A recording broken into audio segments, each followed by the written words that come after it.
Right, let's see how this sounds.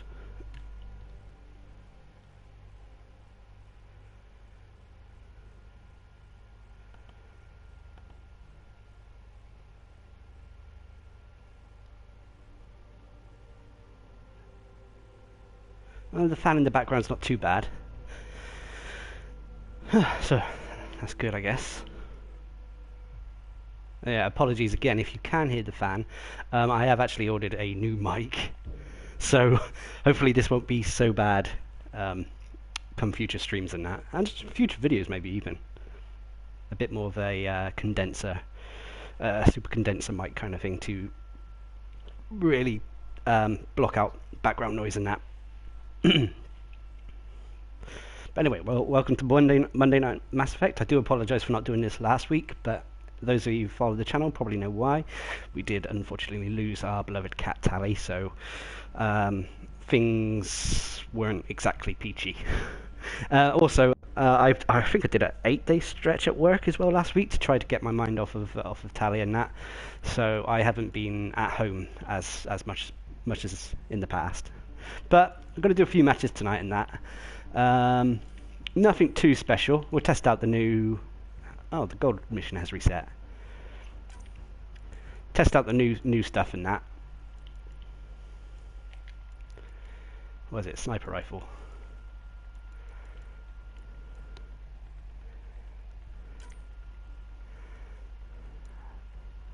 Okay, bear with me. I'm just inviting at least one person I know who really wanted to play today.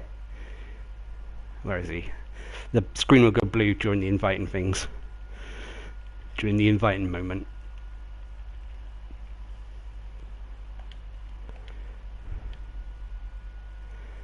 So I'll wait for him to join, and in the meantime I will have a gander at see which character I can use for this. I think I'm going to try out the Turian Agent, seeing as he was the one I made the guide on most recently.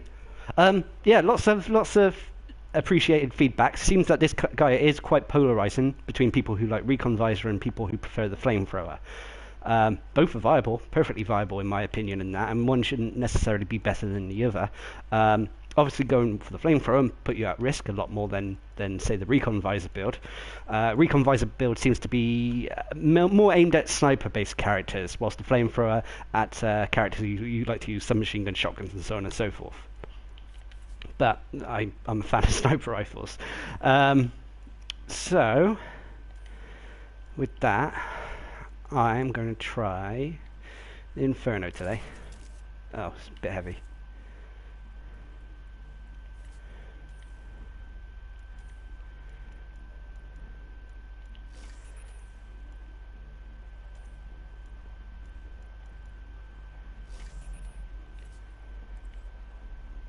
There we go. Now we just wait.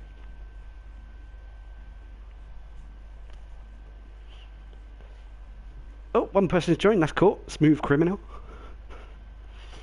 The Sorry Sentinel. Actually, Sorry Sentinel is going to be the guide I want to do next. Although I do like the Asari Huntress as well. Is another guy who can another character who I really like using the sniper rifle on. I mean, out of all the classes in the game, who would I say are the best snipers? Oh, well, infiltrators are definitely the best snipers. Although other classes can get away with using them.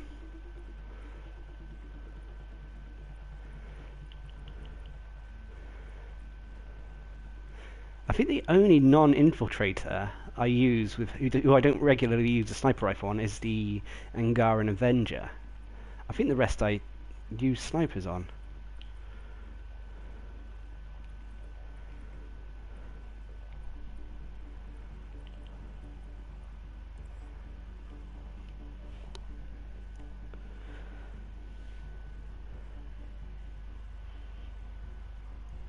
Oh yeah, if anyone's wondering as well, when patch 1.06 came out and that, I was given a new name tag.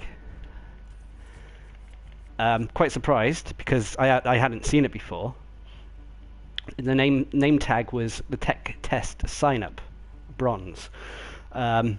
Because back when Mass Effect Andromeda was leading up to its launch, and that they were intending to do a tech test, a sort of like a private closed beta thing, and there was quite a big sign up process, you know, why you wanted to be in on the test and such like that.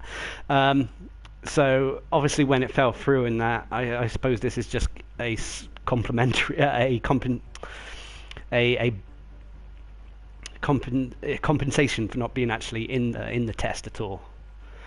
Or for them not doing the test. But I haven't seen many people with it. Mind you, it wasn't exactly, the tech test wasn't advertised quite openly. I think I found it on, I think it was on their Twitter. I saw something about it, and then there was a link, sign up here, and so on and so forth. The goal of today is at least to make it to 500,000 credits and to open 10 expert packs, and one of them within those 10 should contain a ultra rare. If I can get up to 1 million credits, that would be better, but we'll see.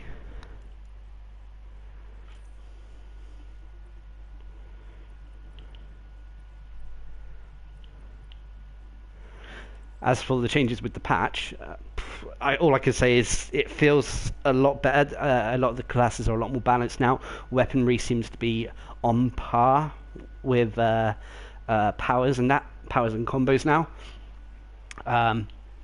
There have been a few. There have been a few. Obviously, most of my builds I've already put out and that on the guides and that they're still relevant. Although there have been a few slight changes on one or two of them. For example, the Human Vanguard. Take him for example. Anyone who has Apex training. Apex training before it was power recharge speed here instead of power damage and power force. It was like power damage and recharge speed, but now it's not. So there could be room for editing here and that. This is just an example. So I mean, with him, you could put more points into shockwave and that, but the constant, because powers do more damage overall and that, this still helps.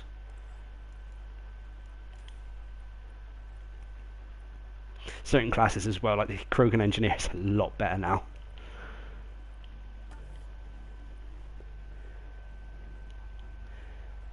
I will be, like I said, I'll probably do the Asari Sentinel next. Although energy drain and throw is awesome now, and that I'm still probably going to utilize a backlash build, because if you're going to go throw energy drain, you might as well play one of the human sentinels. So I try to do all my builds to utilize their a class's unique attributes. Hence another reason why I went for Recon Visor over Flamethrower on the Turian Agent, because I prefer using a Flamethrower build on the Krogan Mercenary. Also because I prefer sniper classes. But anyway, so yeah, Backlash is obviously one of the unique abilities to her. The only other class having it being the Duelist.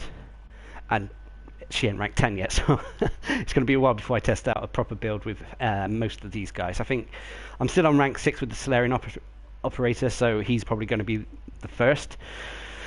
But yeah, so I'm going to get back on to trying to finish off the silver characters. I know I jumped ahead to a gold character, but it was the Turian Agent, being a successor to the Turian Ghost in a way. I wanted to get a video out on him ASAP. So we'll be jumping back into the silver ones after this, unless another special class comes out, like the Krogan, a Krogan Warlord type class, or a N7 Fury, or any of the N7 classes actually, if they bring in some sort of N7 class rating. Although the Asari Adept still pretty much works like the N7 Fury, although she's a little bit more fragile than she used to be.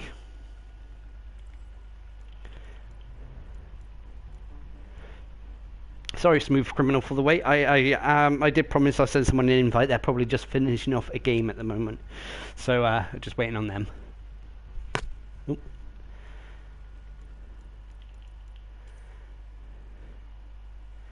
I've also noticed there are still a few bugs in the game, mainly with the challenges that I've noticed. For example, the halberd. I have used that gun in multiple matches, probably on previous streams as well. Doesn't track its progress. Also, with the tech abilities, tech mastery, where are we? Stealth grid isn't tracking, so unfortunately that's not going to be completed anytime soon. Still, bonus stats are going as slow as ever. Yeah. But like I think I've said it before, and that I said it. I think I said it in the video as well. With patch 1.06, things do feel a little bit easier than they used to be, especially when, say, fighting Kett.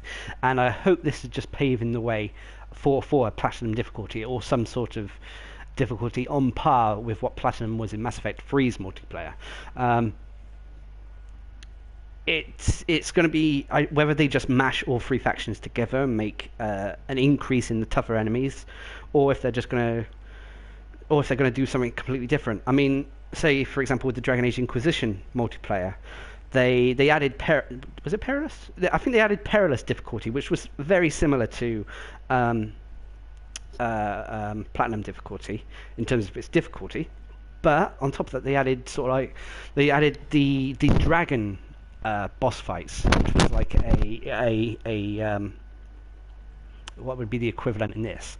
Maybe like it would be it was a unique map, and you fought your way through it, and at the end you would fight a massive dragon, a huge big boss to take down. Whether they can do that in Mass Effect, I'm not sure. They may be able to introduce maybe taking down an architect or something, one of the big remnant creatures, but I'm not so sure. Because I don't think really Mass Effect has creatures akin to dragons.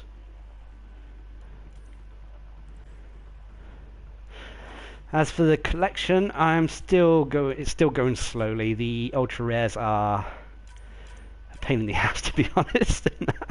I'm still, like, for example, the human kinetics. I really wanted to do a guide on this one, but it's still at rank 1.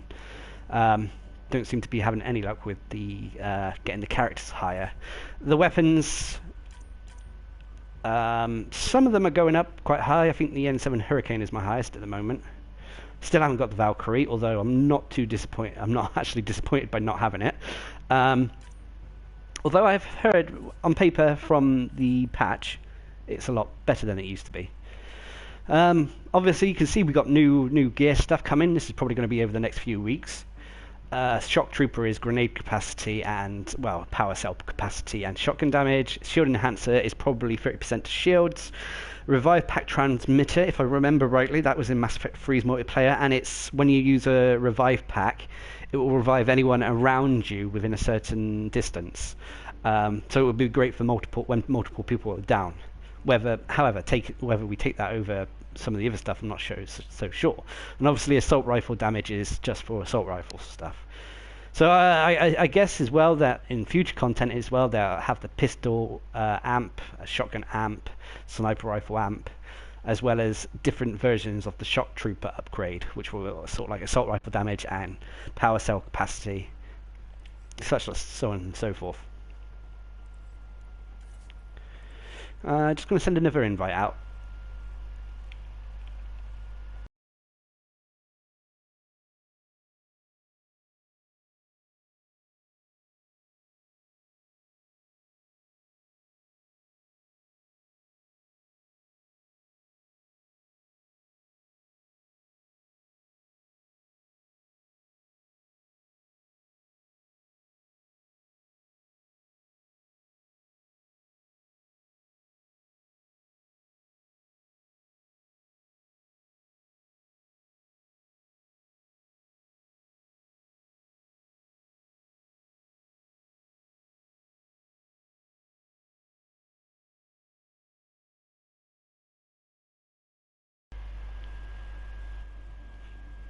Okay.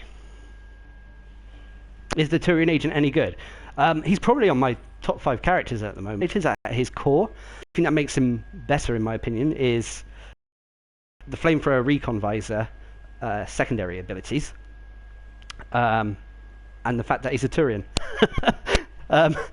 I've said in previous streams and in other areas that the Turians are probably my favourite race. And I just prefer the Turian Agent over the other 2 Turian classes. I mean, out of the 3 of them, Turian Agent is probably my favourite, then the Turian Soldier, then the Turian Havoc Trooper. They're all good in their own ways, but the Turian, like for example, Turian Ghost, see, I'm calling him by the Mass Effect 3 multiplayer name, Turian Agent, very good infiltrator class, very good high damage in that. Turian Soldier, good sustained damage, and he has a lot of survivability. Turian Havoc is a little bit finicky. Yes, they have good sustained damage, but their unique ability is their hover mechanic. They have a unique passive tree that I think is aerial assault. It means that all their damage taken and dealt out whilst airborne is sort of like increased or enhanced or reduced. So they take less damage than that when they're in the air. They're more accurate when they're in the air. But at the same time, on the harder difficulties, putting yourself in the air, you're kind of a sitting duck. So there's a risk reward play with the Turian Havoc Trooper. I wish to be honest, they had Havoc Strike from the. Well. Right, looks like we're full, ready to go. I'll keep it on private, so if you do DC, don't just feel free to join back in.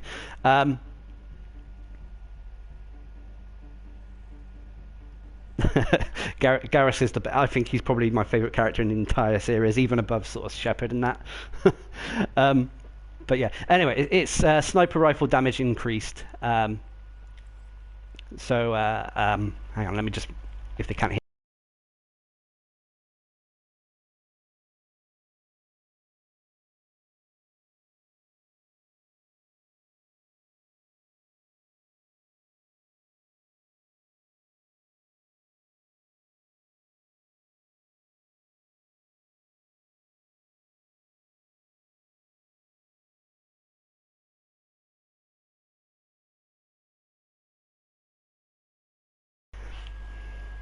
Unfortunately, Fell Bunny is not joining us today. She has work, bless her. Real shame, and that, because I feel that bouncing back off of her when streaming in that is actually quite useful, quite good. Quite makes the stream more enjoyable, not only for me, but I'm sure for other people in that. Also, she she is able to. Well, she concentrates on the comments a lot more than I do because I'm focusing on the game. What sniper rifle was I using? Oh, the Inferno. Yeah, normally I would stick on the Black Widow for the Turian Agent, but I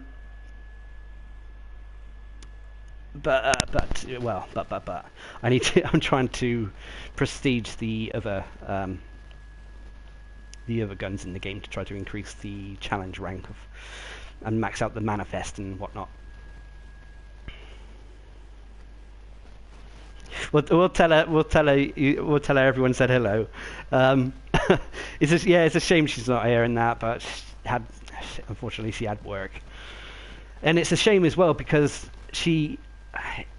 her work allows her access to the internet, so she could have joined in, but for some reason they've banned all streaming sites, so she can't access them, so she can't access Twitch or YouTube when it's a stream and that, unfortunately. She can, but the funny thing is, she can still get on Netflix. Who are we fighting again? Remnant. We need to secure this position. Enemies on Right, I've seen multiple places where people hold up. One is up there, one is down here. I prefer down here because there's more escape routes, but first few rounds it should be fine.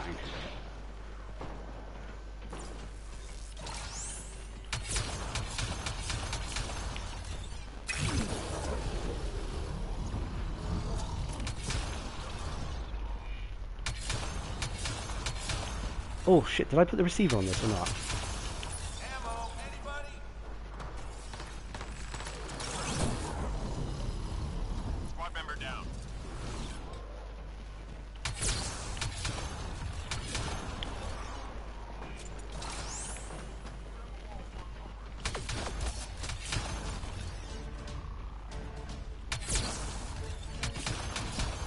This is a little bit of a warm-up game as well.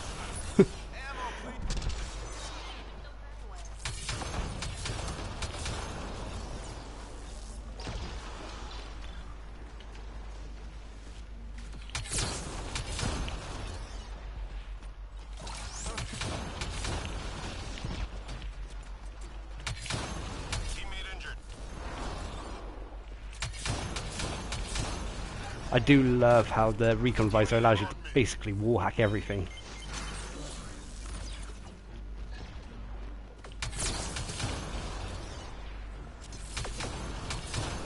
Oh, so that's too thick. Oh, wrong button.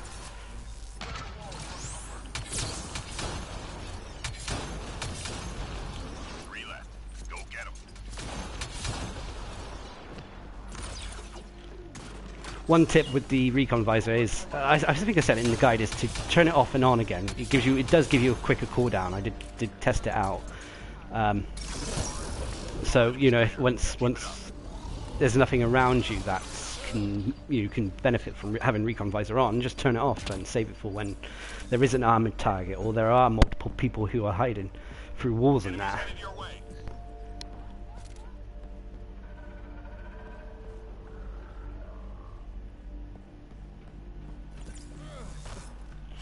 The ultra rares, some of the classes, when it comes to the ultra rare weapons, I think some of them are a little bit lackluster. For example, the N7 Valkyrie.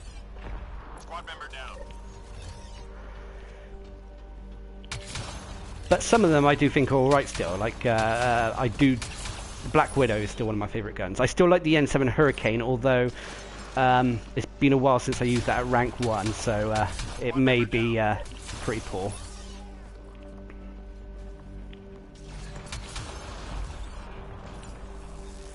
As for the characters, I'm trying to think of which ones there are. The Operator is good as a support. I don't think you're going to be topping the damage tables in that with the Operator at all. But it's Invasion and Shield Boost makes him great for teams who like to hunker down, stay together and stuff like that. The Human Kineticist she's one of my personal favourites, to be honest. She's just pure fun to play. She's great at when it comes to her biotic ascendance, although it is very, you do risk going down with it a lot. It's hard to keep the biotic ascendance going, but I think she's best when it comes to sort of like crowd control and taking on the little targets. She kind of sucks when it comes to taking on the sort of boss enemies, like anything with armor. What else is there? There's the Vanguard. Vanguard. Sorry, Julius. Sorry. She's again shock and awe. She works best when it comes to melee. Although at the moment, compared to the other ones, she could be considered a little bit lackluster. I think some of the gold characters and silver characters could be considered better, even some of the human ones.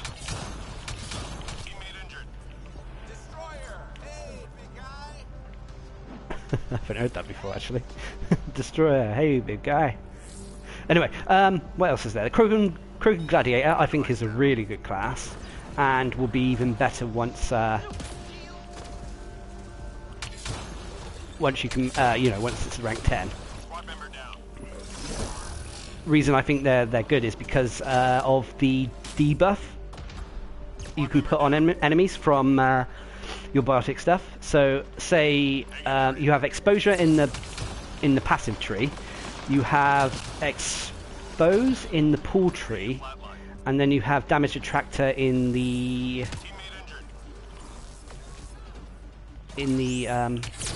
what's it called? Annihilation tree.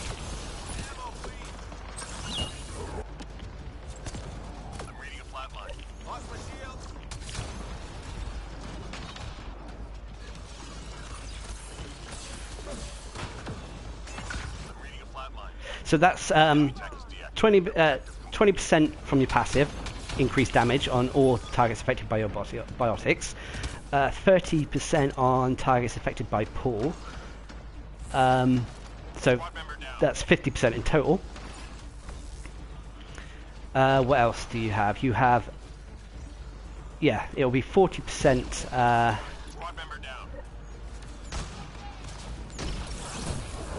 On targets who are close to you within your annihilation field, and when you pull targets close to you for your hammer ability, your melee attack,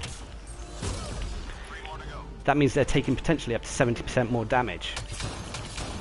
Of course, you can only pull red health enemies into to you.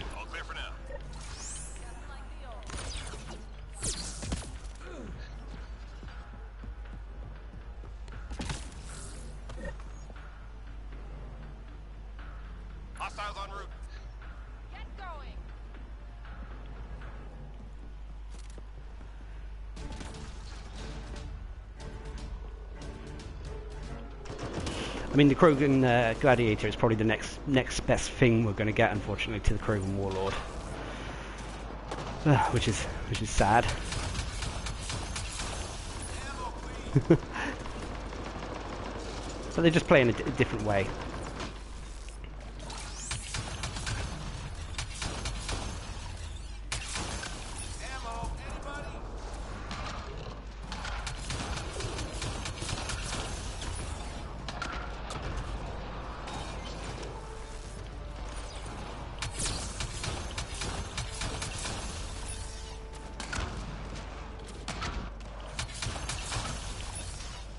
Probably let that cool down a little bit quicker. I mean,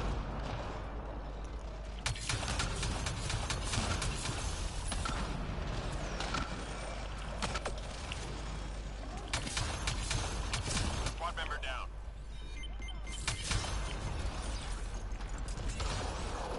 all right.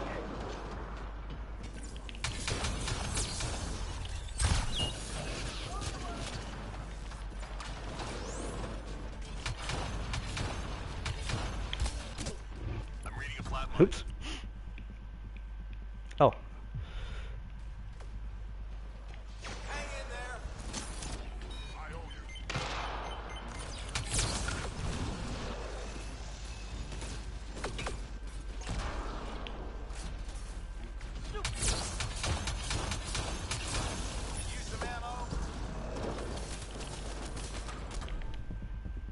I got greedy.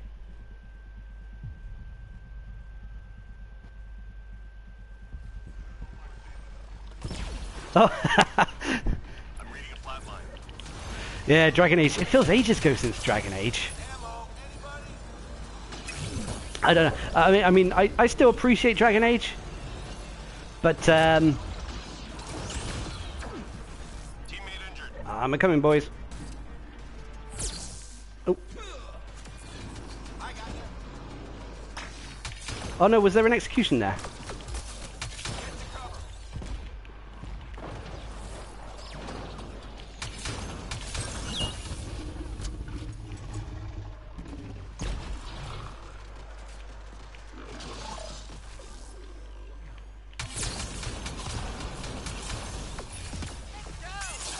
Three left. Go get him.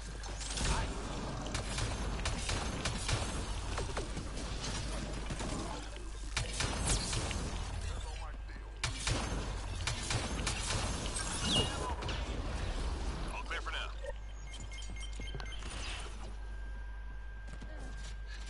Do you know what? At the moment, there is more chance of them making another Dragon Age than another Mass Effect. With the recent news of Bioware Montreal being split up in that, basically the guys who made Mass Effect Andromeda,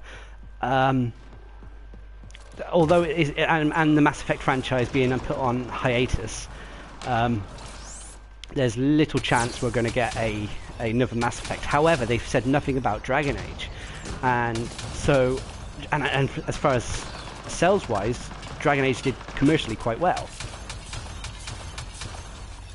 So there is more. Teammate injured. There is more chance of another Dragon Age Inquisition than there is say Mass Effect, especially at the moment. I'm sure Mass Effect will eventually come back. They'll pull out the franchise again once things have calmed down. Maybe once Mass Effect Andromeda's had a little bit of time to air out.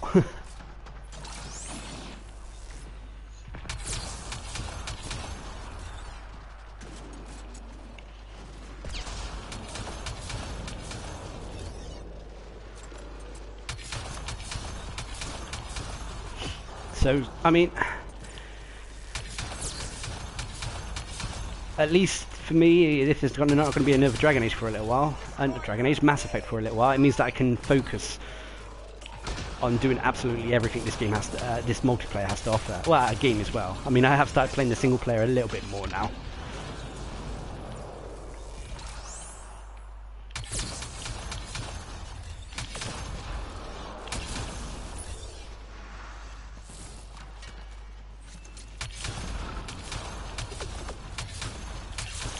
Use some ammo.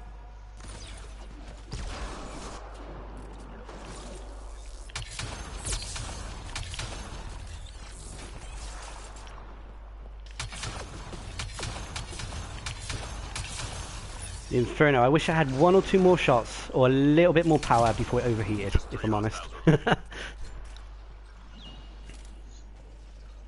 Yeah, Mass Effect. It is sad that Mass Effect's on hold and that. I mean, Felbunny was actually she really enjoyed the single player, despite graphical issues and whatnot.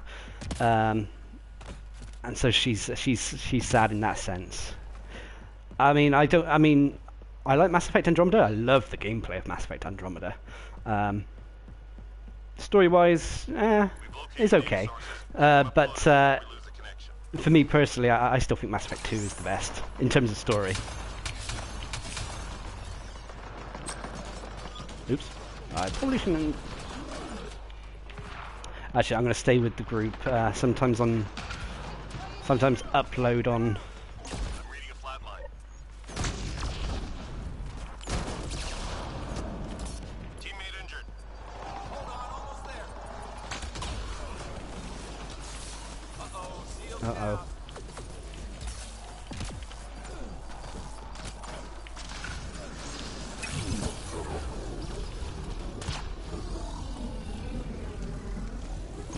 Actually, I'm going to go B.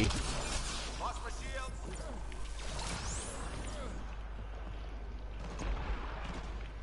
I wonder if I can shoot through here. Data transfer complete. Oh yeah, I can. Ammo.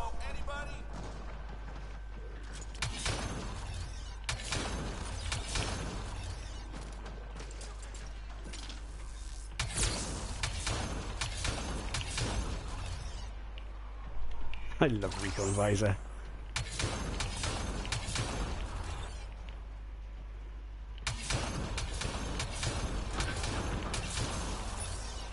Oh, I think that's just a little bit too thick. Yeah, that one's too thick. Oh, did we do it?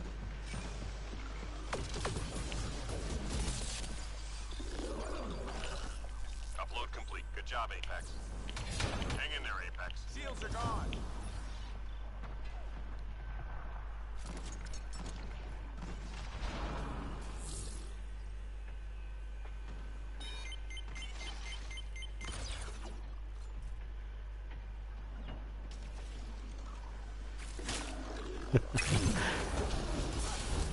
Lost my shields.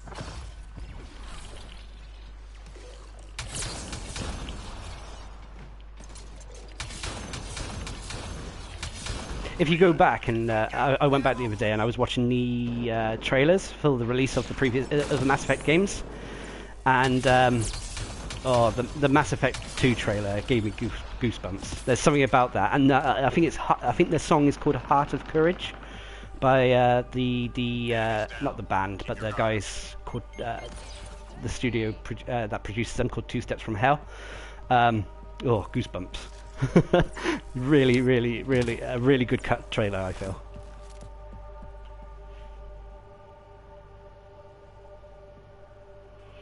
I still miss Banshees. Yep. Ammo,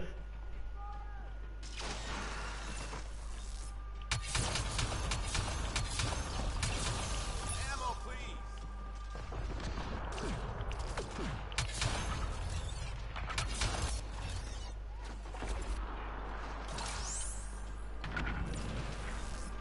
Don't think I can penetrate that. Nah, too much. Ammo, please.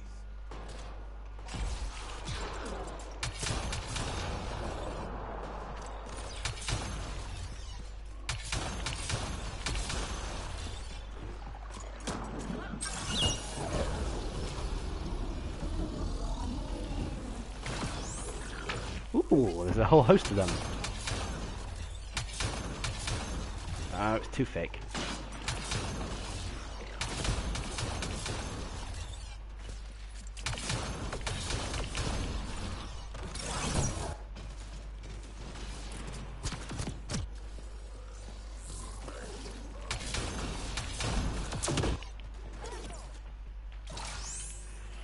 I mean, with the way I had Recon Visor spec'd, it's still worth turning it on, even when you're in plain sight of an armoured target. Just so simply you give them that damage debuff that...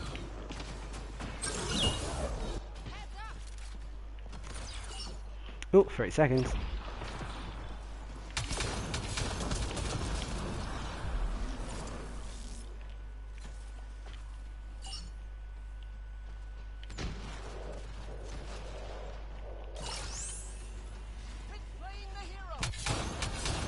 I'm reading a flatline.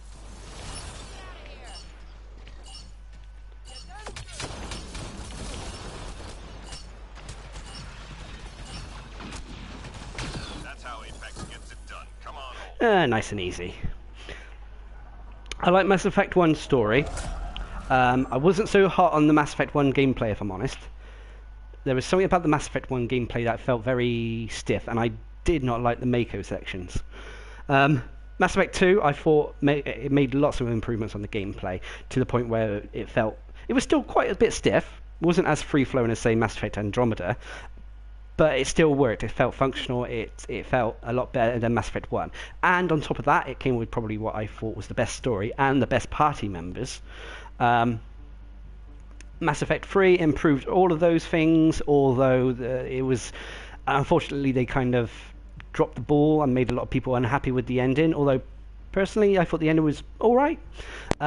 It wasn't as grand as it could have been. Right.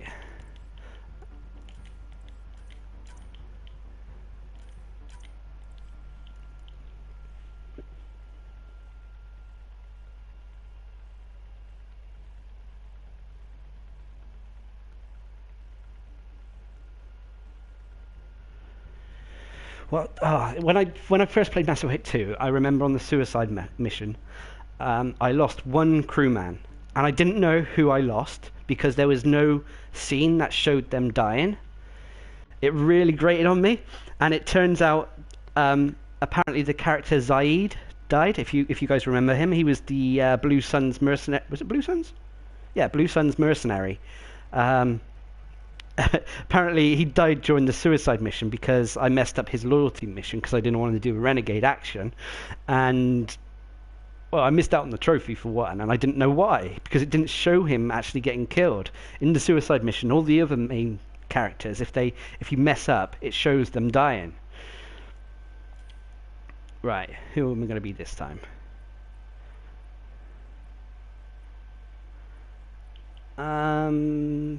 Who do I need to level up?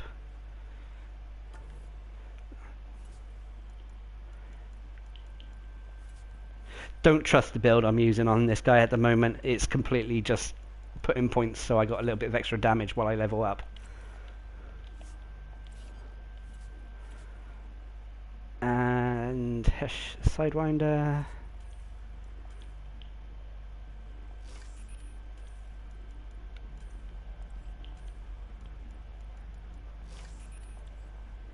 Let's do that. Hey, smooth criminal. I like you. I like your style.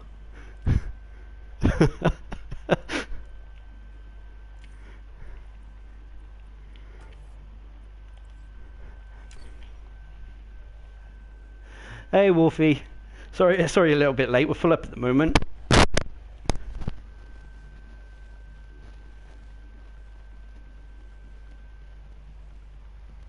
Oh, I didn't know that. I didn't know that about Zaid, about the Paragon thing.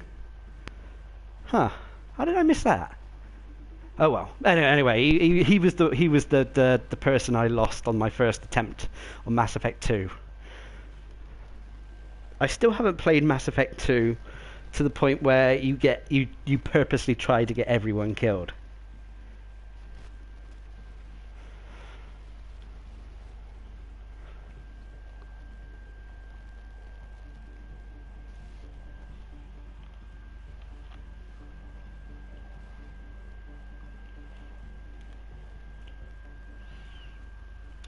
Well, I mean, I'm trying to remember on the suicide mission how you get them killed. You can get someone killed in engineering when the engineering coil explodes or something like that.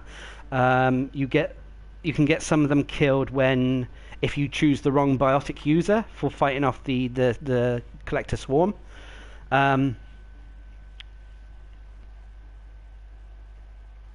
Isn't it?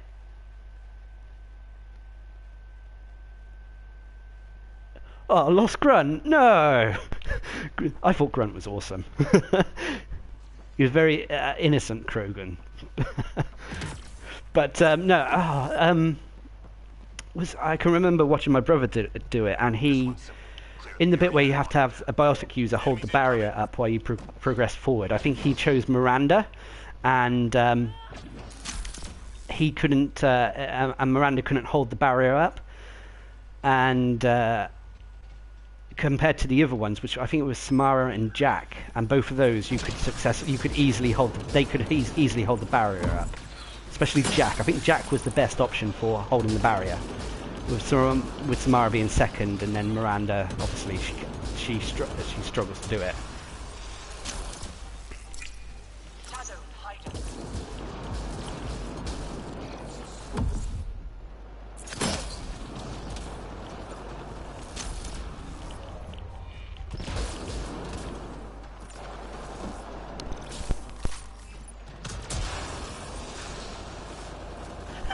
Grunt as the fire team leader. Oh, who did I choose as the fire team leader? I chose, I think I wanted to take Garrus with me because he's my favourite character, but I also knew Garrus is probably, in terms of being a tactician and that, I thought he was the second best leader, because, put it this way, I think more people would follow Garrus than, I think the other option was Miranda. I know Miranda also had commanded authority in that, but I don't think she had the respect of the team.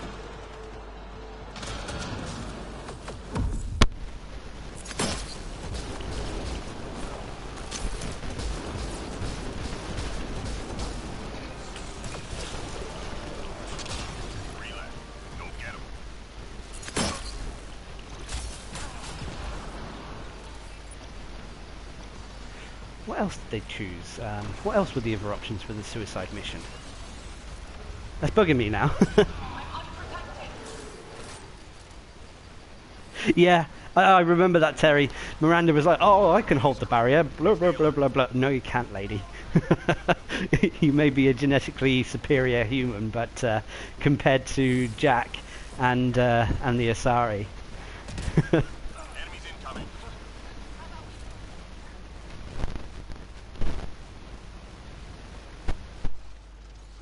Yeah, that was one of the better scenes, I think, in Mass Effect 3 when you go to Rana. No. What's the planet again?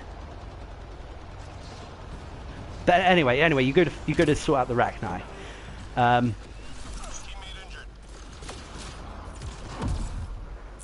And when Grunt, I know a little bit of a spoiler here, so close your ears for a second and that, if you haven't played Mass Effect 3. But when Grunt tackles the... oh my god, I forgot what they're called. The Reaper that has the Reaper that's like a... the Rannoch Reaper. Oh god, that's going to really bug me now. You know, I've got like hundreds and hours on Mass Effect 3 and I can't remember what they're called.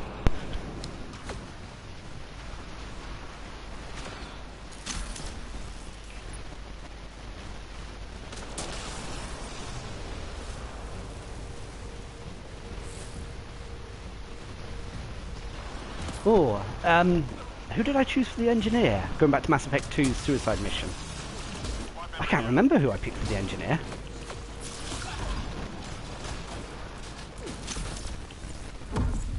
Oh, Felbunny's PlayStation's talking to itself.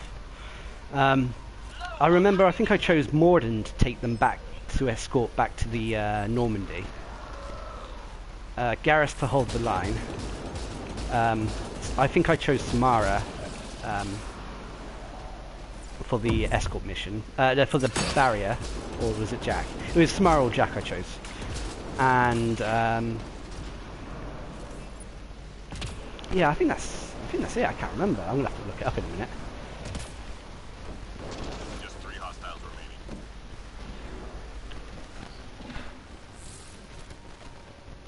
Oh, the air duct option. Yeah. I remember I chose what's her name for that? The DLC character. Oh my god, I'm not remembering them right. Good. Stay sharp. Kasumi, that's it.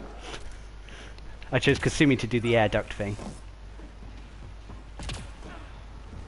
I think you could have probably got away with you know, someone like Thane or that doing the air duct with him being sneaky in that. Objects of interest detected in the mission area. Find and return to drop point.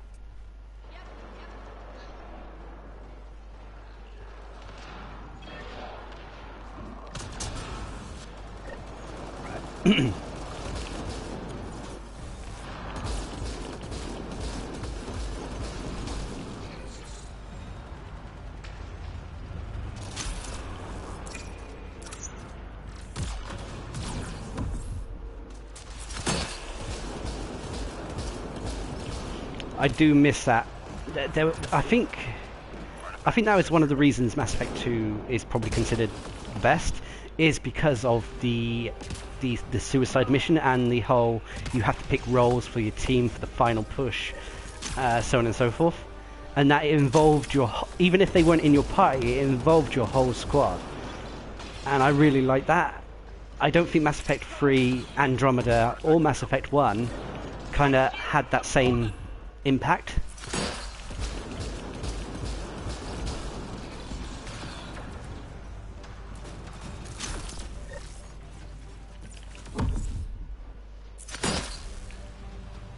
Hang in there, Apex. Got the drop.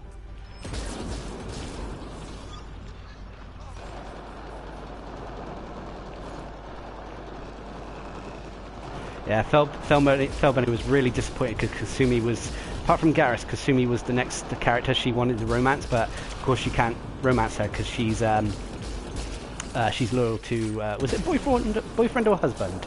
Was it a chap called was it Kenji? I was going to say Genji, but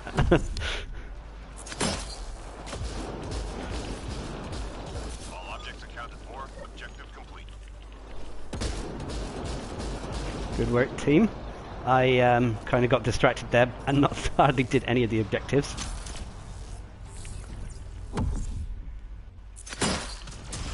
Relax. Go get him.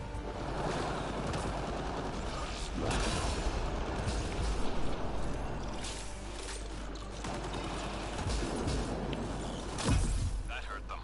Be ready. Actually, speaking of Kasumi, she had an ability very similar to Avenger Strike, where she would teleport behind the target and then melee them.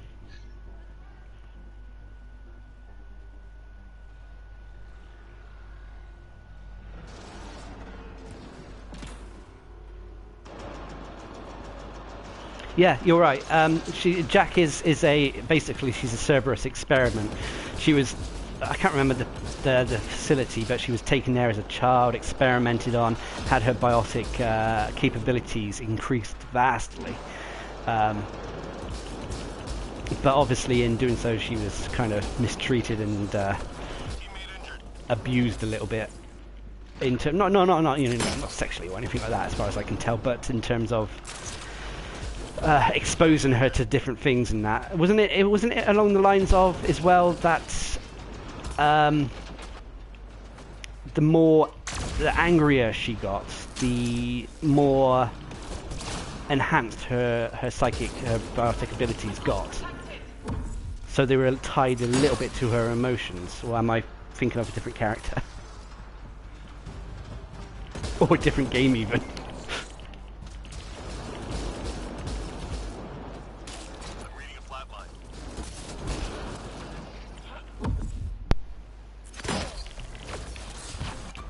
Oops. Squad member down. I'll get myself up. Oh, I didn't mean to do that.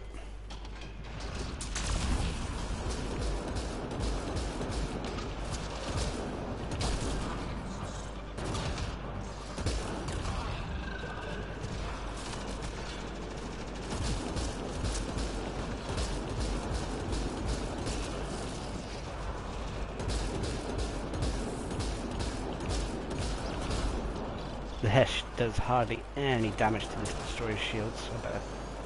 Plus, I've got a Sidewinder.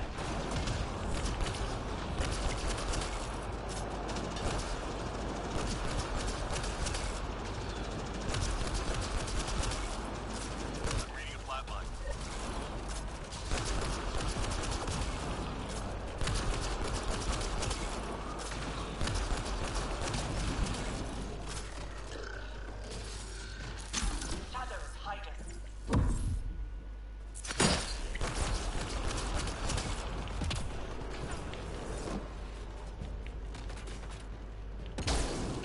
Just 3 hostiles remaining. Oh, it's gonna hurt. Oh, I'm out of ammo.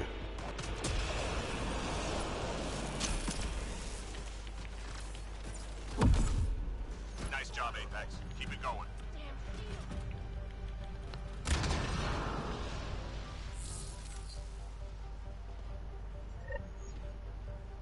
I've never seen the scene with Jack as your romance in the Citadel DLC.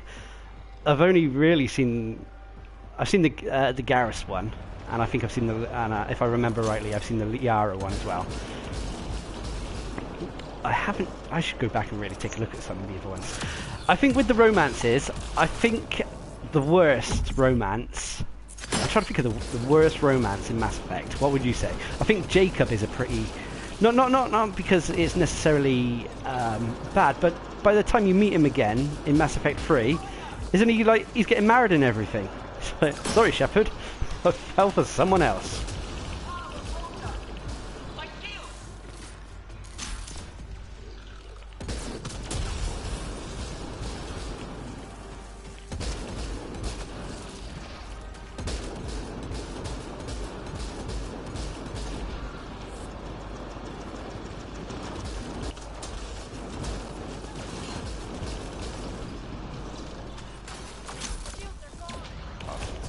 speed things up a bit.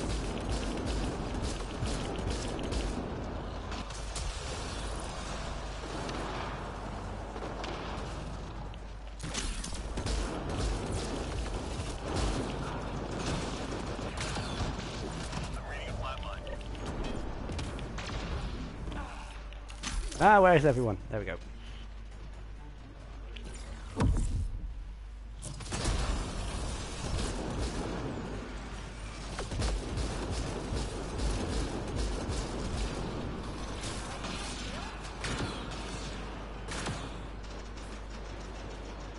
I haven't actually seen much of Ashley's romance scenes. Probably because I got killed in Mass Effect 1. I chose Caden over Ashley just because, I don't know, Ashley seemed very hostile towards aliens. Made me think she's a little bit racist. Literally. I'm reading a flat line.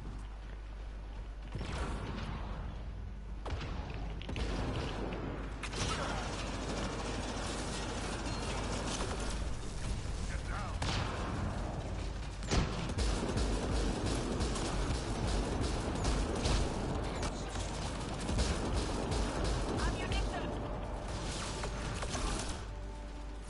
Get safe.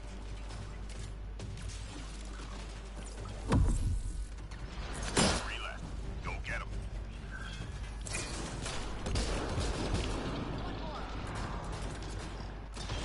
All clear for now. Ah, this is going quite smoothly though.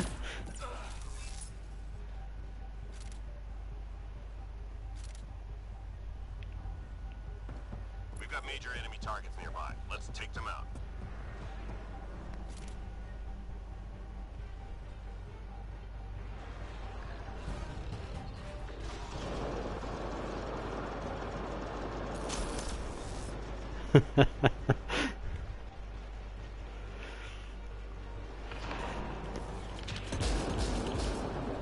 I think my brother really did not like Ashley, and although he knew you could get her killed in Mass Effect 1, I told her, oh, you can actually manually shoot her in Mass Effect 3. And he's like, well, and he went through the entire trilogy again just so he could shoot her. I was like, okay, maybe you got some anger issues with her. But it's with the scene with oh, come on, it's objectives, pay attention.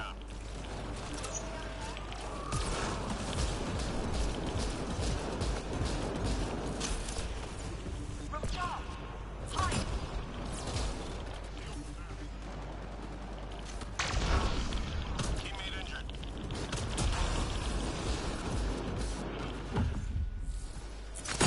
Target eliminated.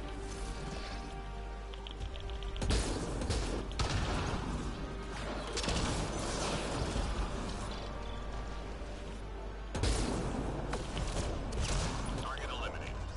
Info on a new target incoming. Stand by.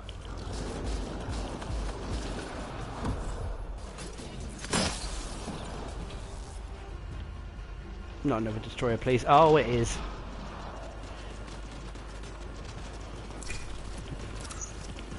Do you know what? I'm sure they do assassination missions when people have too many rockets, so they can.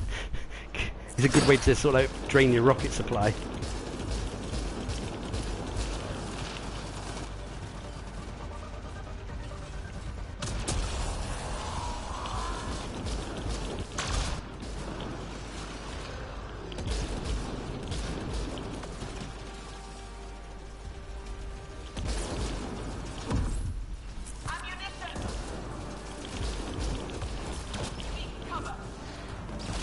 Still tracking a target. Hang in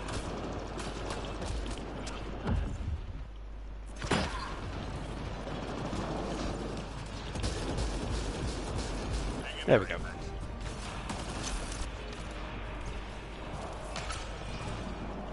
Yeah, I'm sure sometimes they choose a certain mission to make players extinguish their rocket supplies.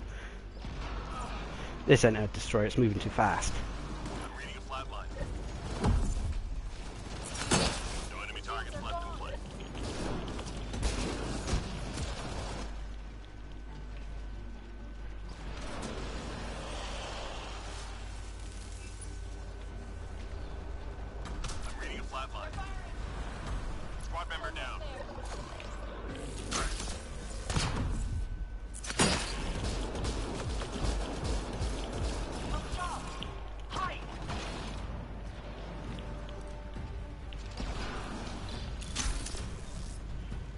Another destroyer.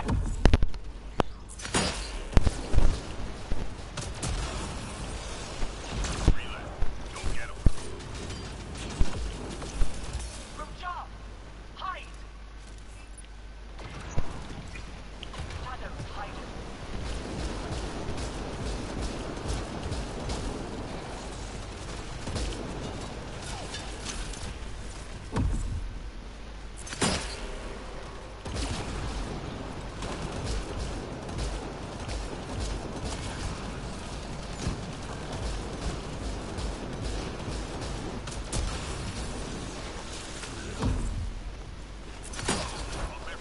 Seek cover. Nicely done.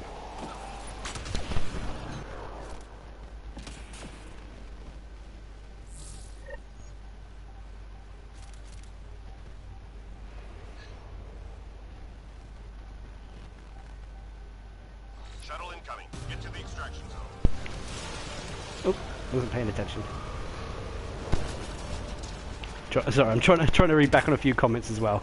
Hang on a minute. Let me stay by Smooth Criminal. He can take me a sec.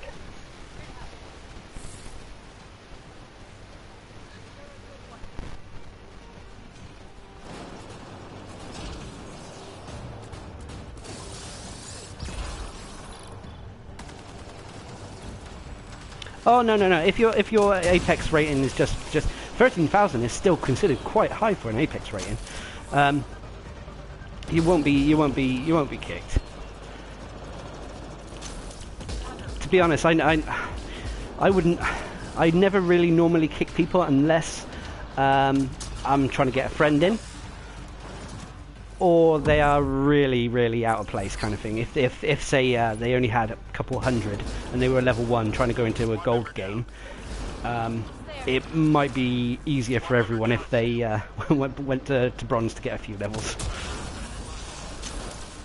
But if they got high Apex rating, you know, anything sort of like in thousands and that, even on a low character, it should be fine on gold games. Even if, just because they may have, you know, high ranked characters, they may have high ranked weaponry, so it gives them all a little bit of a buff and advantage.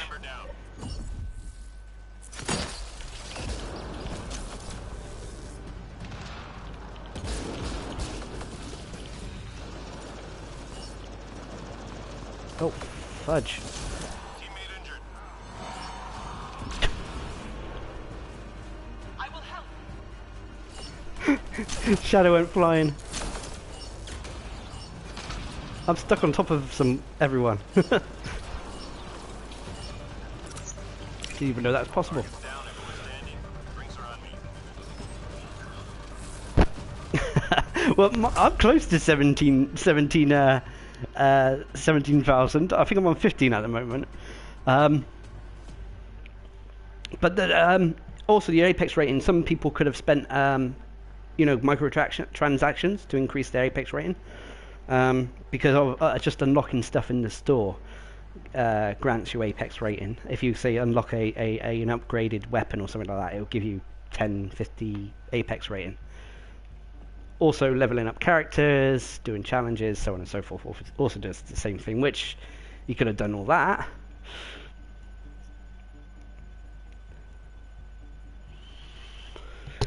But no, that was all right.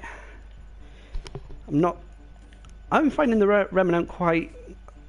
They seem to be getting more difficult. I think it's because the increased amount of destroyers. What am I looking for? I'm looking for the store. I need to buy some stuff. I find I use first aid packs more than rockets now.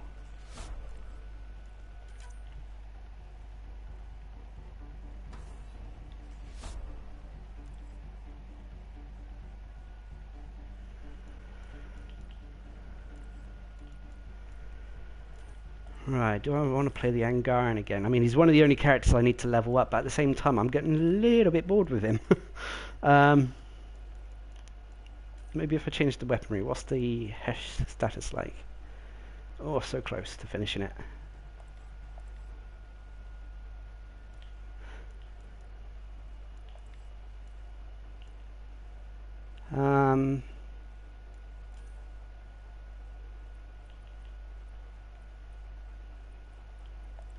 No, I'll do one more game as him. Her, sorry.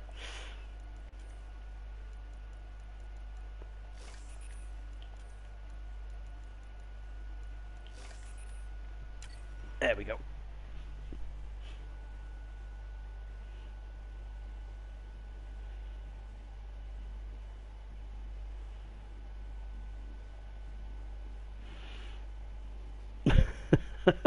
"32 is a high score." I'm trying to think of what the highest score I've ever got was. It's around that mark. But like you said, it's because you have to. If you ever get to a point where you end up soloing just one or two waves, you're gonna bypass your team.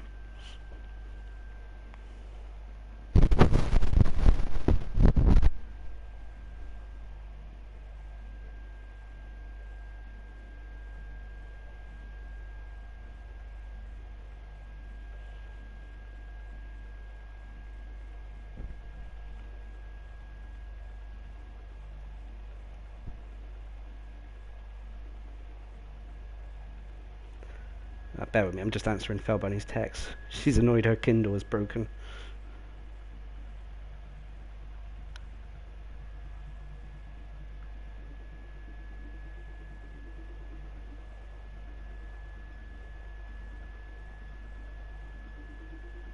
Oh.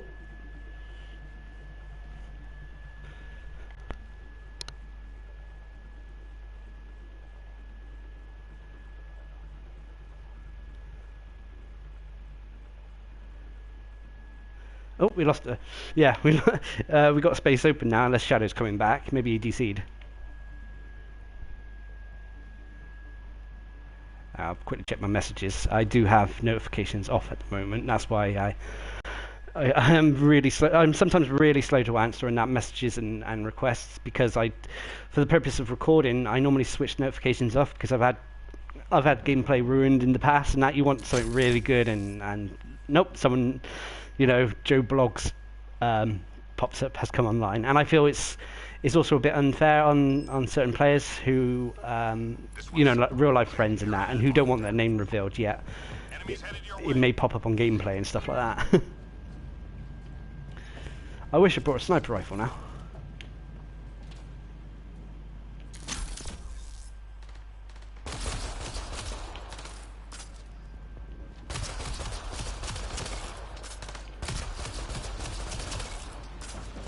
I think this is one of the biggest issues with playing randoms, is you get onto maps where it would be better to not to roam, and it's better to hunker down. I'm coming.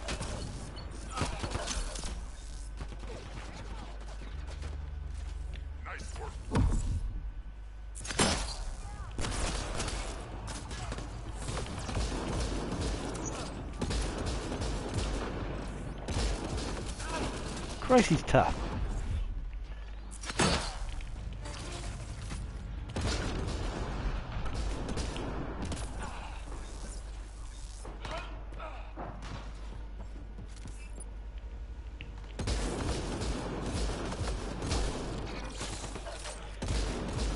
Yeah, as for the channel, I think,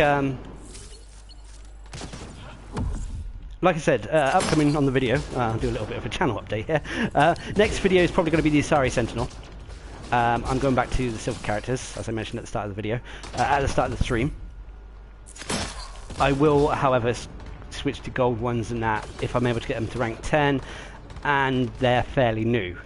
Say for example, if N7 classes came out, I would want to do guides on them pretty quick, just because they are according to my top 10 video, or top 10 series, they are by far the most popular classes in the Mass Effect game.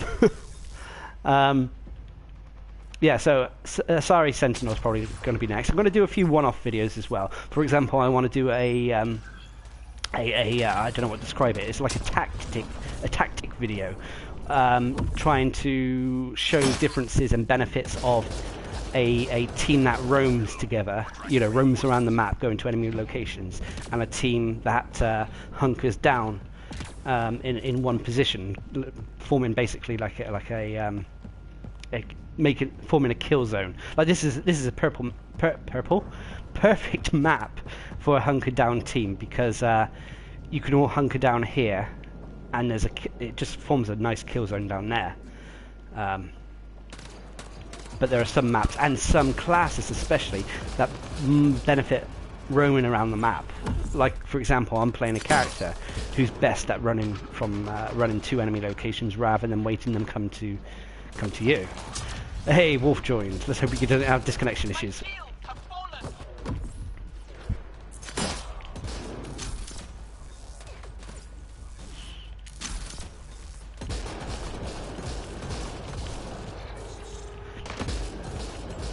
I've also been umming and ahhing trying to think of some sort of not layout, but formats that I could do the map guides on. Although it might be most people know map layouts and that now. Oh.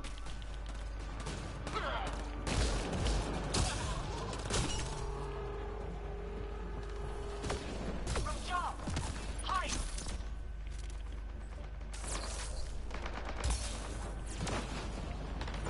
Yeah, it's strange. I mean, if you get a team who work together quite well, you can make gold matches and even platinum matches go incredibly smooth. It's when everyone starts doing their own thing and well, not that that's bad in that. Doing your own thing is fine, especially if you're the right level, right weapon, stuff, so on and so forth. But if you go into a high level game that you don't feel you're ready for, or you're a low level, the right strategies can sometimes really work wonders. What class is Wolf? He is. Oh, he's the human engineer, who's probably awesome now. I haven't actually played the human engineer since the patch has come out, and they are probably really good now. I must go back and try it.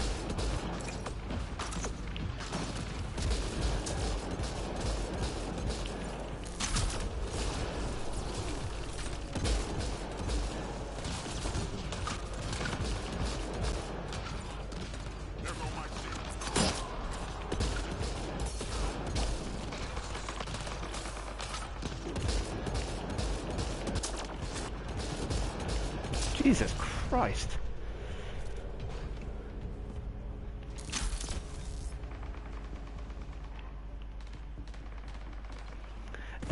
Also, when it comes to the objective rounds, a hunkered down team or a roaming team can be better on different money objectives. Like a roaming team is definitely better for killing the targets, because they can go straight to the target's location, not have to wait for them to come to them.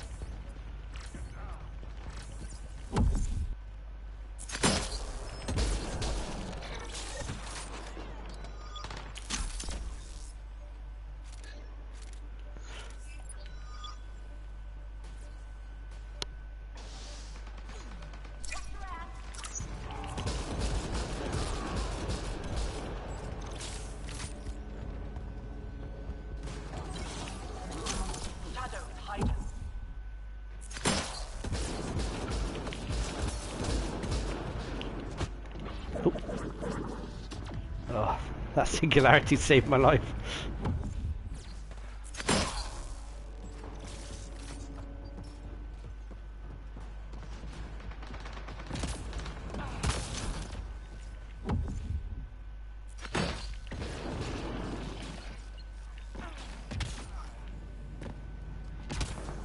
Oh, he's frozen behind there.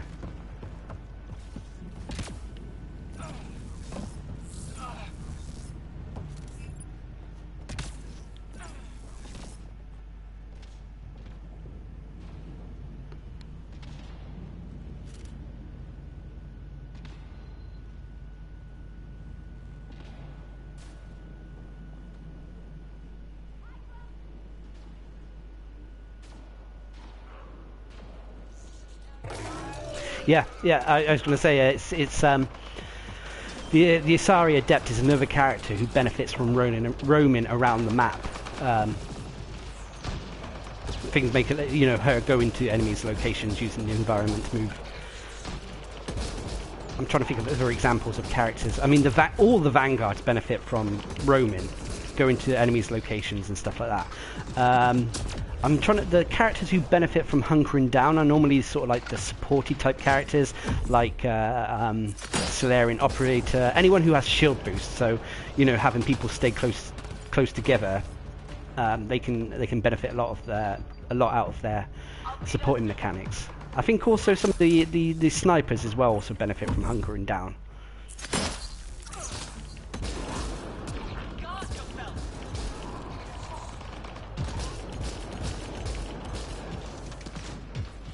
I think another example would be, I think the biggest example of a class that loves to hunker down is the Angaran Insurgent. It says even in his in his class description, he is I just killed myself by shooting a backlash. He is a class that benefits from defending a set location. Thank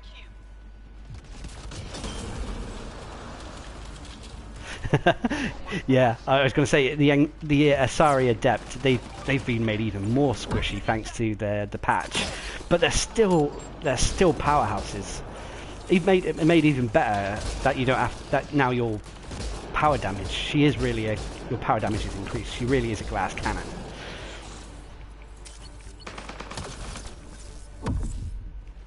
Low on ammunition.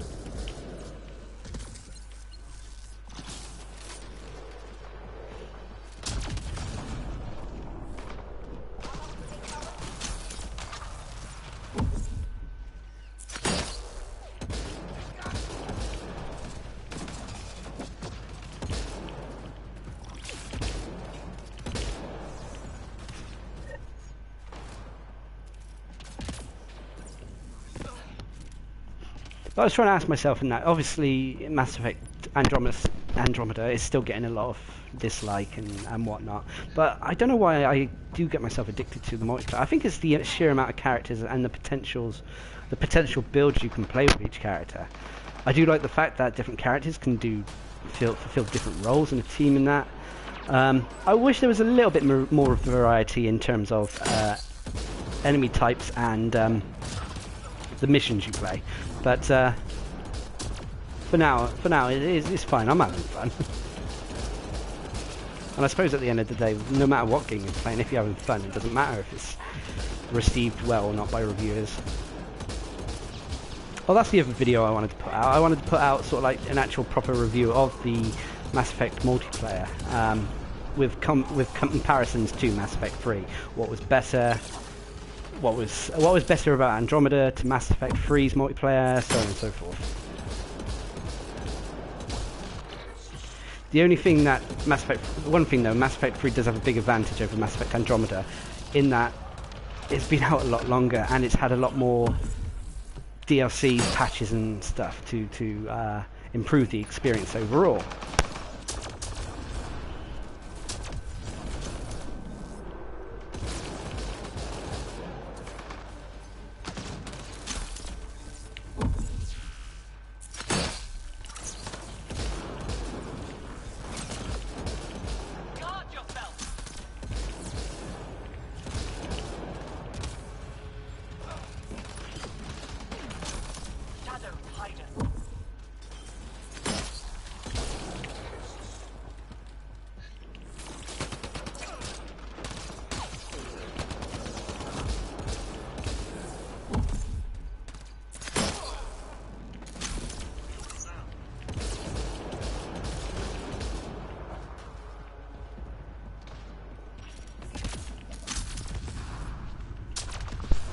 But I am kind of itching to play. I am itching to play a platinum difficulty.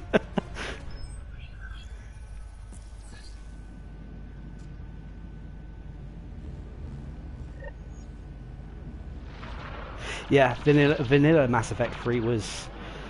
I mean, it was still new and it was still exciting because it's like, oh, a multiplayer in Mass Effect. And at first I was against it. I was like, oh no, Mass Effect doesn't need multiplayer. And in some respects, players who don't like the Mass Effect multiplayer experience, it's fine not to enjoy it and that. But I've really got into it.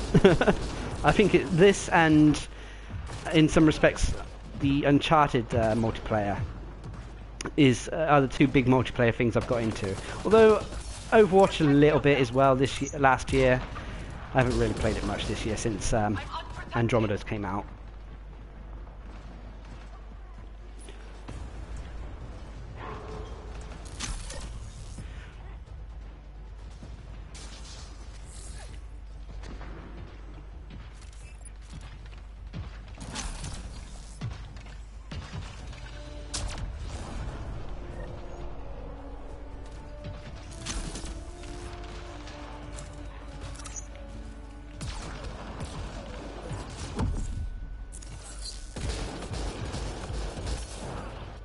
Oops.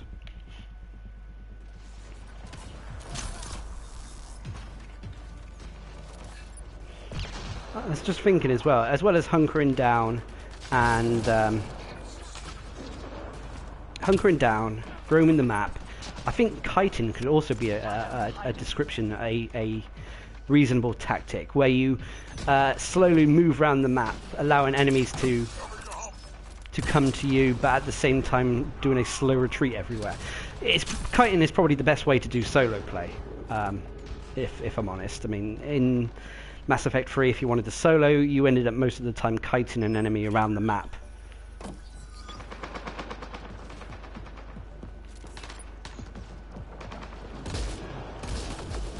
But yeah.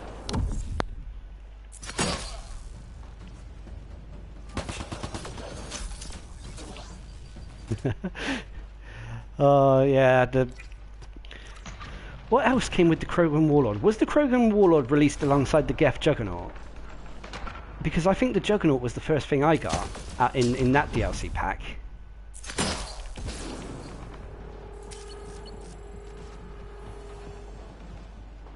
I know when it came to the N7 characters, I think it was the Earth DLC. The N7 Fury was the first one I got in that pack, and wasn't disappointed. I remember the N7 Paladin getting a lot of changes with patches as well. And I mean, when he first came out, it was like, okay, he's a shield user. We'll try to block everything and energy drain to get your heals back up. But that soon changed when they made the changes to fire and cryo explosions.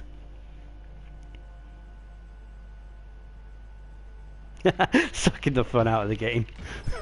Literally, they were sucking.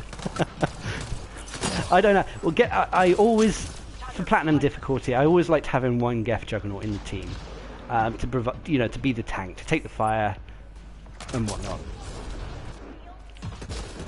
Normally afterward, also a Volus of some description. Any of the Voluses with shield boost was handy, and then I would probably have a high damage demon class like an Infiltrator, and then a combo related class, a combo that could do, well, like the N7 Paladin for example, we could do fire tech and explosion, fire tech and cryo explosions. That's what I think of. Oh dear. Failing that, Biotic user, N7 Fury, if you're hunkering down, or I don't know. It felt like in Mass Effect 3 that roaming around the map became a lot more difficult on stuff like Platinum difficulty. I don't know if you guys felt the same. I am grateful.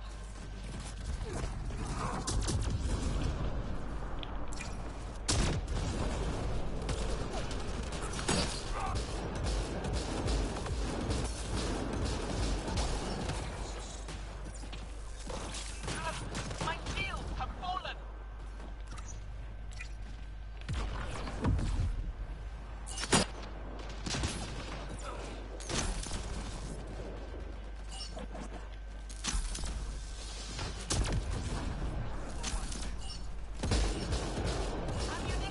Oh no!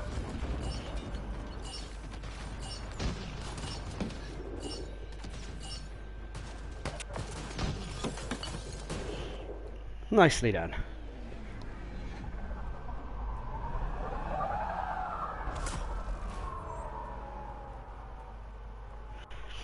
Yeah, actually, yeah, I think I think kiting and hunkering down were the best tactics in Mass Effect 3's multiplayer for Platinum.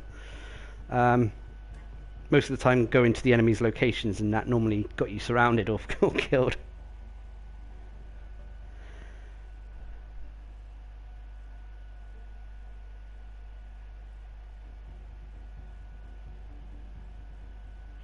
One thing that's got me wondering as well, obviously with the news of Bioware putting Mass Effect on hiatus, is what...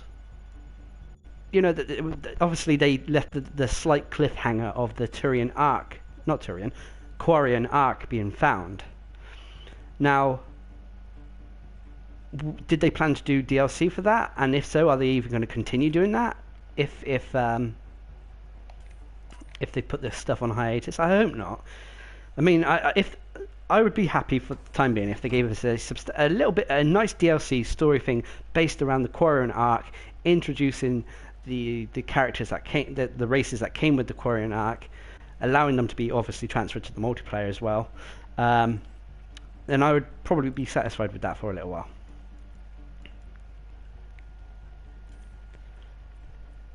Oh, we got another space open if anyone wants to join. Did I level up? No, I didn't. Right, I'm going to play a different class.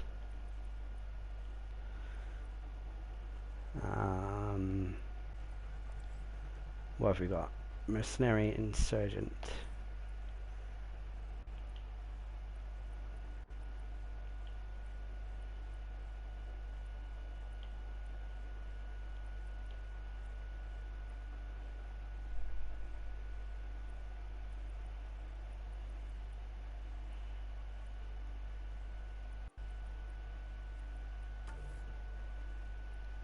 I haven't played the Kineticist for a while, so I'll give her a bash.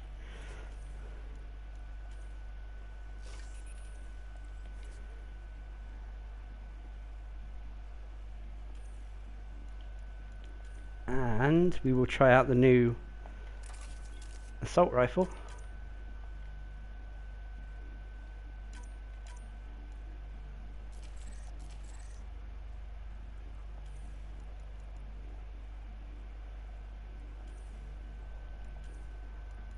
And the equalizer, because I don't think I've completed that challenge yet.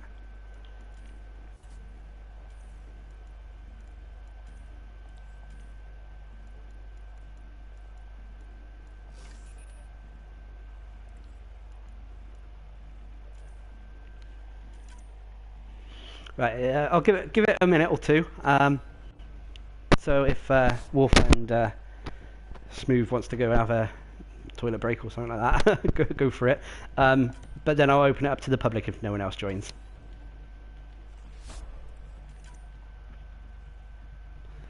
My aim for today was, if I can get to the million credit mark, I'll be happy, because it means that that'll be 20 expert packs, so hopefully that should guarantee 2 ultra rares.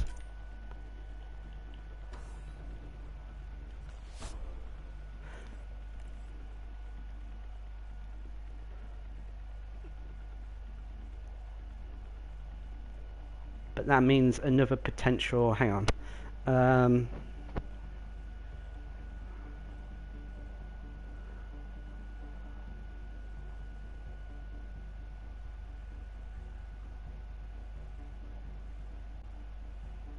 least something like, at least 5 more gold games.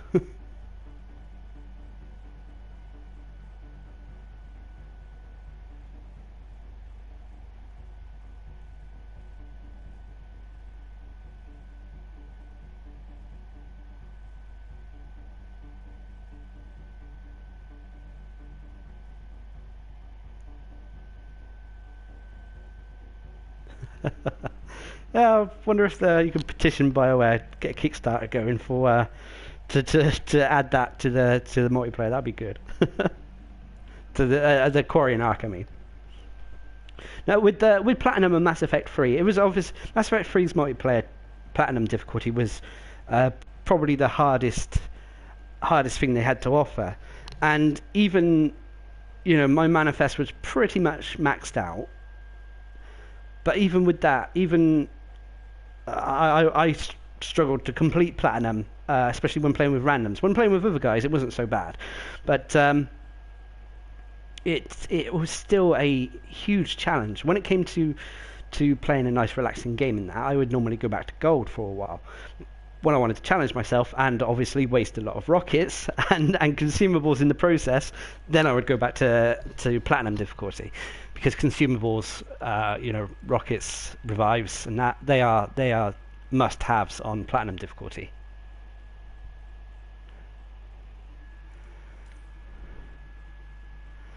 Oh yeah, I think my pool's only rank 2. I haven't really tried it since the patch.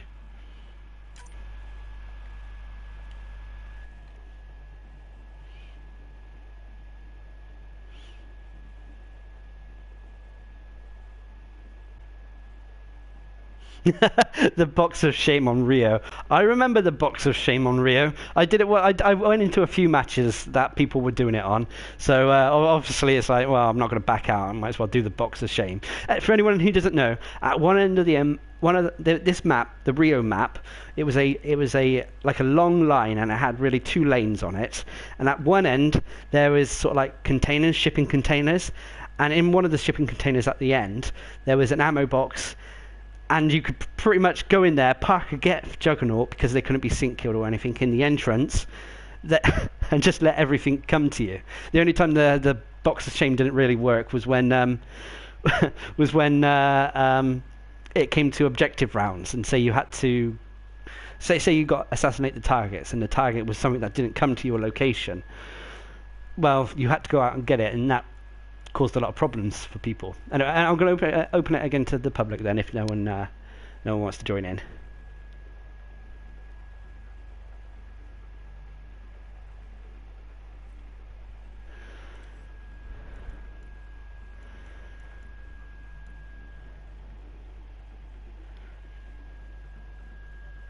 Yeah, I did find the pool good at priming. If you had some elemental ammo on, it would be it's a nice setup. I used it a little bit on one of the soldier characters when I was trying the concussive shot build, which is actually working out quite nicely.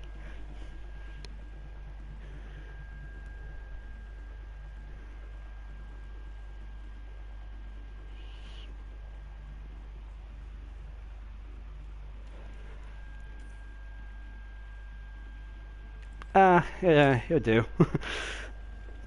The thing is, I can rely on the people with the Smooth, Wolf, Shadow, and the Korean chap we played with today. I could rely on them to use consumables to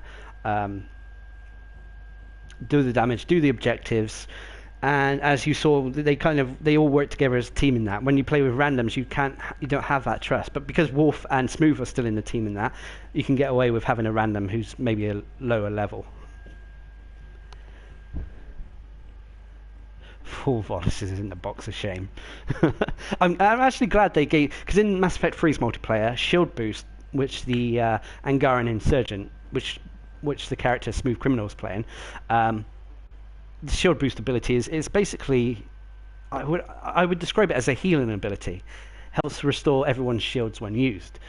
In Mass Effect 3's multiplayer, only the Volus characters had it, and the Volus characters were so comically it's Remnant.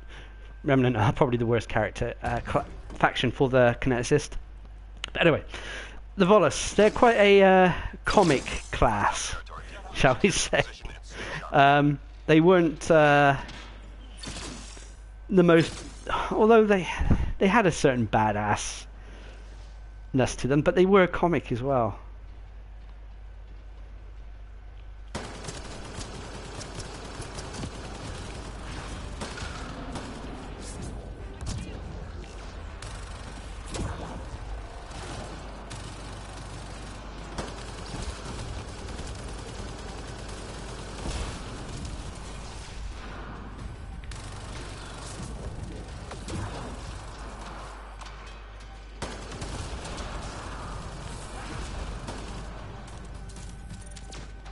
Been a while since I played the kineticist. For a long time, the kineticist was my favourite character, and I can see her at rank 10 being up there again. But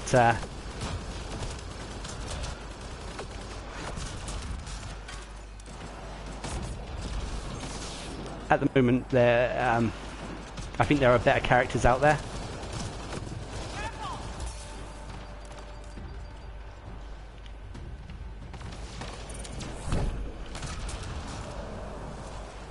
And she does suffer against the the Remnant, unfortunately, because she can't really pick up that many classes. Many enemies. She has to. Oh, let's pull this into the trip line.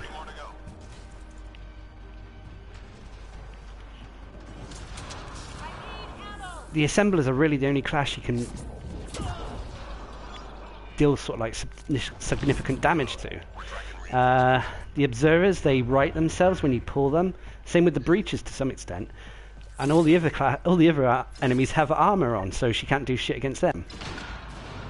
Enemies incoming.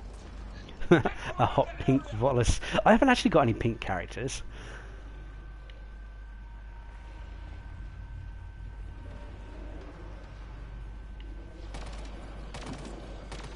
I tend to rotate my characters between blue, red, black, white, and purple. They're the sort of like 5 major colours I use.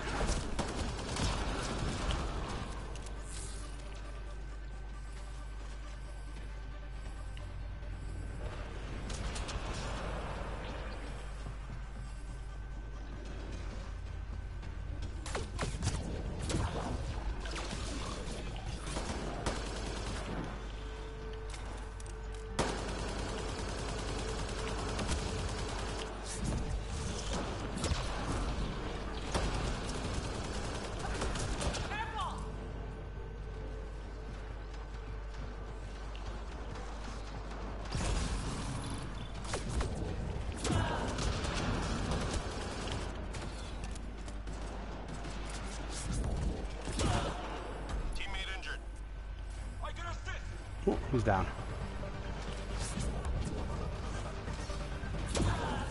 Oh, I fucked that throw up.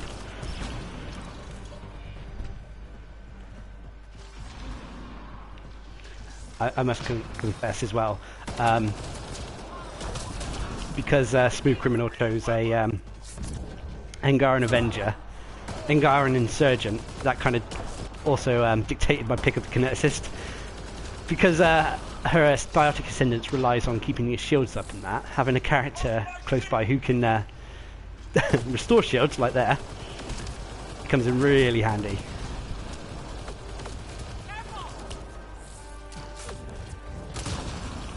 Also, I just love dragging things into his trip mines. I know they're supposed to be there for protection and not for me to utilise, as in. Good.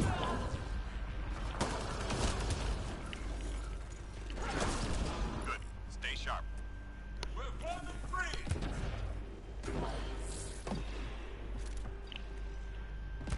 Right. Intel shows key enemy personnel in that area. Don't let them leave. I mean, what do you guys think of the new assault rifle, if you've got it? The Ghost.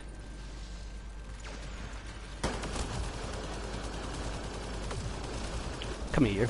Target eliminated. I'm reading a flat line.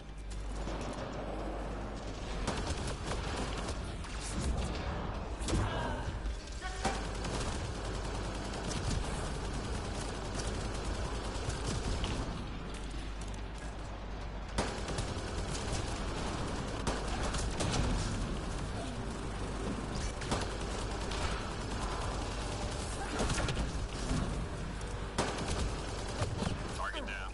I lost my sexual energy. I mean, biotic extension.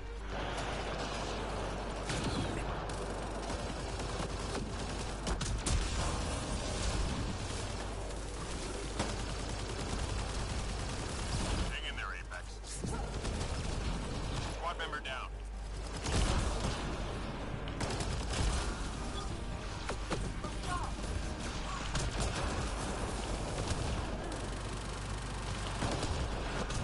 No enemy targets left in play. Oh dear me.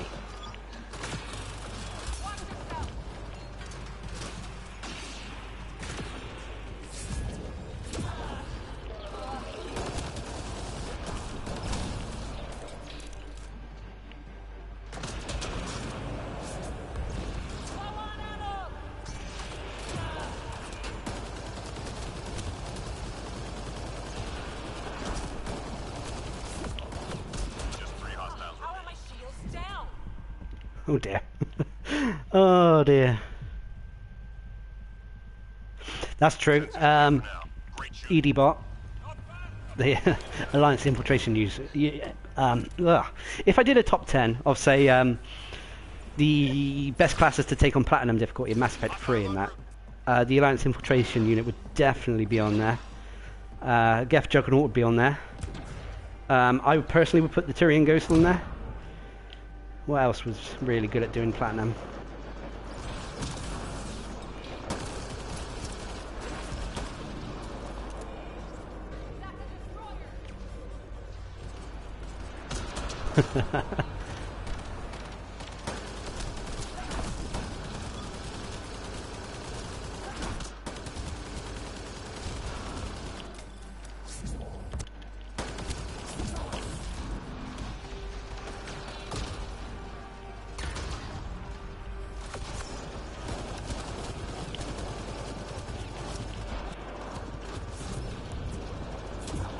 Reading a flat line.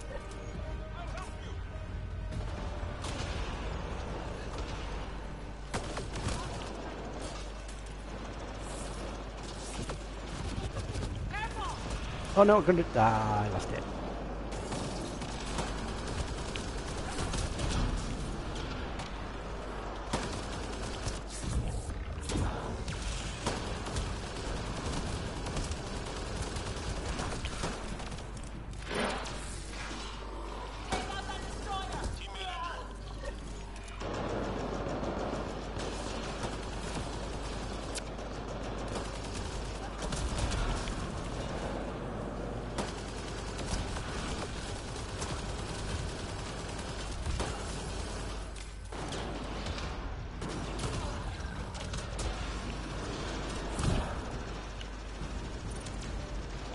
Squad member down. Who went down? No, they're both up.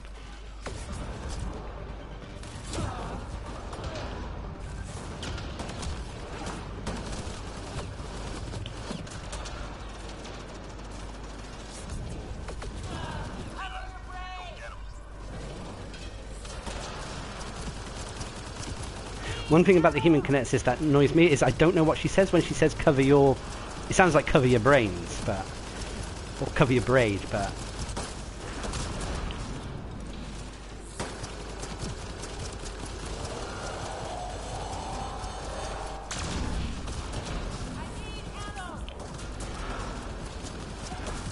That hurt though.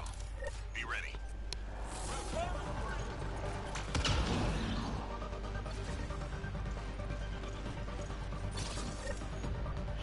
The Awakened Collector was very unique. Although, I mean, what was it? Dark Sphere? Was it Dark Sphere? His sphere ability was a blast to play with.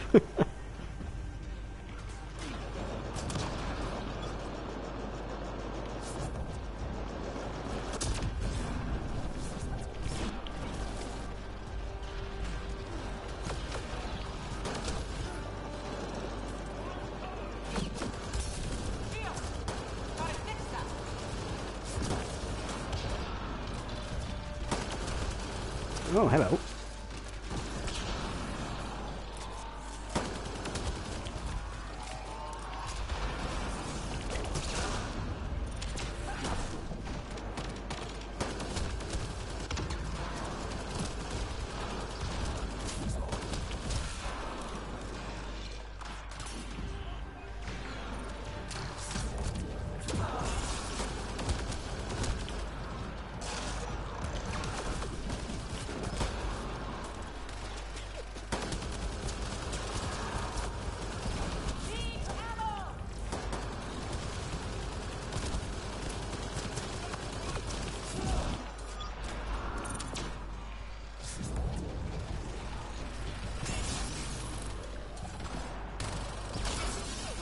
Dum-de-dum.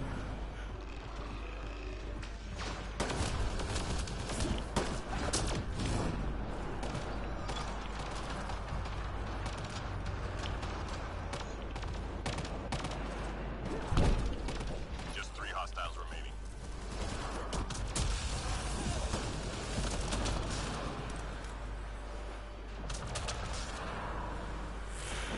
This is going quite well. Reload. We're trying. Is it cover your flanks? Oh, it might be. Cover your... Well, I'll have to get her to say it now.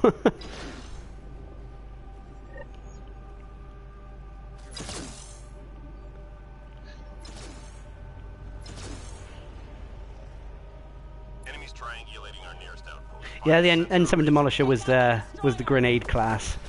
They were quite tough.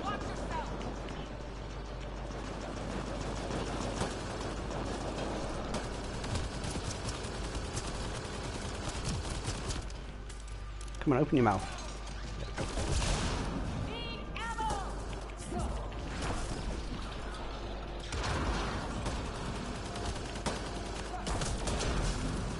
I'm trying to keep him off you. Enemy tech shut down.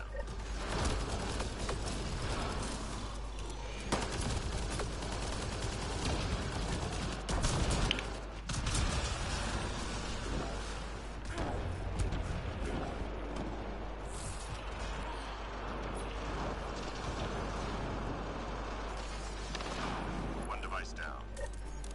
Yeah, that I don't like that every class has turbocharge, or every soldier class, almost every soldier class has turbocharge. It would be, I felt it was, I mean, unless they can get something to oh, what's the word I'm looking for? Like the N7 Destroyer had demolition, no, was it? I can't remember what it was called. It was like Demolisher mode or Demolition mode or Destroyer mode. Or I mean, unless they could introduce another sort of an alternative to.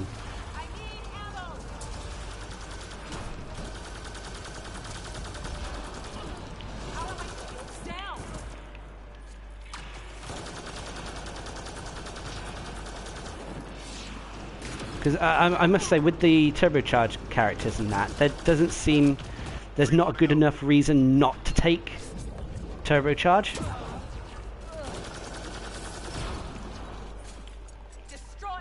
For what it does to weaponry and that.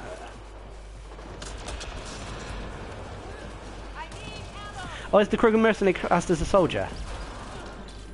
Oh yeah, actually, when you think about it. Reload. We're tracking reinforcements. Not bad for the bunch of agents.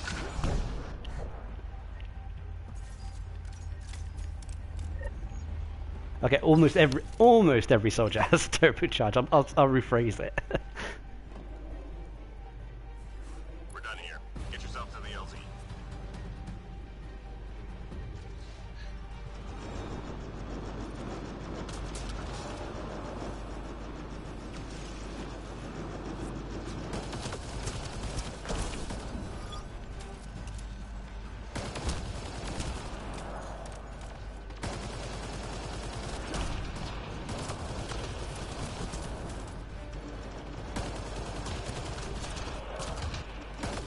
I'm reading a flatline.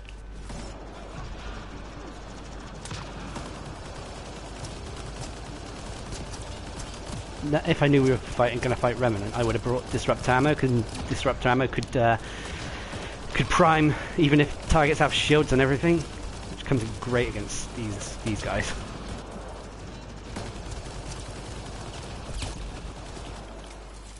Or we could just do that.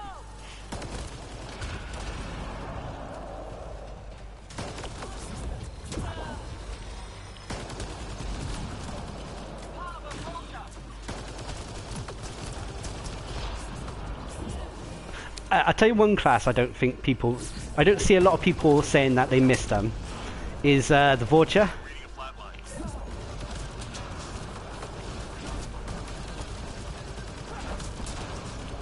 I don't see a lot of people missing them.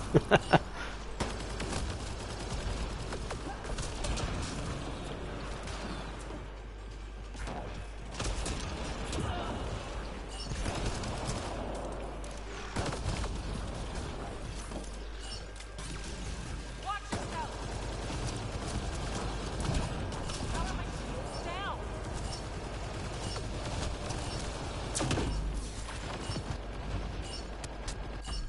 Oh shit. Down. Mission complete. Full team secure. Good work. Whoops. Oh, ballistic blades. They were one of the unique abilities to the... Was it just on the Batarian soldier who had them? Or did the other Batarians have it as well? I know the Batarian Sentinel had submission net, which was quite a unique ability.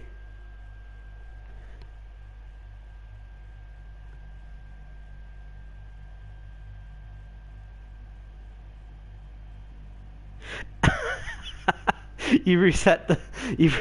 oh, ouch. You reset the level of your Krogan instead of resetting the powers. Fel Bunny almost did that the other day. She had a little panic attack.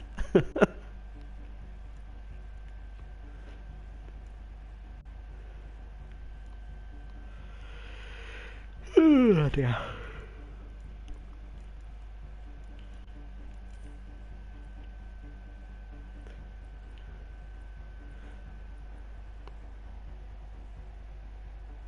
Yeah, I like the Vorcha Sentinel. I think that he was the best Vorcha character.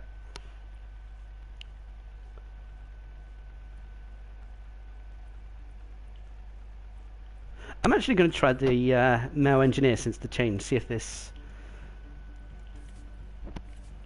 works out.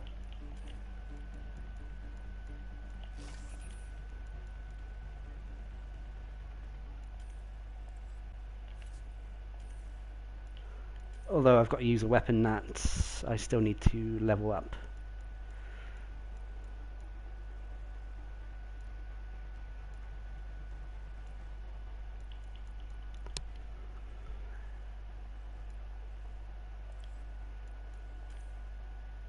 Let's go with the Raptor. I haven't played with this for a while.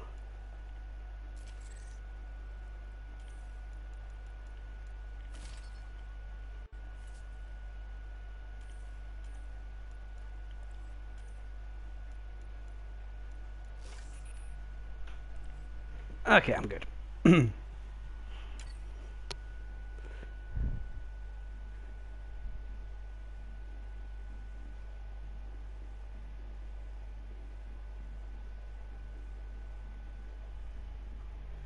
Oh, it doesn't. Oh, that's a shame. Because it actually answers my question in that. Because I have been wondering if snap freeze. Well, we're talking about the human engineer here with his cryo beam.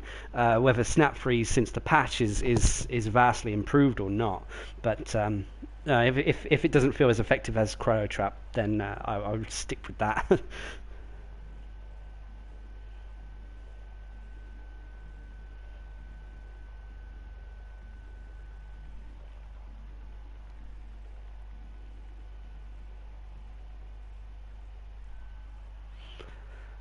I do miss the basic human engineer from Mass Effect 3. I felt they were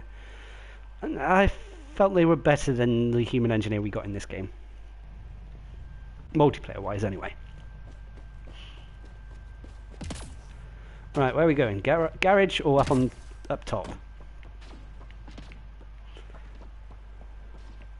Good. This one's simple. Clear the area and lock it down. I'm gonna go in here.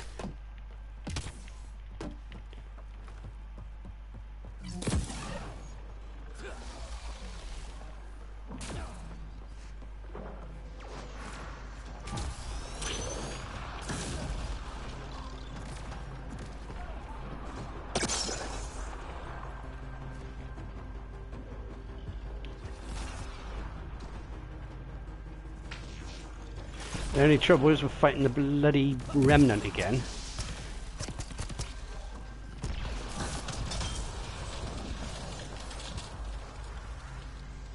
And half of them float, and the other half don't come to your location.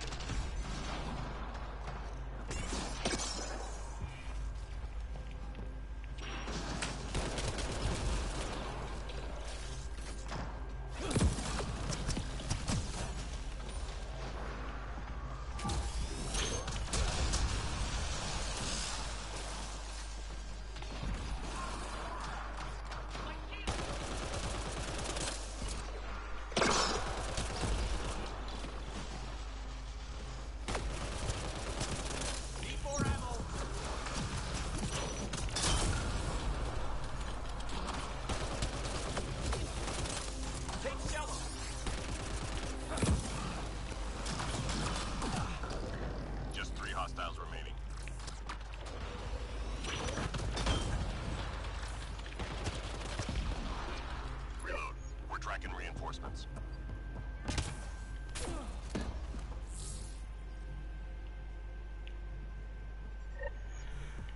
Oh dear. Enemies headed your way. Get moving.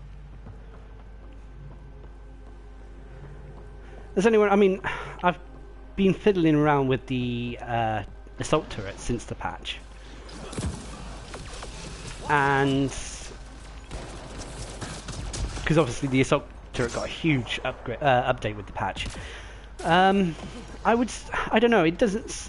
I mean, I tried it on the Krogan engineer.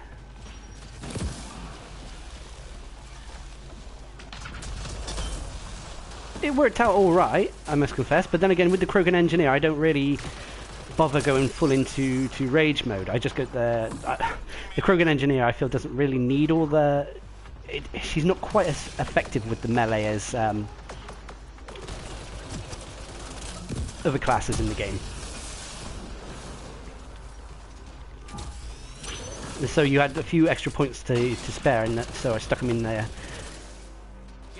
into the assault turret. I've also been experimenting as well with Teammate injured. cryo ammo with the assault turret to see if that works out well. Because I know before the patch, the cryo ammo talent evolution was completely broken. It wouldn't do any damage.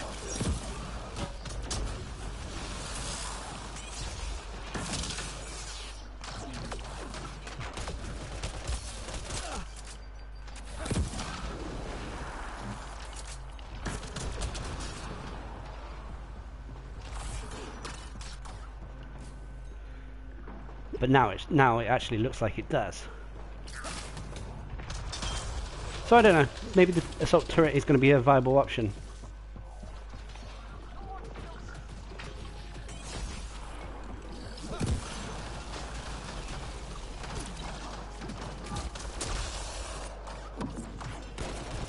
Three more to go.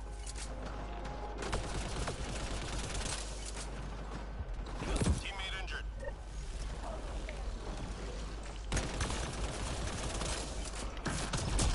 Nice job, Apex. Keep it going.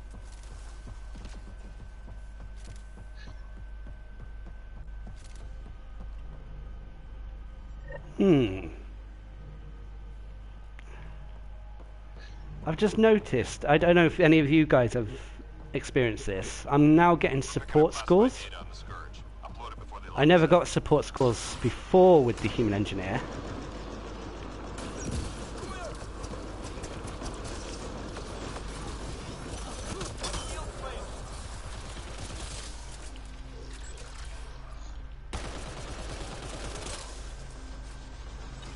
So that seems new.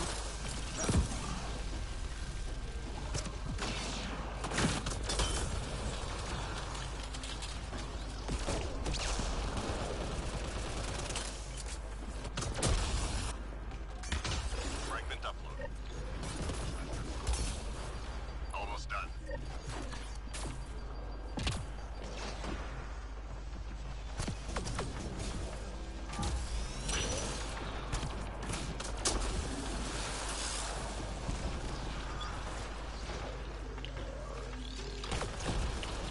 Find cover.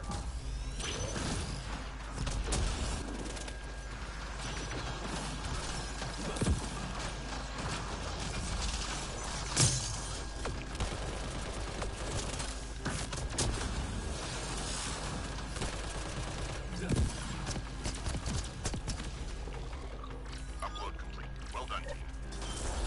Yeah, that's bizarre. I never really had support scores on the engineer before.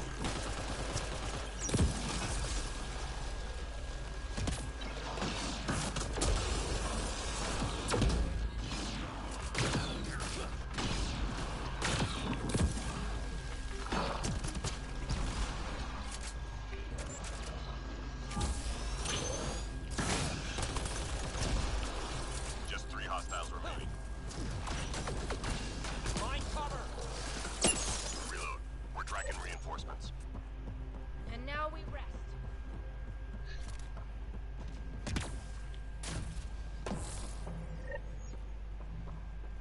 Oh no no! When I was talking about the assault turret, sorry, Wolf.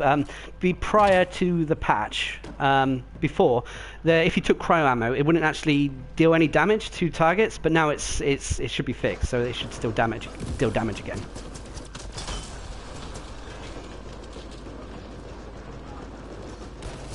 Teammate injured.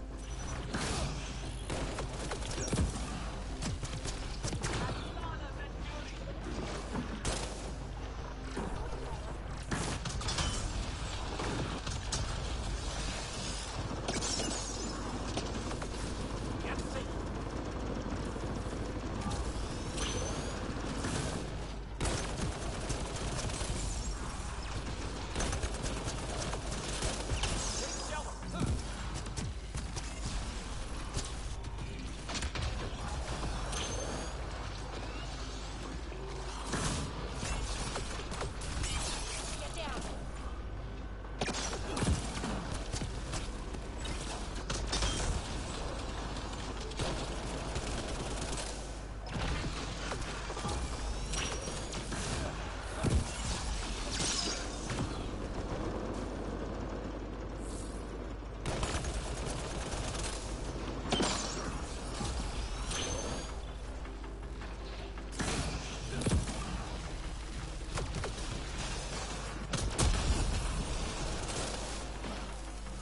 Cryo beam. I mean, it definitely, the class feels a little better since the patch. And the fact that you're getting support scores as well is also a bonus.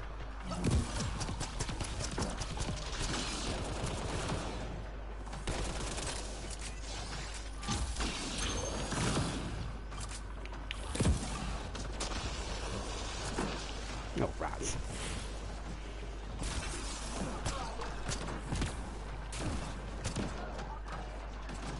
Oh, there's a new bug. 3 more to go. Are you sure it doesn't? Hang on, after this I'll try it. I've still got cryo ammo on the Krogan Engineer. I'll see if it primes for cryo explosions.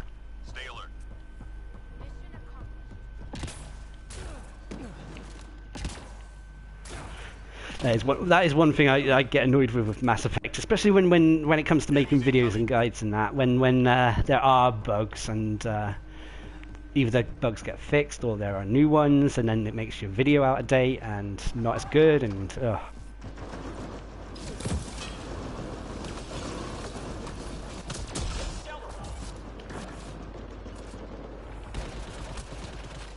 My shield failed.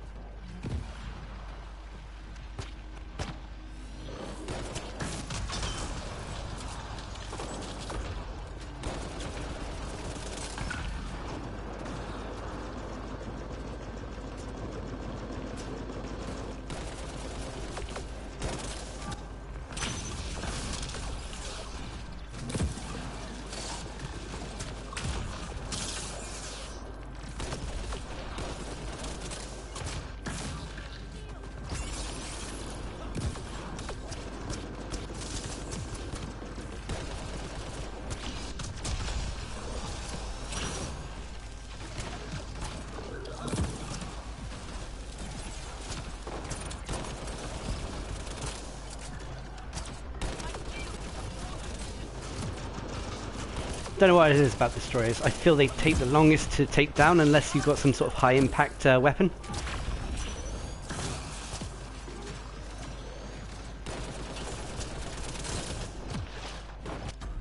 Oops. Hitting a flat line.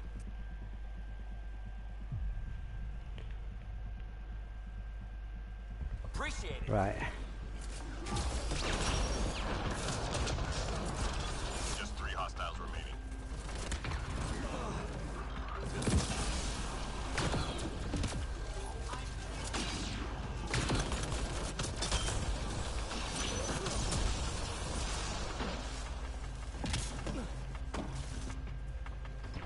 That hurt them. Are we on?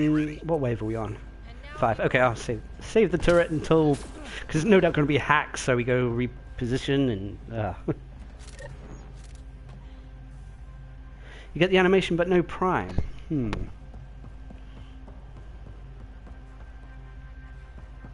Objects of interest detected in the mission area. Find and return to drop point.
God, this is gonna hurt. Nearly through. Artifact is secure.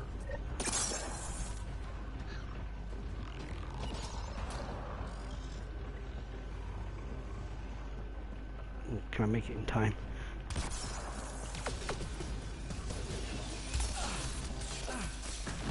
Damn it, my shield!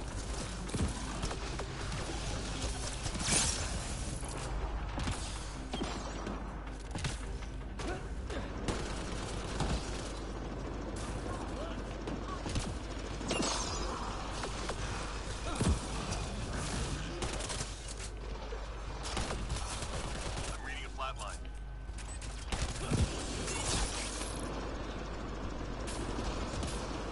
All objects accounted for. Objective complete. Squad member down. I'm coming.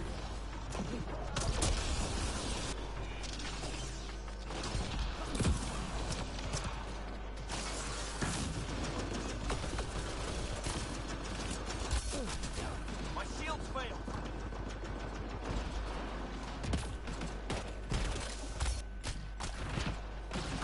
Three more to go.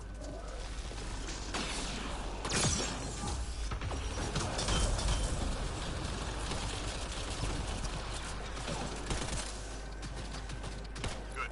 Stay sharp.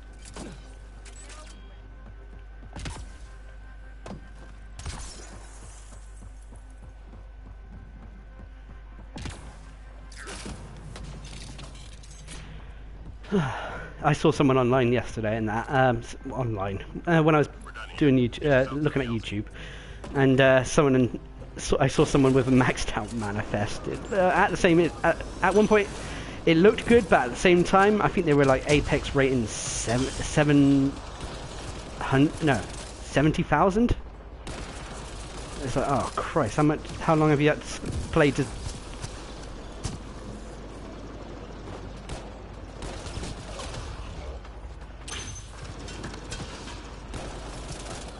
Just wish the, I don't mind having a low Apex rating and that. I just wish, to be honest, I wish that character ranks weren't in the game.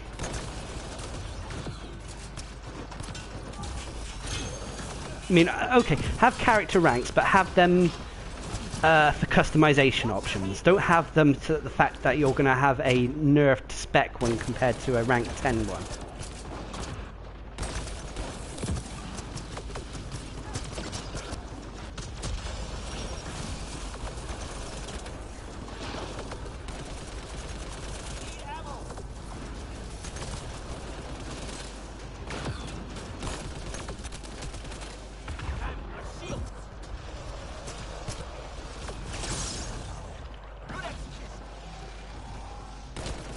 I think that would be the right way of saying it. I mean, have rank 1 the thing, but each one give you a different customization option. Not the fact that they give you skill points.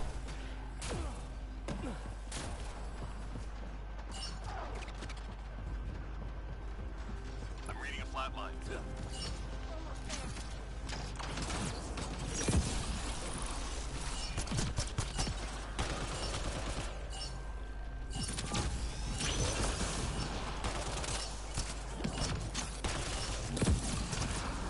Mission complete. All teams secure. Good work.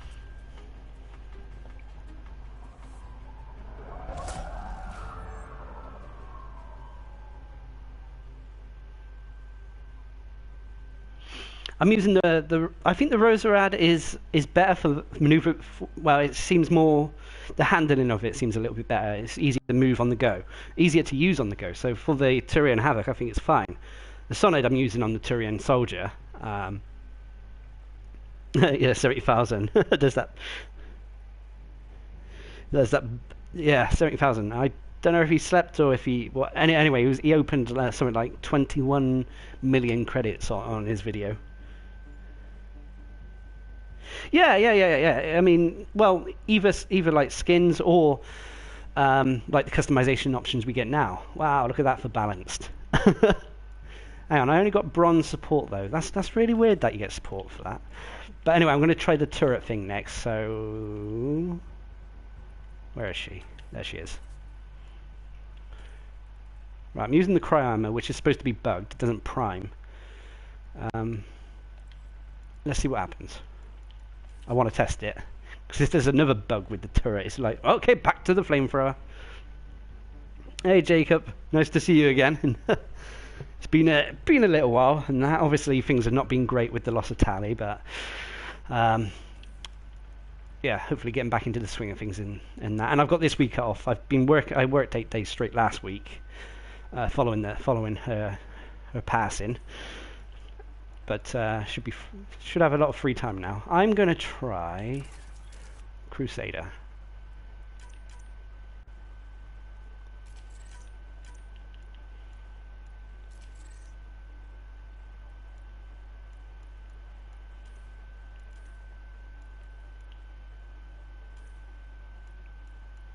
Have I finished doing the ghost yet? No, halfway done on the ghost, so I can use it a little bit more.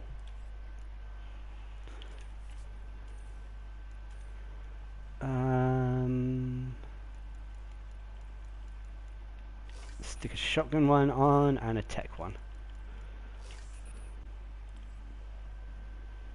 And I'm good.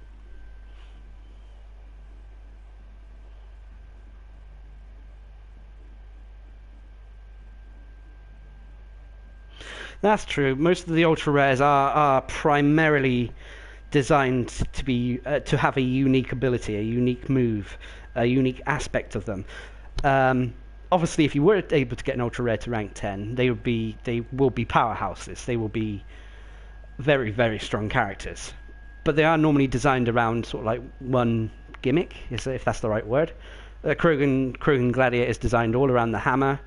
The Solarian Operator is all designed around invasion. The Kineticist is designed around biotic ascension. The Asari Duelist is designed around her sword and the fact that she can teleport through walls. And what else is there? The Angaran Avenger is designed around Avenger Strike.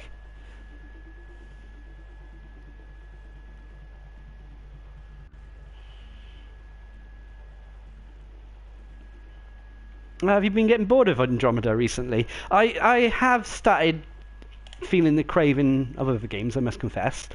But I'm still at least playing Mass Effect Andromeda daily, at least to do the multiplayer Apex missions. I normally, every day, even the days I was working, I would come on, do them, and toddle on my way. But I have been craving a few other games. I want to play... what is it I want to play? I've had a craving to play Breath of the Wild. I've had a craving to play Persona 5. Clear the area and lock it down. Oh, hang on, I need the turret to freeze something. Outlaw. Oh, it should be alright.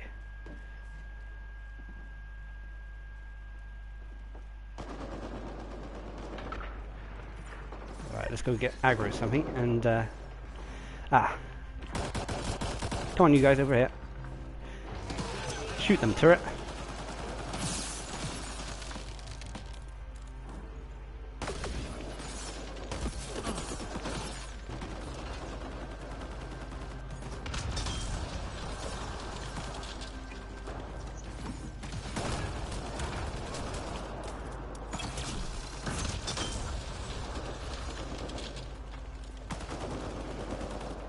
It looked like the turret froze a target, and there's been a cryo explosion, but someone could have cryo ammo on.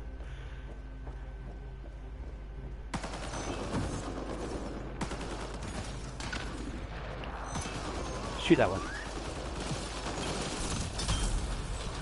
It looks like the cryo ammo is working. Oh, not an armored target though. No, it worked there. It doesn't look like it's bugged for me. Maybe it's with the human engineer.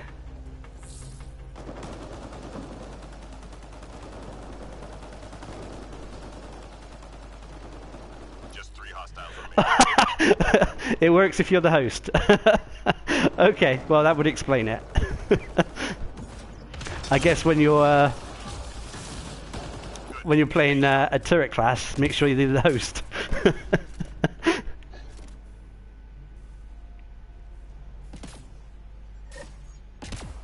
Oh, that sucks that you got bored of the multiplayer. Then you did Mass Effect 3's multiplayer.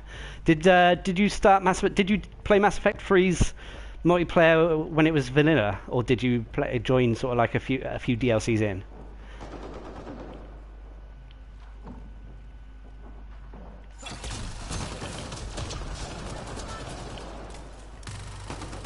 I'm supposed to be using this.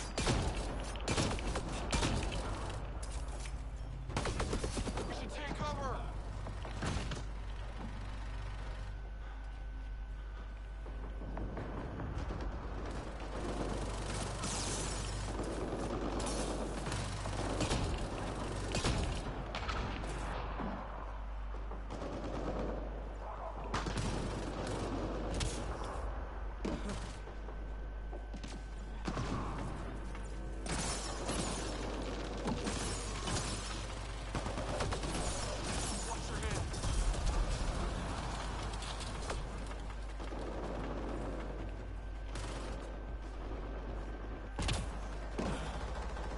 Okay, played from the first DLC. That's yeah. I mean, that would spice the game up a little bit. But I mean, in some respects, we've kind of already had the first DLC for this game in terms of us being spoon-fed. We've had Krogan Gladiator, Solarian, Architect, and now the Turian Ghost. So that's 3 characters as well as 3 weapons. So that could be considered like what the first DLC would have given us in Mass Effect 3.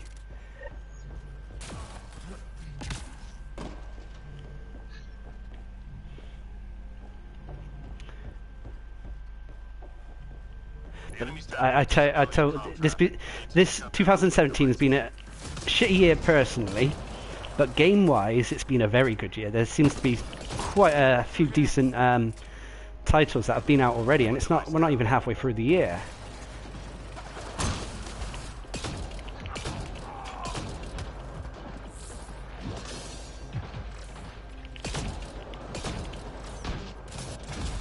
One device down.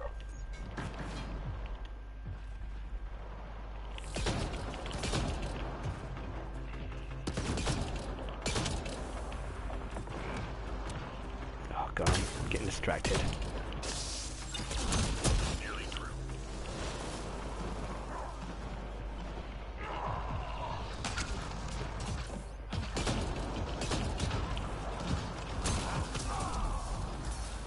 Enemy tech is deactivated. Objective complete. Lost my shields. Take cover.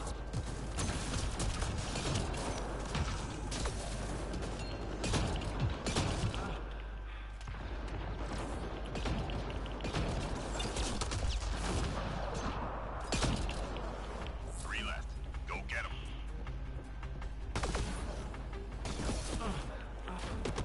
Oh dear. I looked.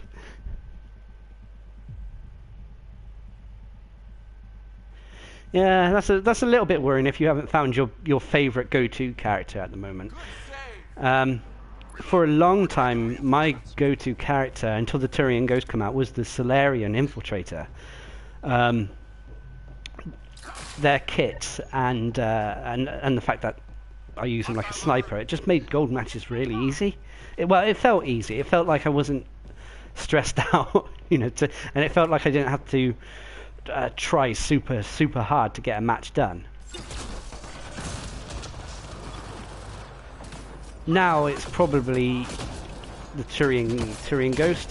Probably is my go-to character at the moment. I mean, I like I said, I do like the human kineticist and I do like the Asari Adept, but they're fragile characters.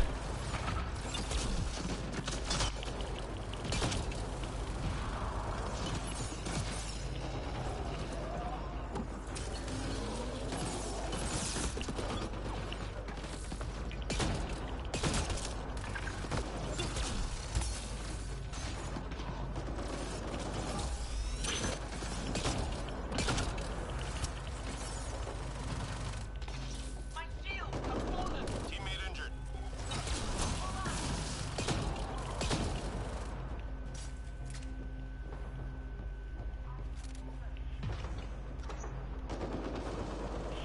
Yeah, I've been the flat cannon for the characters.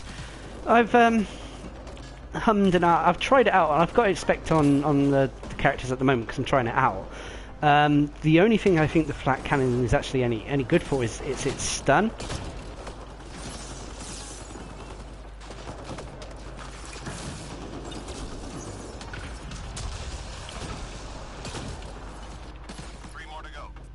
The stun can be quite handy, but apart from that, it doesn't really trump the other abilities the character has. Enemies clear. Stay alert. Especially with the Krogan mercenary.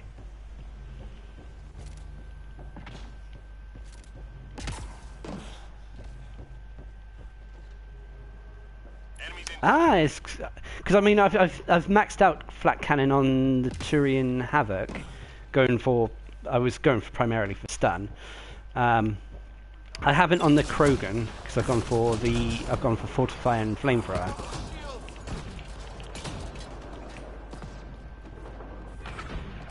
So I should there's still quite a few things I haven't tried since the patch. It's probably because I spent all the time trying to level up and get to rank 10 on the Turian Agent really quickly.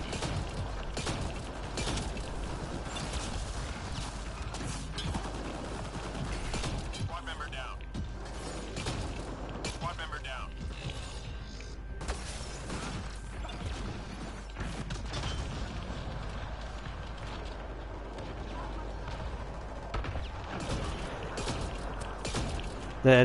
I do feel that the Krogan engineer now is quite a powerhouse. It feels like what the human engineer should have been. It feels similar to the human engineer from Mass Effect 3's multiplayer. And I know Overload isn't supposed to prime, but it still does. See, I did a tuck combo there. So if you hit a target quick enough with Overload and then follow it up with Detonator, it will still do the combo, which is great.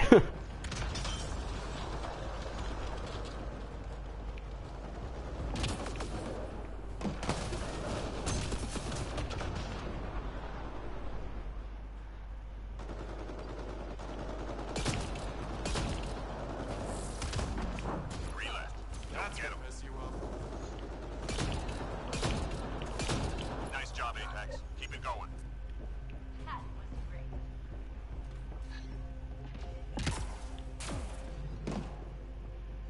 Key enemy personnel were tracked at that location. Take them out. I might give one of my flat cannon characters a go next match then. What are we doing? Targets.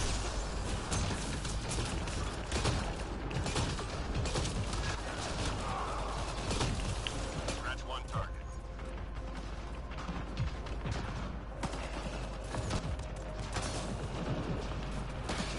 I'm reading a flat line.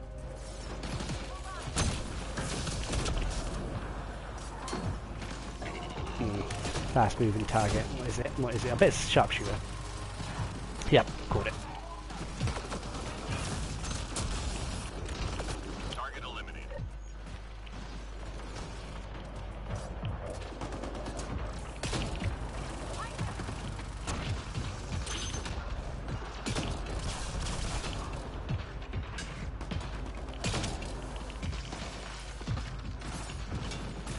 I'm reading a flat line.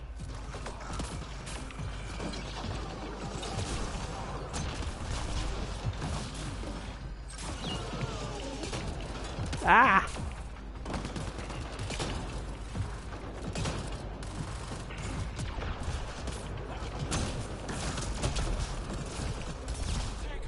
I'm reading a flat Whoops. line. Nearly through.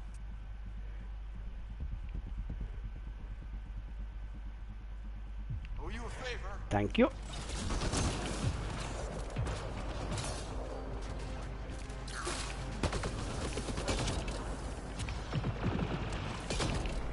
Squad member down. I'm a kind. You got them all. That's a lot of shit.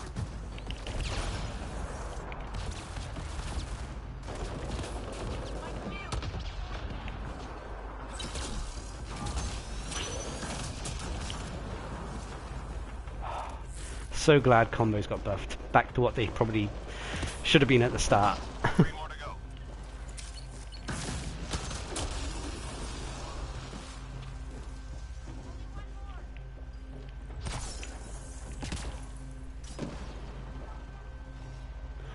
Oh yeah, I thought I don't know if I read that or if I heard before Mass Effect Andromeda's release if the bonus stat did go up to a maximum of 10.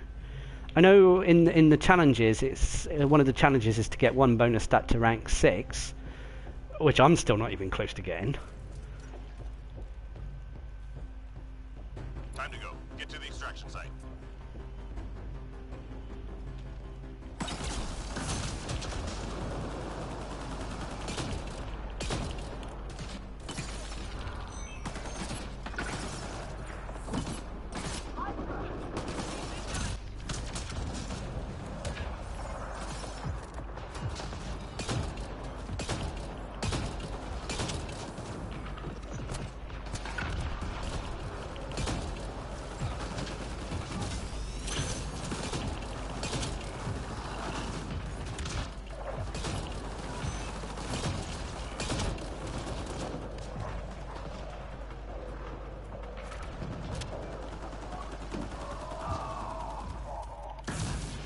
Oops.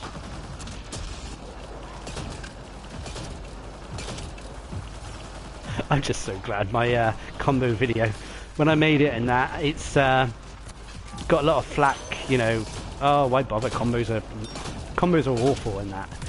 But now they feel that, yeah, it is, people who like combos can still play with them.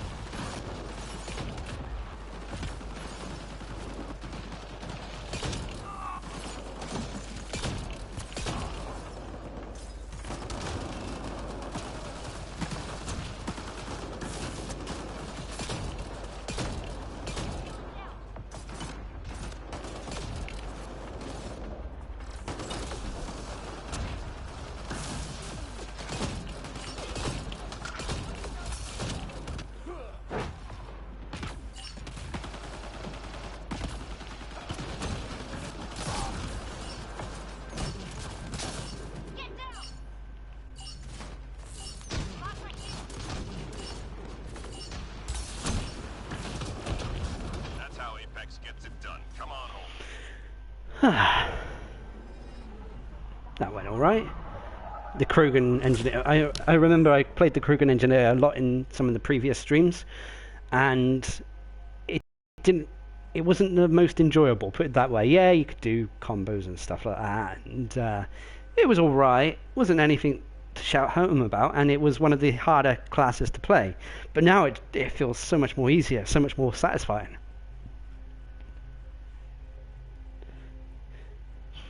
Wolf says its maximum bonus stat is just level 6,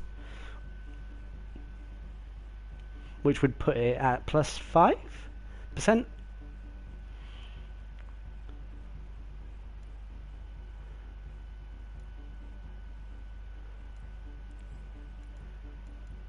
Where are we? Bonus stat, bonus stat.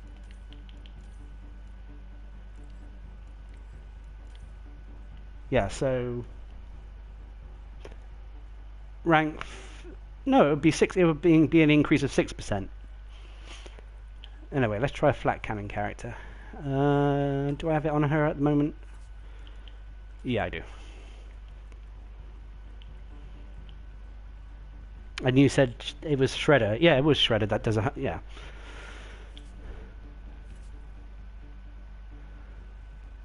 Right. I would use the Roserad, Sonid, or Revenant on her normally, but seeing as I'm doing challenges, a different weapon is called for.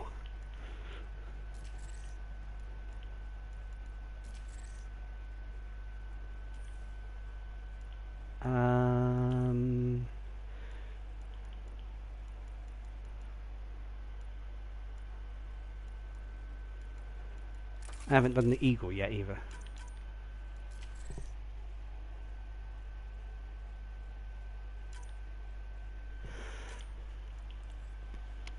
I'm hoping I get to the point like you, Wolfie, where I can Once I've got every character to level 20, then I'll start playing the characters to increase the various bonus stats at the moment. Because at the moment I'm all over the bloody place.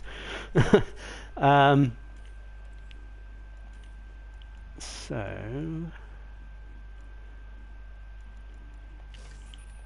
let's try disruptor, and if we're doing flat cannons, let's have a power capacity.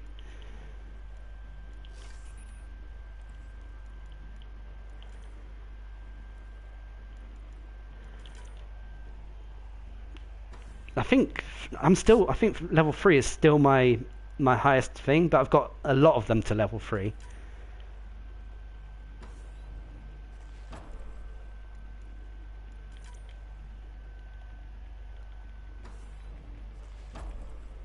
Right, that do. At least I think so. Hang on, let's have a look. Yeah, health regen free, max shields free, all power recharge free, which, to be honest, I agree with you. Getting the all power recharge bonus is probably the best out of the 5 of them.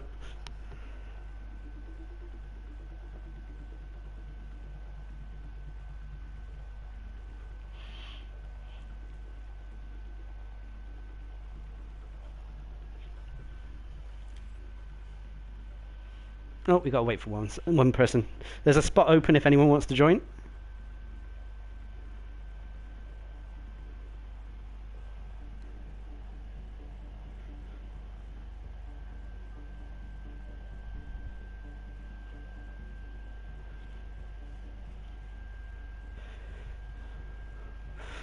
What'd you say? Do we give this guy a little bit of a boost?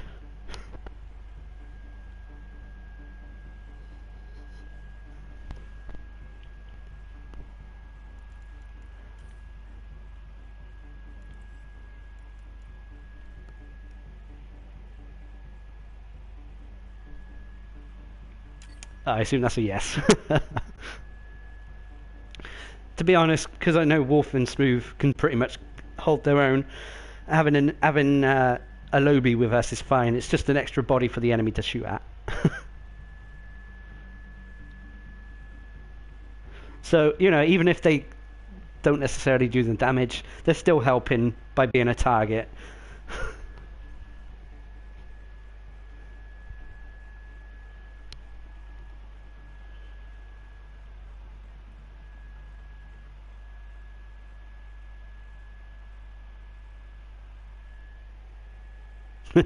Exactly. Yeah.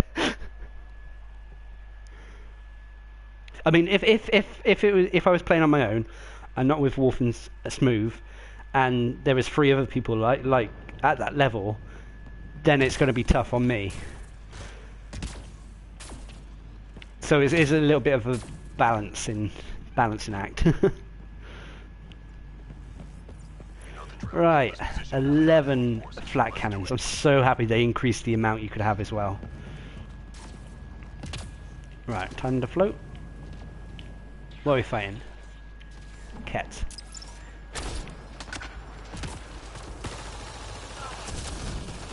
Grabbing cover.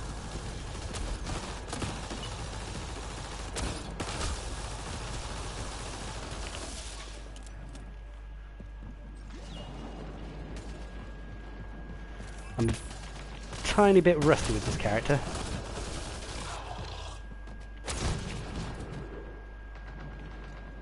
So I'm seeing the damage over time. That's not bad. That's not bad. That was almost half the Wraith's health.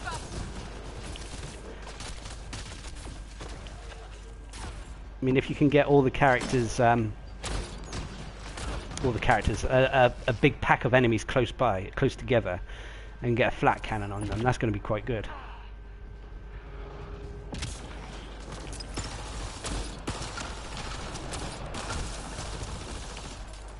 I still like the stunning effect, I must confess, over anti-shield.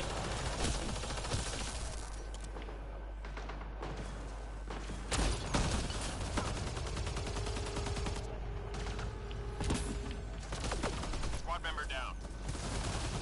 Just 3 hostiles remaining.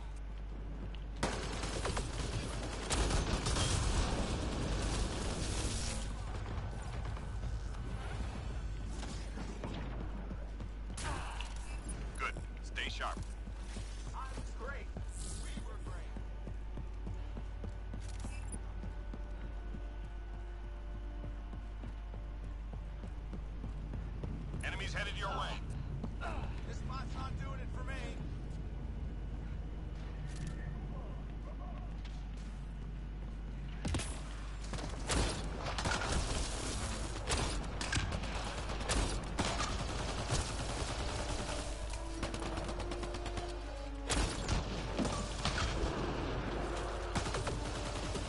Lock line of sight.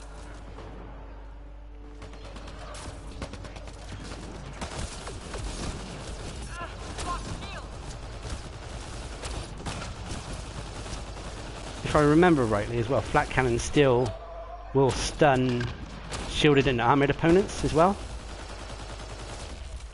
Am I wrong thinking that, or?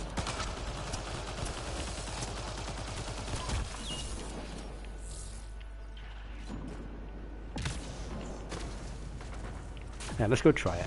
Come here, Mr. Anointed.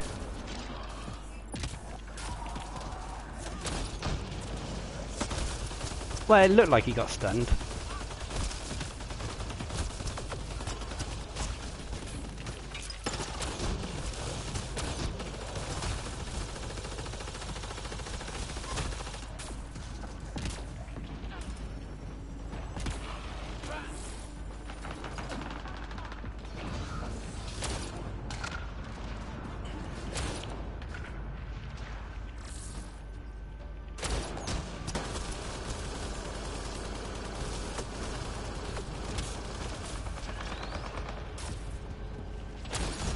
Just 3 hostiles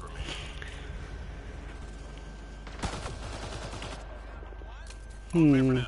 Yeah, I mean, at the moment, what I'm thinking in my head as well is, like I said at the very start of the stream, and I think I've said it in other streams as well, I try to make characters unique from one another, and with Flat Cannon being the way it is, and Incinerate being used on so many other characters, might as well use Flat Cannon Before they lock us out. at its full potential on this character, especially even over the Krogan character. Come on, use your Flat Cannon. If, like, it didn't want to work then.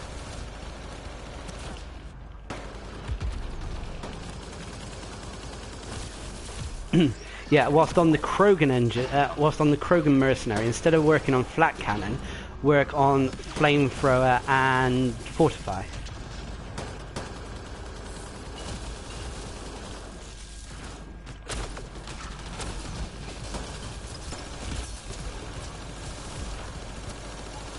Fragment upload. See if I can stun lock this guy. Lock line of sight.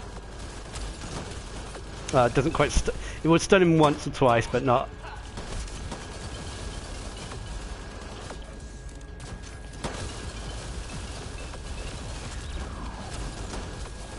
Lock line of sight.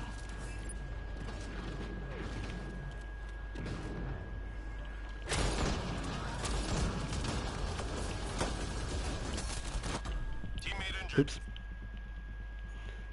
I'm coming. Don't worry. Get down. Oh, god damn it. Get up there. Yeah, there we go.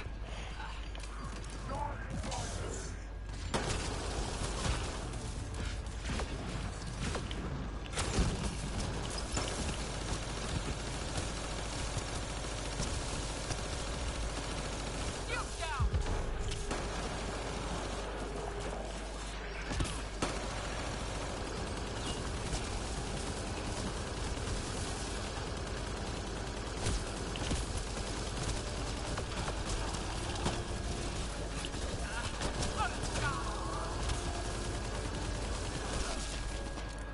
Upload complete. Good job, Apex.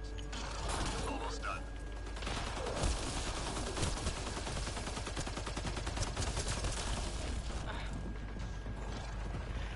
The only trouble with having so many 3 more to go. The pick is right. so many bullets. Yeah, I mean, All clear for now. the only thing with going back to Fortify and talking about the Krogan mercenary, and in some respects, the Turian soldier, I haven't really experimented. Oh, actually, also the Krogan Vanguard also has Fortify. I haven't experimented too much with. I can't remember what it's called, but the evolution of Fortify that allows it to prime.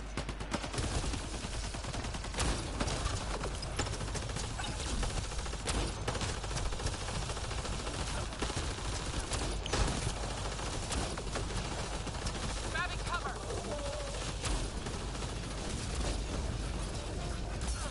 You down.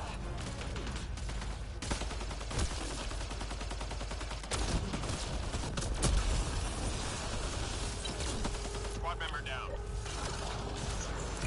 Right there.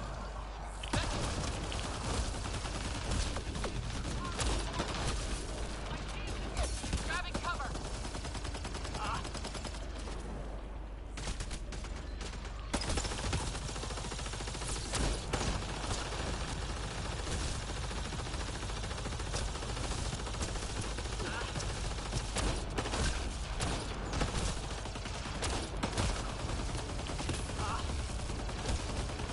Shields are compromised.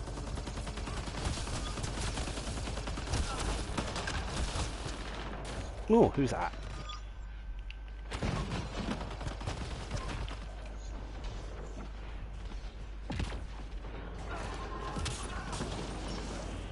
Don't they have an ascendant this round?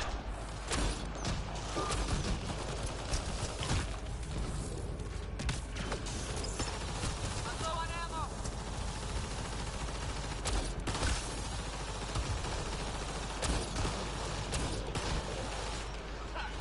Just 3 hostiles remaining.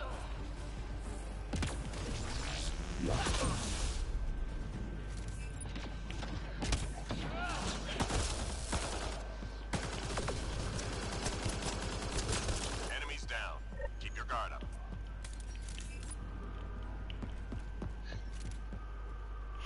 Tech armor is in Mass Effect Andromeda, but it's a passive power.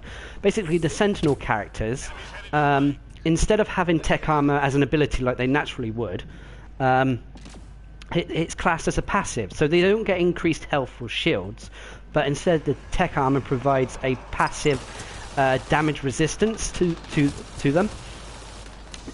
It's actually, I think it's actually quite good.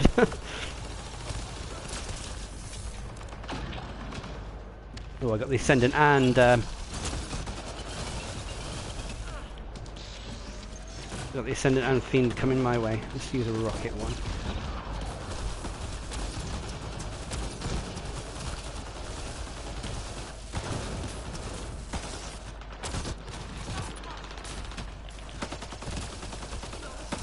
Watch out, Smooth!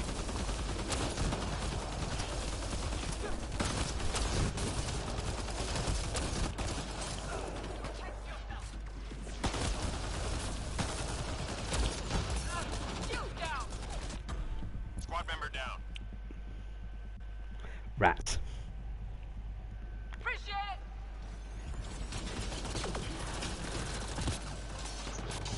What, yeah, my Fortify, on my Turian Soldier, I have Fortify maxed out.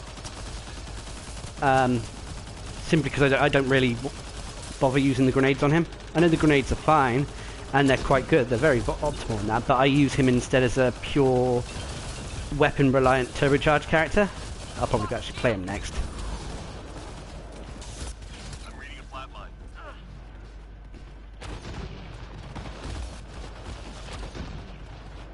Something behind me. Teammate injured. Oh, damn it.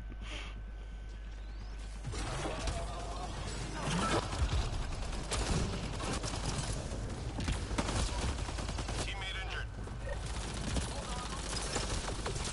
Lock line of sight.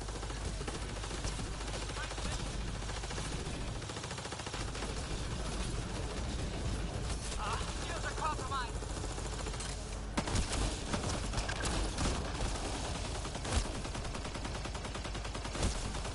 Teammate injured. The pick is dry here.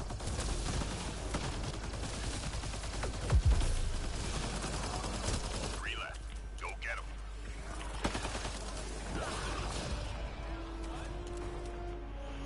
I need more ammo. Stay alert. I think on my Krogan as well. I think I got it up to rank. I think I put Fortify up to rank 5. The reason I keep going to rank 5, at least rank 5, is because of the bonus it gets. You know, gun damage, melee damage is increased by a certain percentage or something once it's. Squad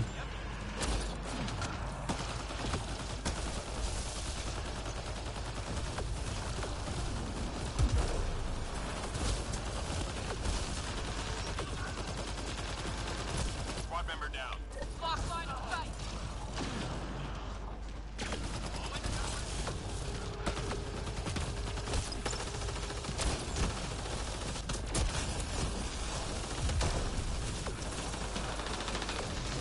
Get down.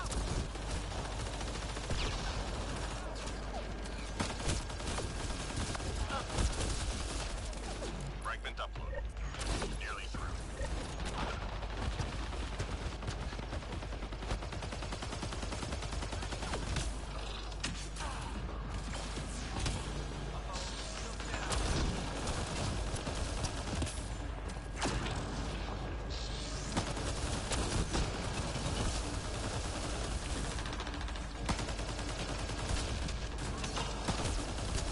But again, I think that's one of the reasons I like Mass Effect so much, is the sheer amount of sort of like variety and builds and that you can have. Well, yeah, granted some classes there are completely optimal builds and that, you know, there's no build better. But most of the classes I find allow you to mix and match.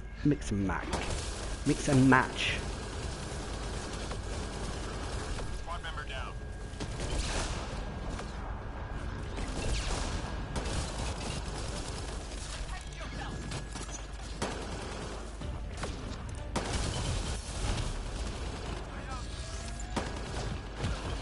Squad member down.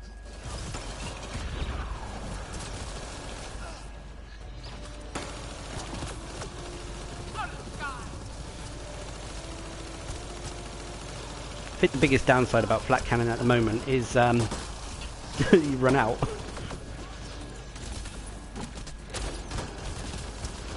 And I have to keep remember to try to fight airborne. If I'm going to take damage, take it in the air, because you'll take a lot less.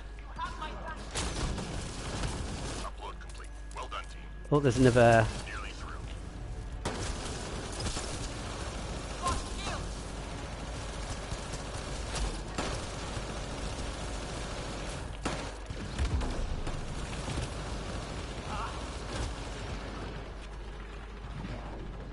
I'm reading a flat line.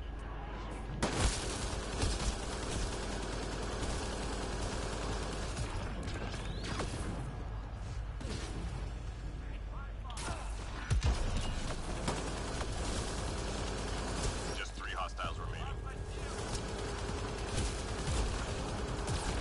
Nice job, Apex. Keep it going. Because although I can have 11 of them, it's hard to get 11 back.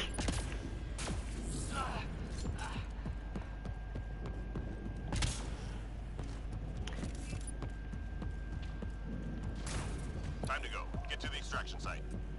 Ascendant.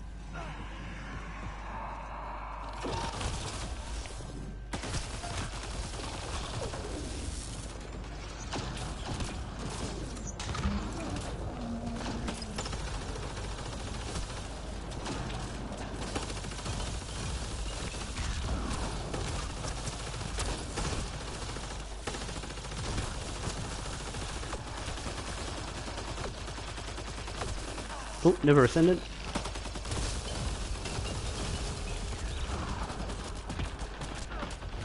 Lock shield. I'm reading Oops. a flat line.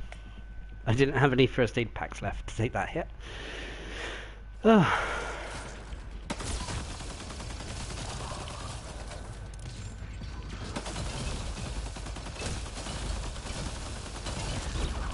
Here we go.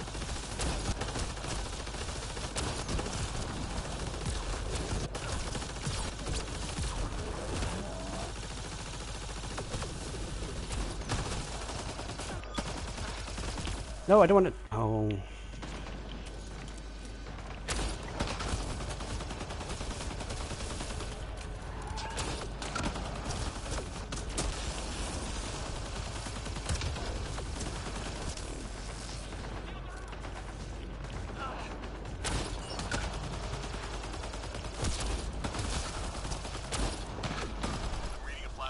Oh dear, what happened down there?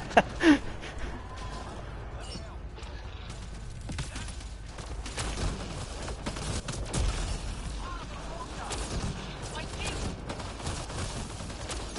Excellent!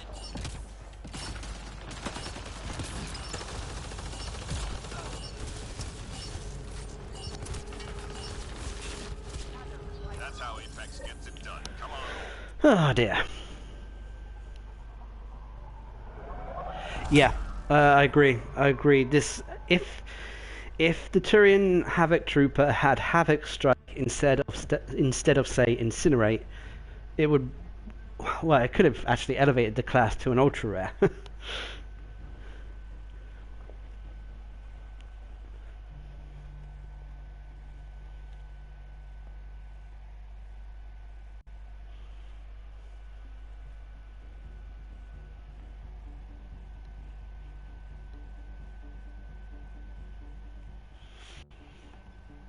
Oh, looks like I got my daily dislike.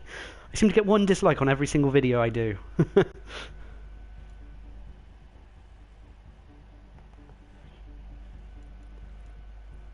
But at least that means it got someone to click on it.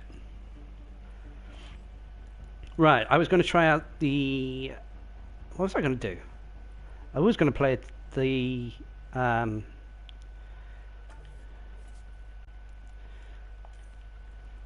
See, I mean, that's the wrong ability. Fortify.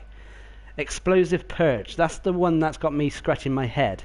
I mean, on the Turian soldier, because I use him as a sort of like a, well, basically like a turret. He sits down and he doesn't move. I use unmove in defense, but with the other classes, I mean, is Explosive Purge worth it? I mean, minus 50% recharge speed means it would say 2.5 second recharge speed, so that's still quite quick.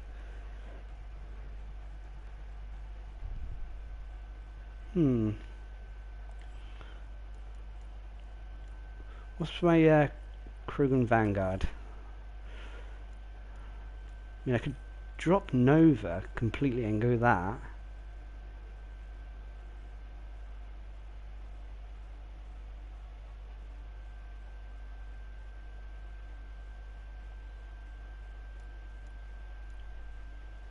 Actually, let's give it a go. Hang on. Right, reset powers, not reset level.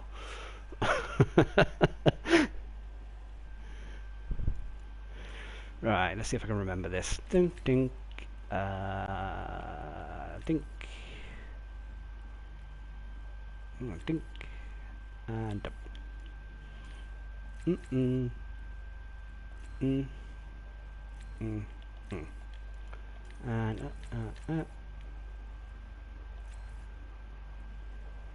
ugh, that one.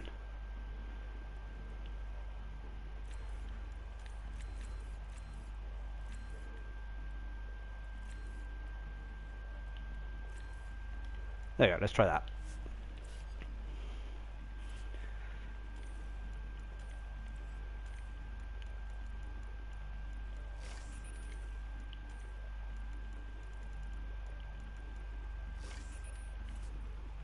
And what was I using on him? Let's use the Crusader again. And for long range weaponry, we will use the Widow, just because he can carry a shit ton of weaponry and not actually have any cooldown.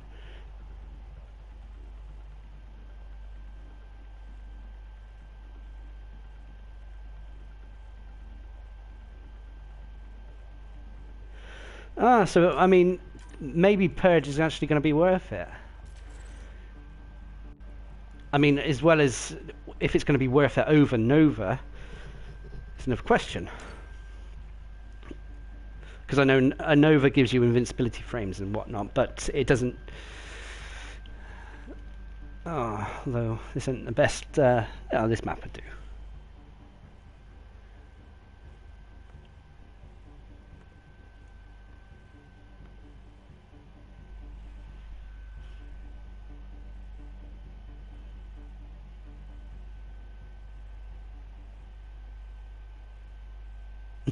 Never again. The only I don't know the only time I dislike a video is when it's kind of genuinely asked for. If people want, say, feedback on this video type, and if unless actually putting a genuine comment in, a dislike is a quick way to say that, well, you don't really like this format or something like that, which could be the reason why I get dislikes, which is fair enough. We need to secure this Ooh. position. Enemies on the move. Be ready. Sorry, I've never actually played with Purge before, so it's going to be interesting. Shame it's against bloody Remnant.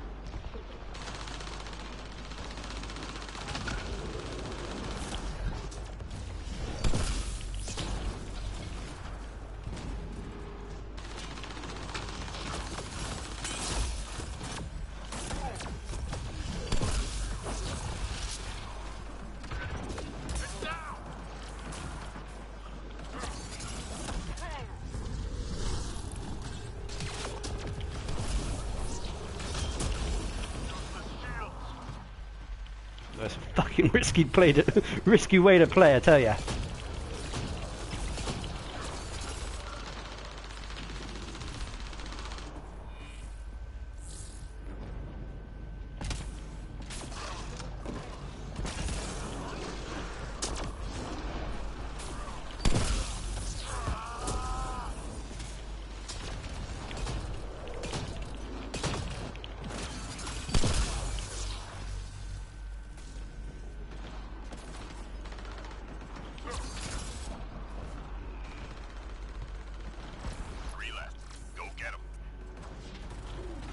Can't go through walls.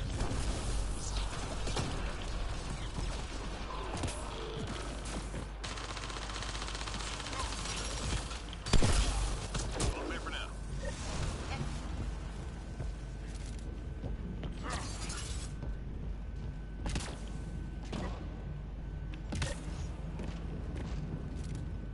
Hostiles en route. Get away! I mean, I can't see the Purge being that great on most of the other characters, if I'm honest.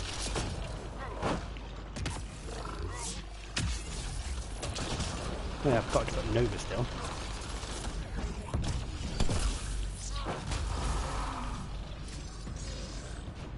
And I suppose, you know, I'm being a bit liberal here in that, but I suppose if you know, when it comes to Purging and that, you would Purging, even working that film. You would only really do it if there's multiple targets around you. You wouldn't go purging just a single target and sacrifice that damage resistance you get. Teammate injured. Teammate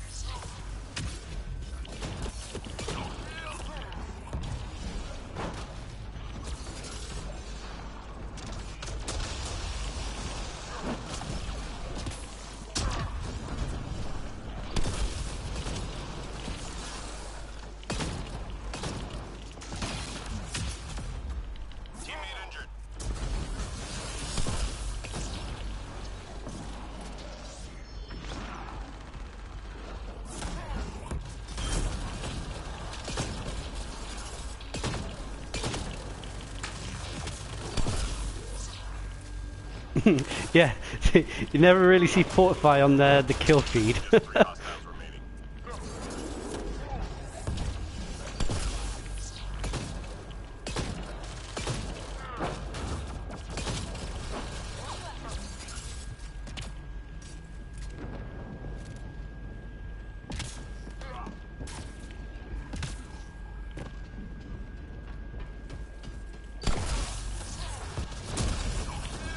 Sensors clear for now. Great shooting.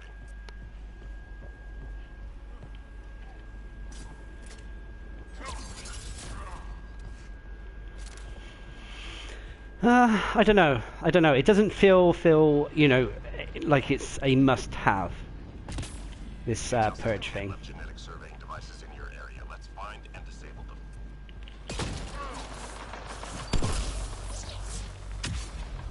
Enemy tech shut down.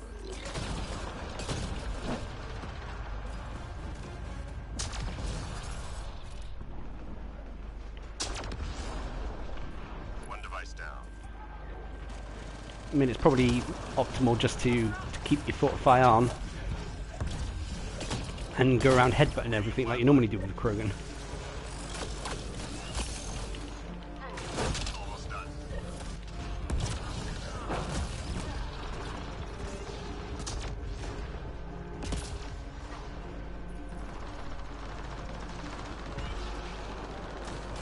Enemy tech is deactivated. Objective complete.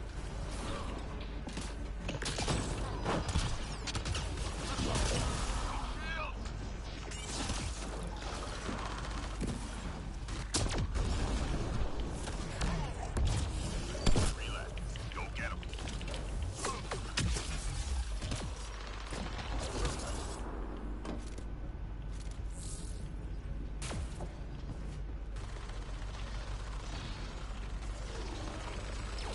Enemies down. Keep your guard up.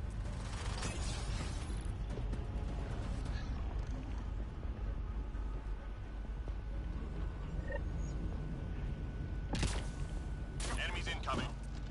Get away.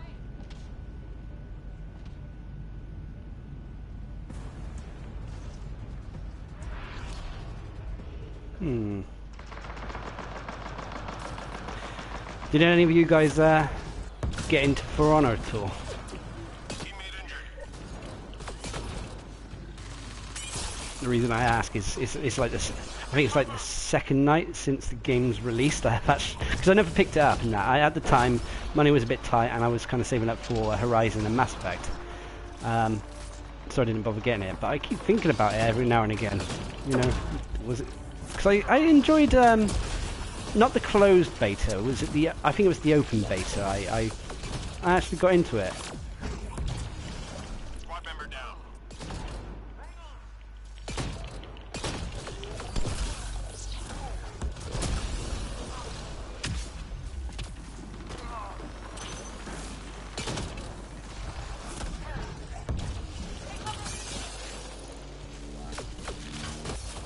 Shields are out.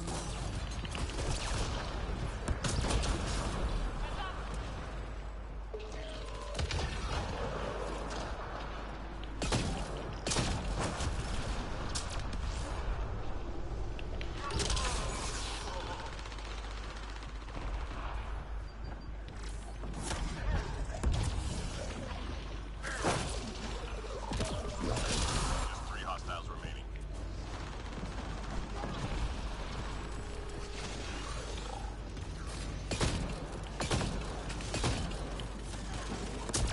Good. Stay sharp.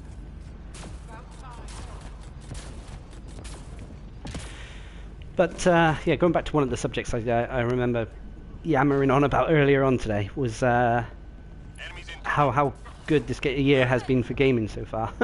I mean, I want to get Persona 5. I want to play Breath of the Wild.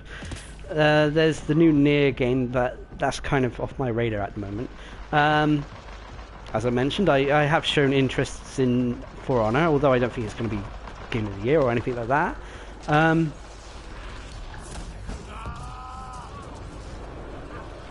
What else is out?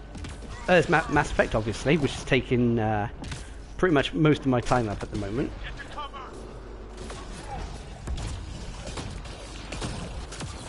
cover. At the start of the year, I really enjoyed Resident Evil 7. And actually, I still need to do my speed run of that.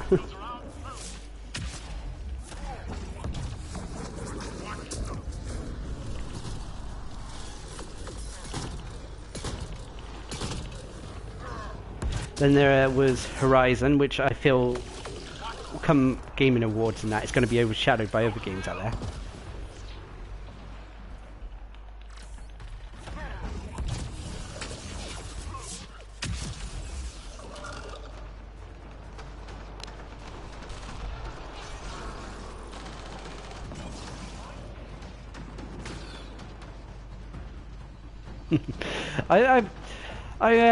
I find myself, I play it at work a lot. I often play the Fallout Shelter, the iOS game.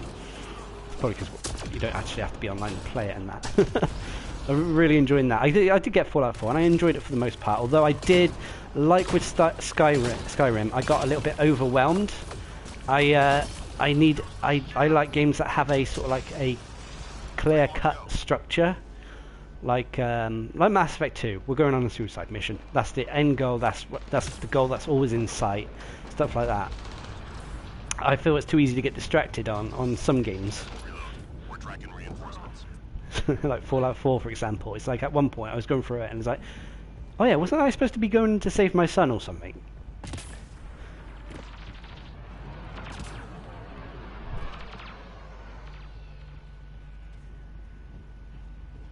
Sources say key data is Oh great, it's in the best location. recover that data.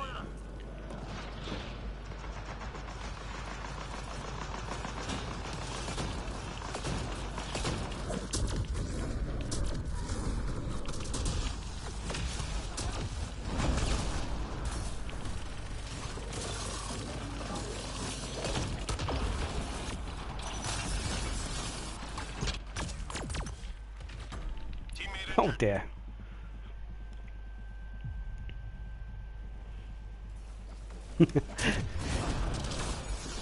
Well, the only reason I started playing Shelter again was because I can't access the internet at work, so I needed something on my tablet that I had with me, something that that could entertain me. I mean, work does, you know, obviously I don't play it 24/7 while at work, and that would be a bit cheeky.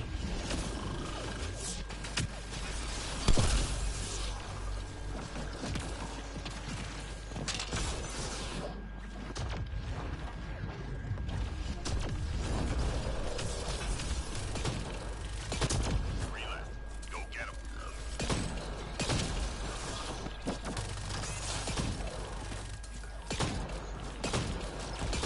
Enemies down. Keep your guard up. But anyway, going back to the topic at hand, the Purge and Fortify. I don't know if it's really worth it. I find myself without it, when I just had the up to rank 5 and then the rest in Nova, We're done here. things were a lot simple. I wasn't worrying about turning it off, turning it on.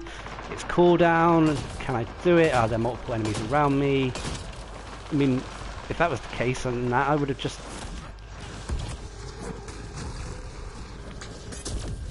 used Nova if there were multiple enemies around me. And it's not like I can actually activate the combos myself unless I got less charges off cooldown. Oh, did I fuck that up? Oh no, I did fuck it up. I got one of them.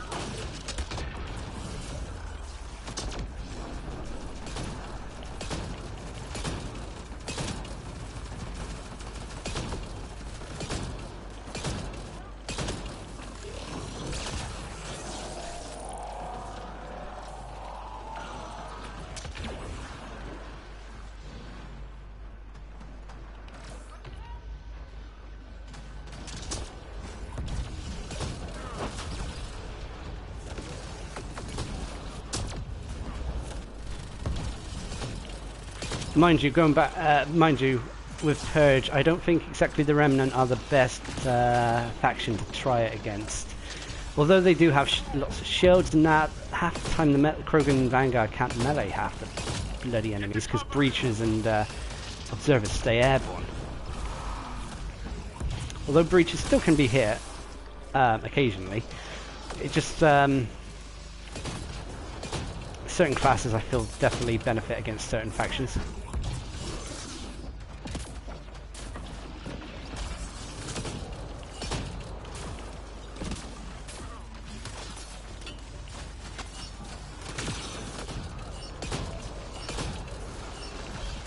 Get to cover.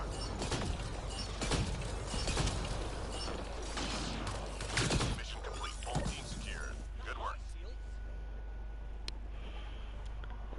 Oh dear.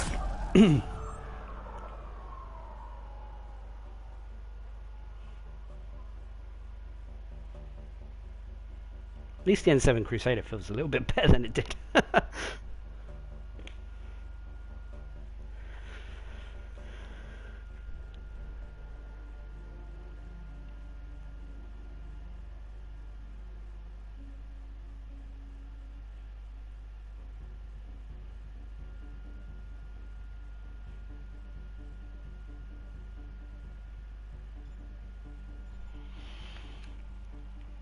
I don't feel I did that good. Nah, quite a way behind Smooth and Engine. And I was going to say Engineer, Smooth and Wolf. So yeah, not the Purgeon's not the. I don't think it's going to be for me. But now we're going to have some fun with the Sonid.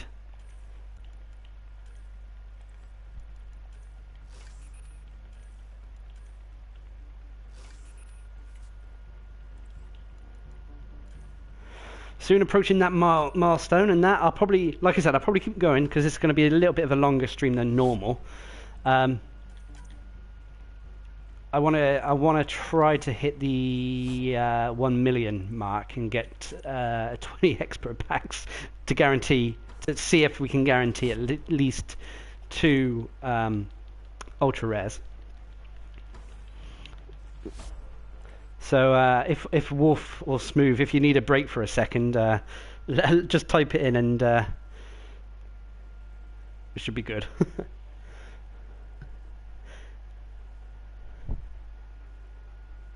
Yeah, the Dan is... I mean, Felbunny used to praise the Dan for being one of the best, probably her favourite weapon in the game. Oh, go with the Dan.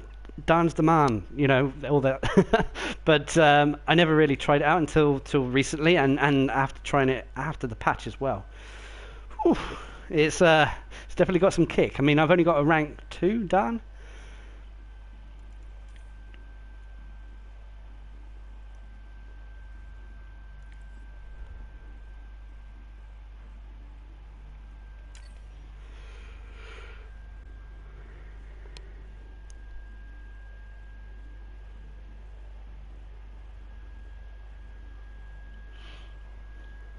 The only thing, I mean, I do rate the Dan very highly.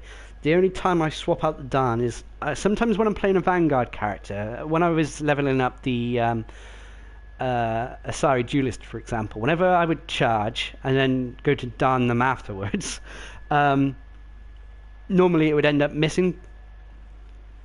But when I would switch to something like the Piranha or one of the other more sort of like pellet based ones, it would normally hit after a charge straight away.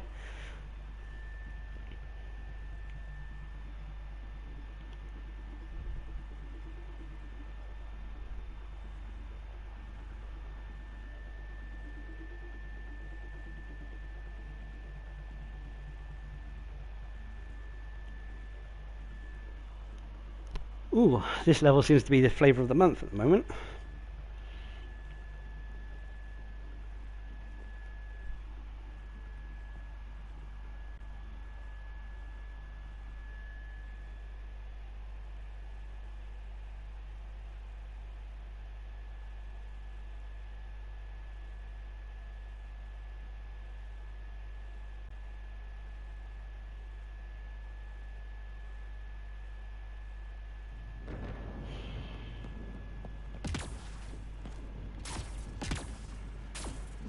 Right, what are we against? Oh, Ket, lovely. This one's simple. Clear the area and lock it down. Enemies incoming.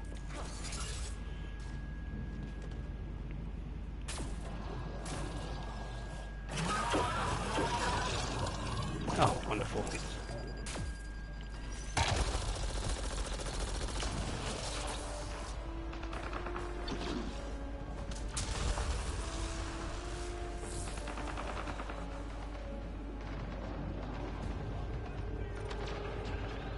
Like, right, we've been talking about Fortify, and I've been banging on about roaming and not roaming. The way I've got this guy is definitely he supports the hunkering down.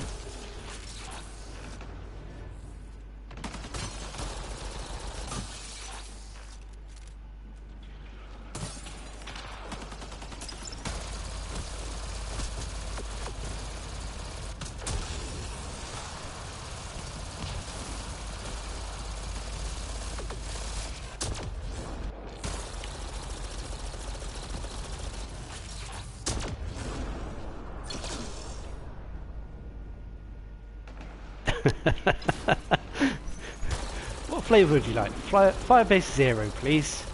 Oh, it's like flipping vanilla.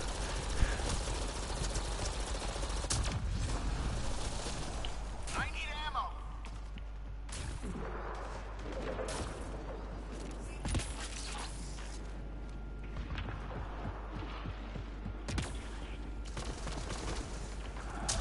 Three more to go.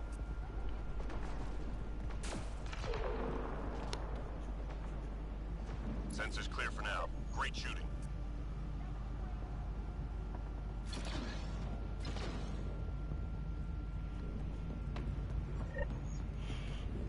Smooth. That's exactly the same. That's the Fell Bunny's go-to setup. Asari Sentinel and the Darn.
Oh, I guess we could hunker up in the middle.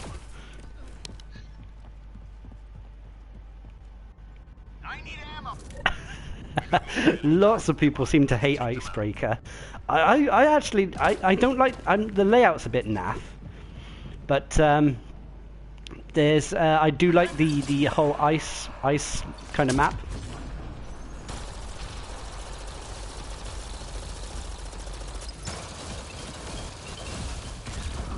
Target eliminated.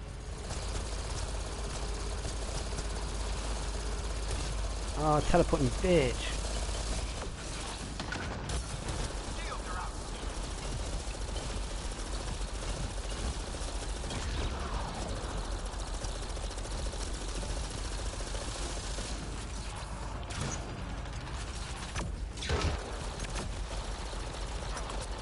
Shields are up. I mean, even though I'm on low health and that, with Fortify and combat fitness, it takes a lot to bring this character down. Watch out.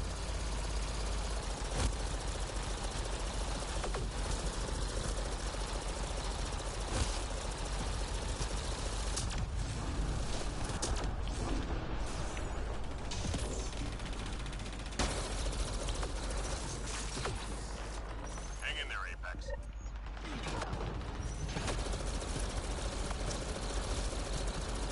Get to cover.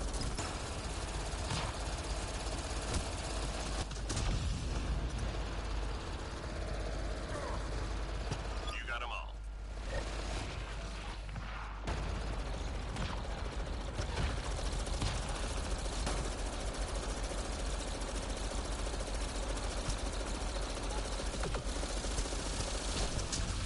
Three more to go.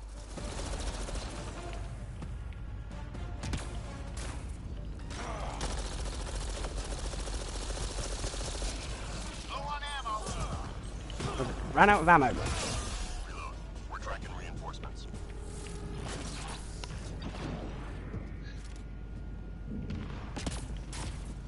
The Sonid seems alright. I like it. Then again, I would only really recommend it on a turbocharged character. I wouldn't really recommend it on any other. But I mean, I'm enjoying it, especially on this class. I seem to enjoy it on this one more than the others.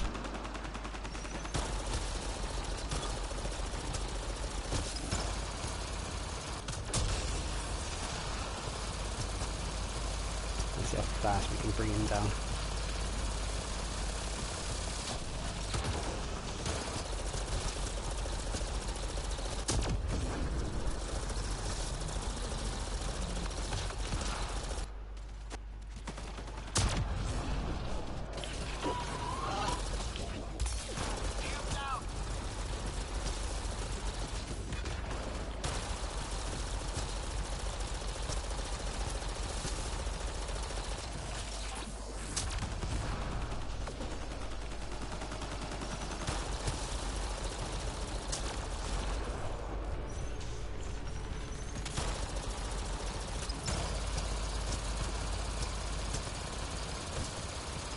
Sorry if you can hear Phil Bunny's PlayStation beeping in the background. It's a little bit, there's a fault with it or something. It keeps occasionally spitting out the disc.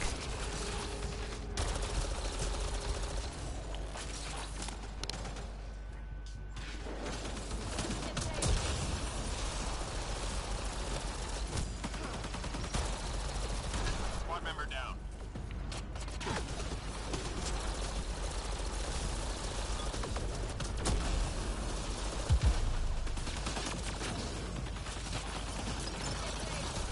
Squad member down.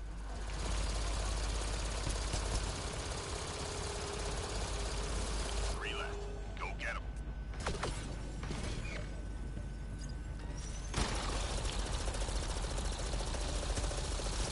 Beep, beep, beep. I should probably actually just pull up. Christ, what's doing? Hang on a minute. Stay sharp. That was great.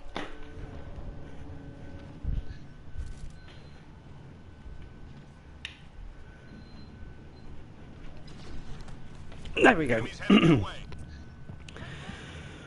Right, ammo box.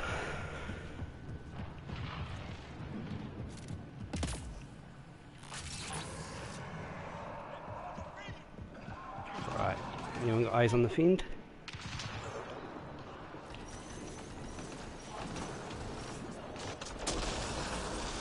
Oh, there it is.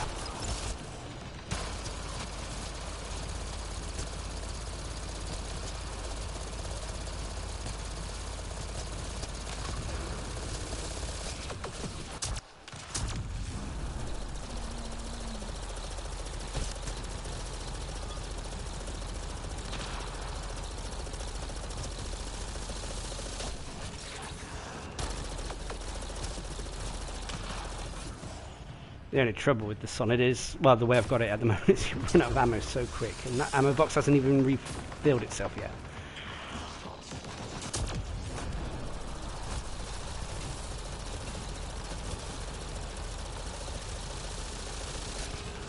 I need ammo.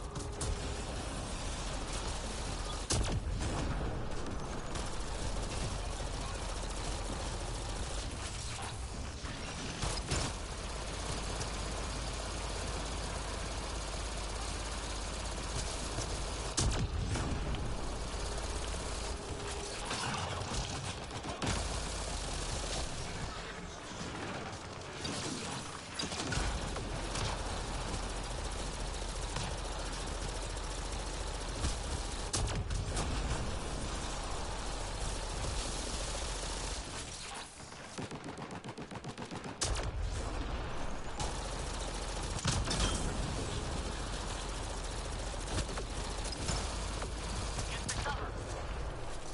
3 more to go.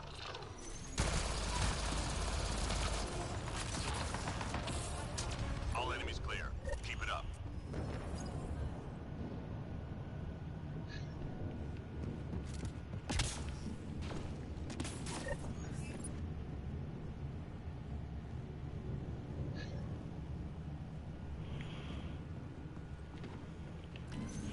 Yeah, I think they sort of, basically is Recovery requested.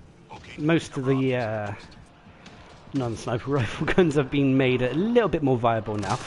One or two of them I meant... Oh shit.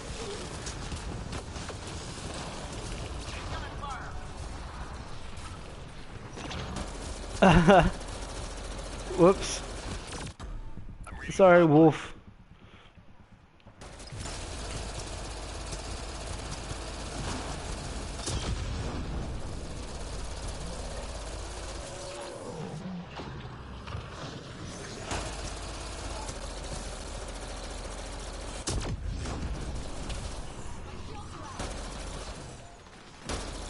Artifact is secure. I really hate when you get stuck in a reload animation and you can't pull out your rocket. Reading a flat line. Oh! Shield down. Whoops.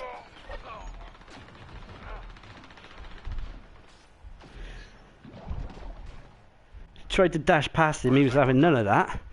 Right, it's all on smooth and mad tour.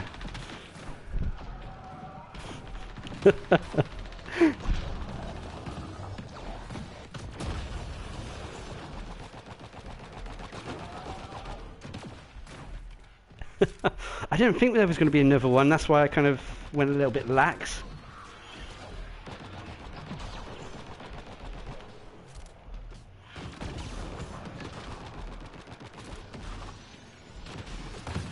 Teammate injured.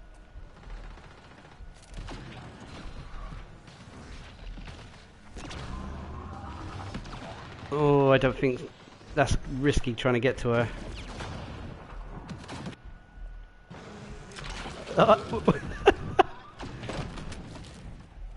We've all been eaten, except for, I think, Mad Tur. I think he went down naturally. Yeah, he did. But he's the only one left. And he might get grabbed by... Oh.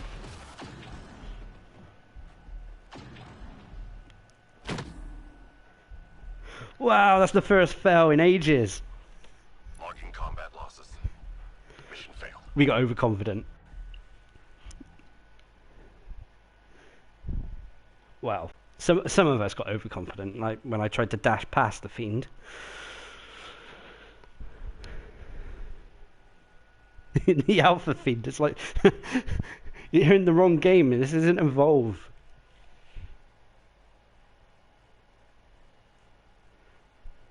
Yeah, Wolf had an encounter with Metal Gear Fiend. Me and Smooth were a little bit cocky.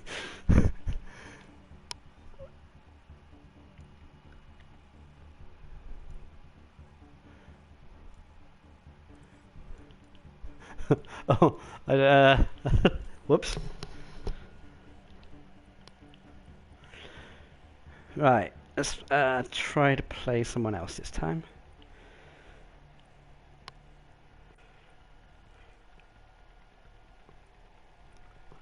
There's a spot open if anyone wants to join. Oh, we already got someone in. Oh, they went.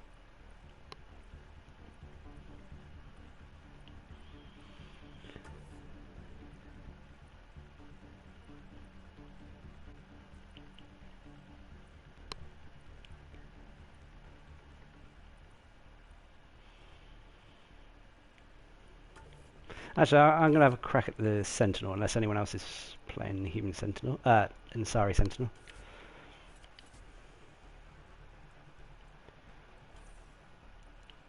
Can I get away with the Dan as well? Oh, I know it's too heavy. I'll continue doing the Ghost then for now.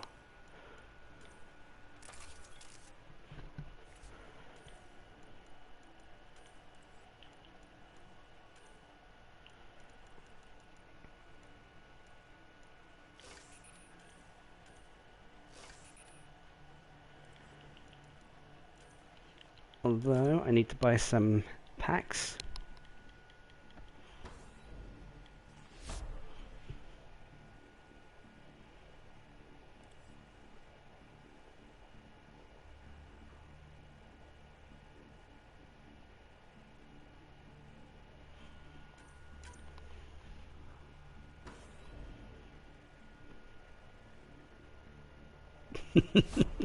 I know I think in the patch they said something that the fiends still have an issue with latency and whatnot. They didn't say anything about fixing it, unfortunately.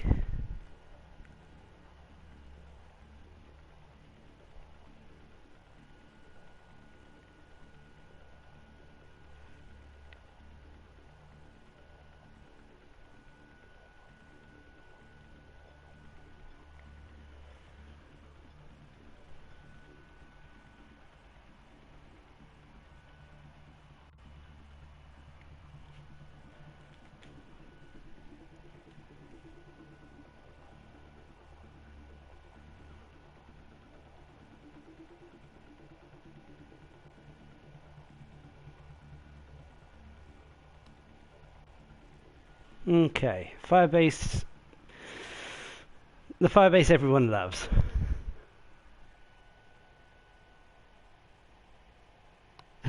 Yeah, yeah. Me and Smooth ain't got the excuse that we didn't know he was there. We knew he was there. We just tried to tried a little bit. Got a bit too big for our boots.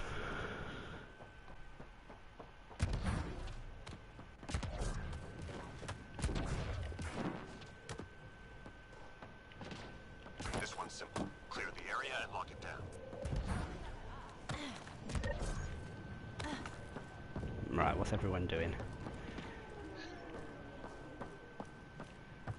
Oh, looks like we're going to roam a bit.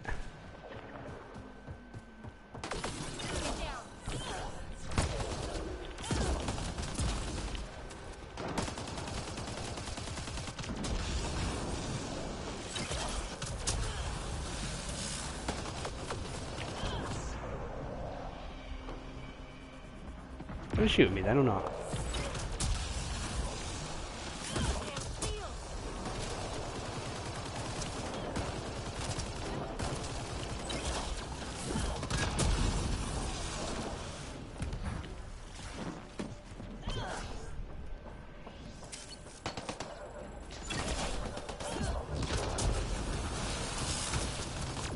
Shields are gone.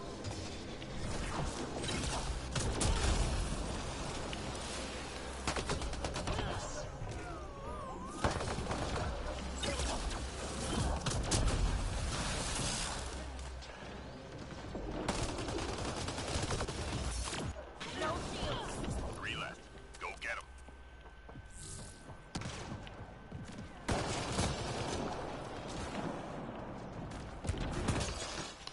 There we go.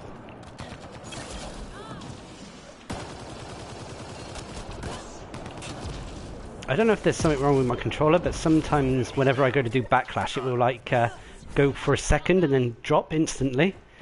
Don't know if you guys have experienced that. It's like I have to really, really press the button in. Enemies incoming.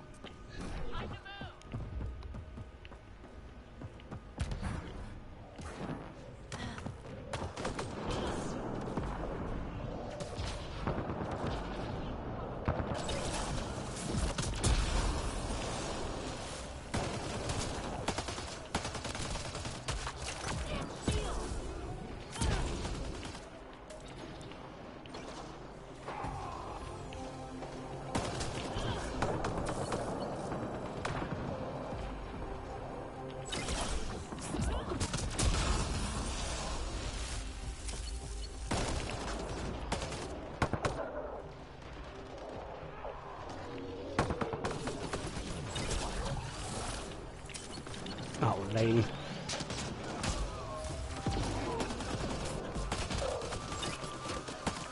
Squad member down.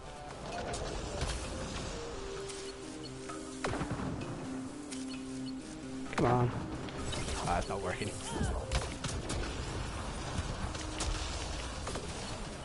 Take cover. Squad member down.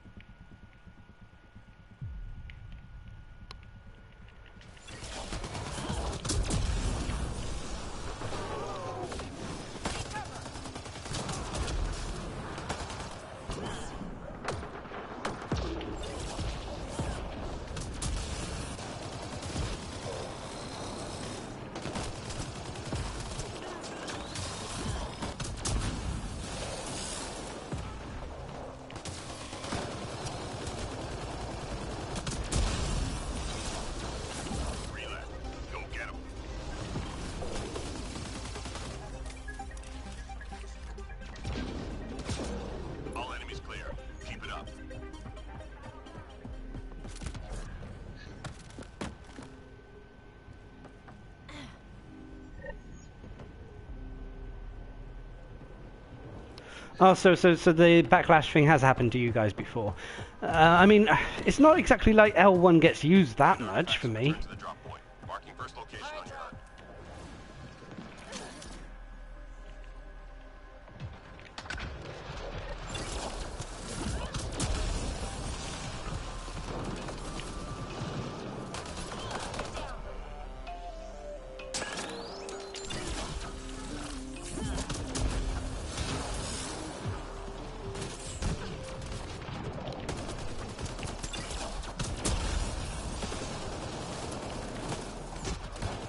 Artifact recovered.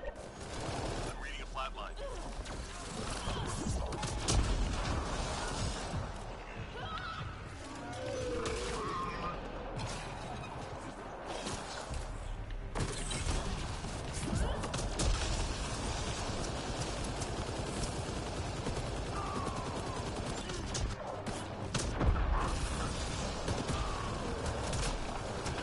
I read somewhere that, oh, thank you very much, that backlash can also block melee attacks, although it won't return the damage to them.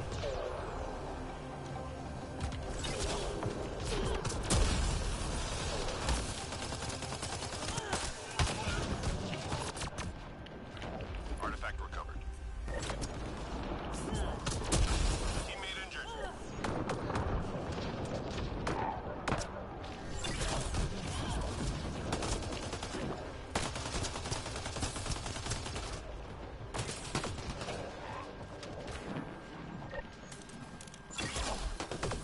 Take cover.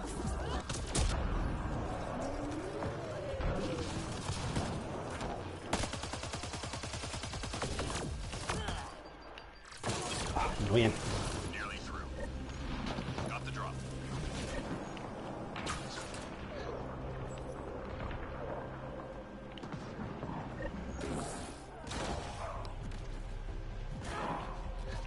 Last drop received. All artifacts secured.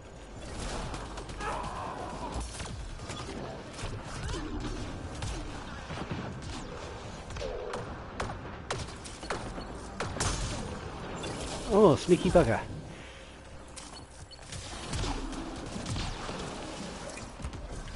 I mean, do you guys know if the backlash, if it breaks, do you still get the bonus or not anymore? Because I mean, ever since the stream where we had a deep deep conversation about it, I have been wondering since if the patch changed anything mechanically. I know there was no official note on it, but I was just wondering.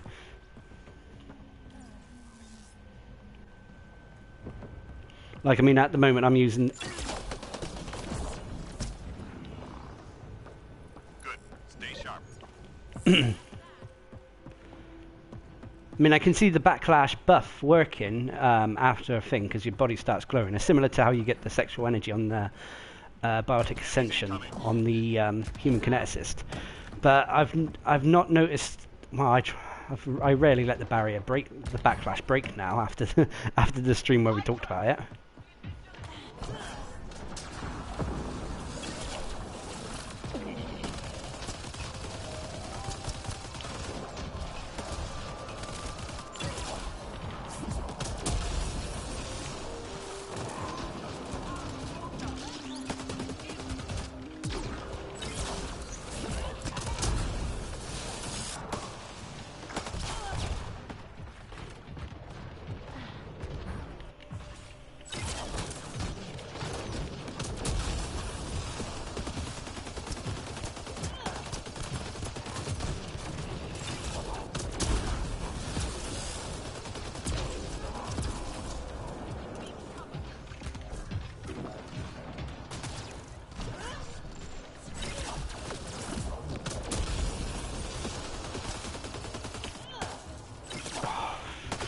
Frustrating, that R1 thing.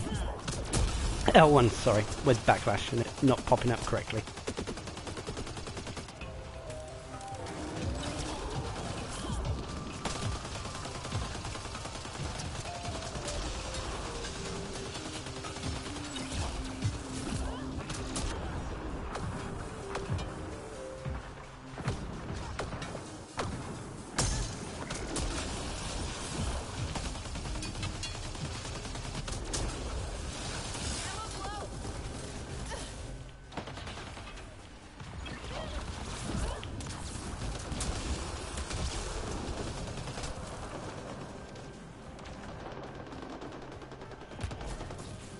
I mean, I let it break there, but I couldn't tell if the damage was increased or reduced. I mean, increased than it normally is. And I didn't actually mean to let it break there. I just actually. 3 more to go.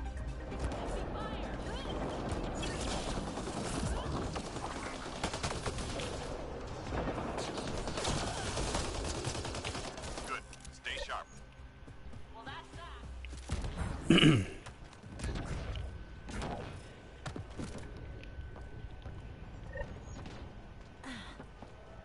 Oh, what? You still lose the thing if you let the backlash break.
Get to cover.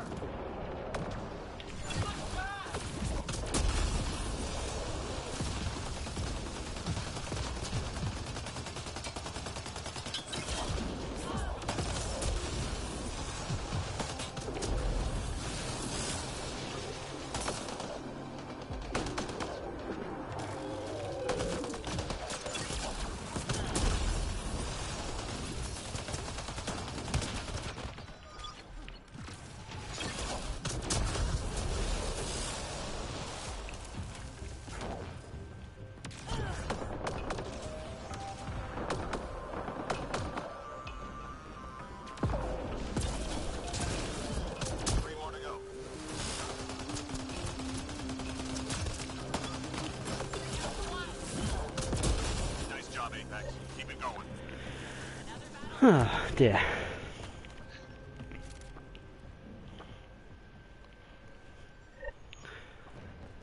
Because obviously with backlash and that, it may not be viable for some players in that. Simply because if there is a little bit of a, I don't want to call it a skill cap, but it feels like it, to actually using the ability and not letting it break.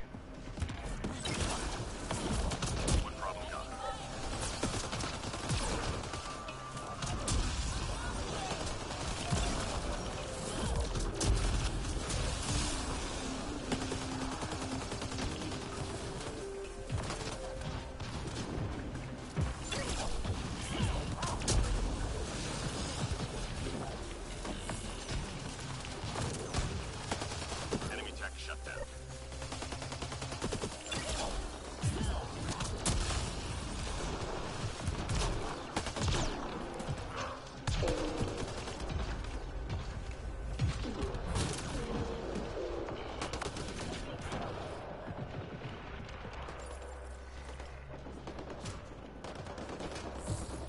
Nearly through. Oh, breaking is the only way to get the full buff. I wondered why it got so bright when it broke. I mean, come on, you. Squad member down. All enemy devices shut down. Good job. Come on, break the buff. I mean, break the shield.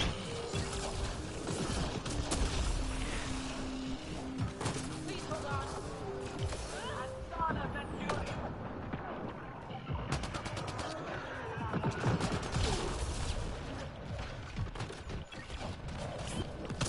That was a bad example.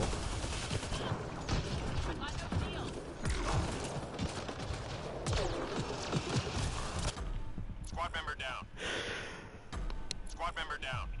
So is the basically it's up to 30% increase in whatever, melee power damage, blah blah blah. It's up to 30%. You'll get the 30% if you allow your barricade to backlash, sorry, to break.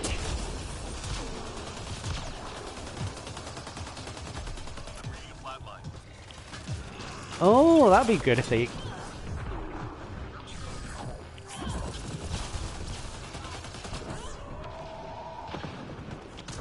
Just 3 hostiles remaining.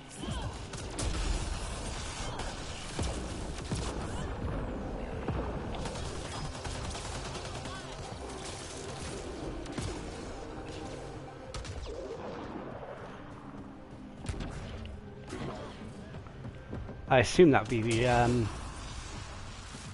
cleared. I assume that would be on Thursday then, if they expand that map. And that will also probably make the map eventually allow it to come into regular rotation.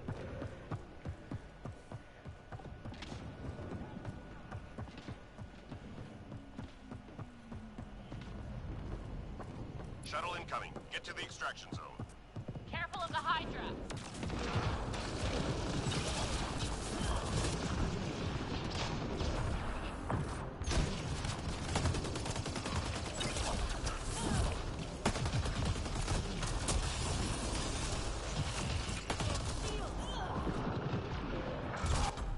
Teammate Oh. injured.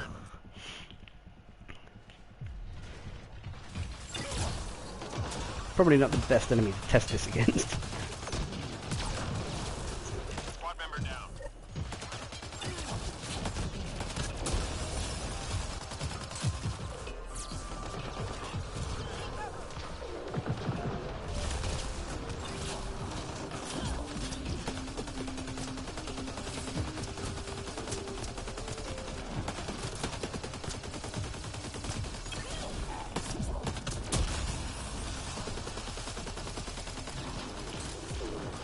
Oh, you can tell I'm getting tired. My accuracy is out the flipping window. Flatline. Need ammo. Flatline. Hang tight.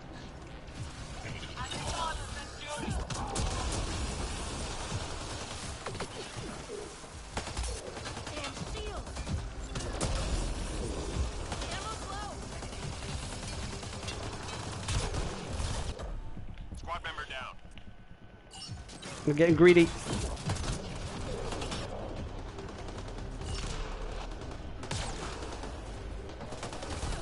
Shields are gone.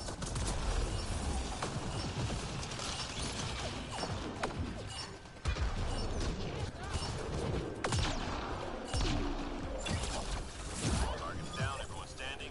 Drinks are on me. Yeah, so with backlash then, if you allow the backlash to break, then you'll receive the full buff, which I believe is 30% increase in damage. Whereas if you let it down before, you only get a portion of that percentage.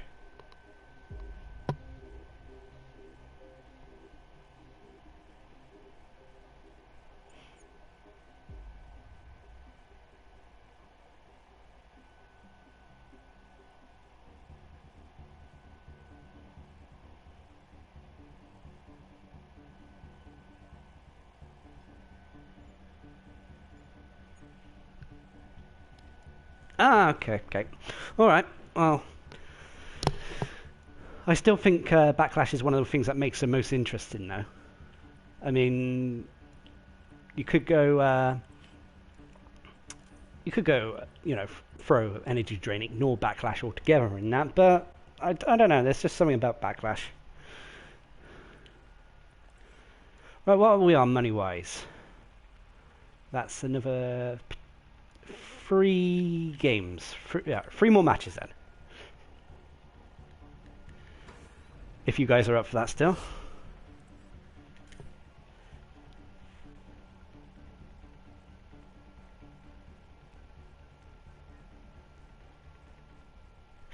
Yeah.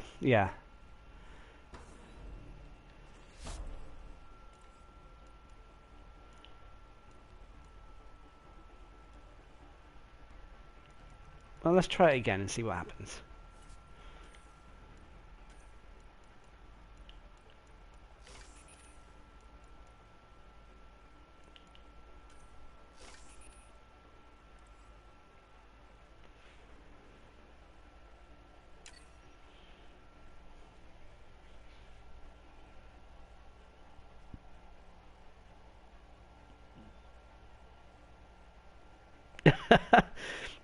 All right, Smooth. So I've got and whatnot.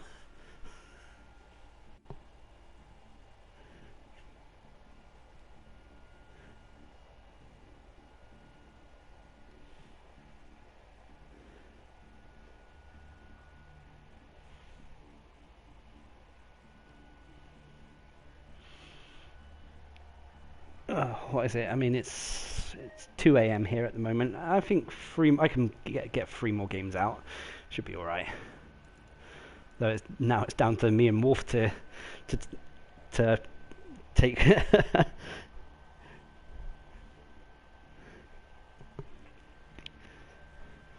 Fell Bunny's Norwegian. That's why I know a few Norwegian words.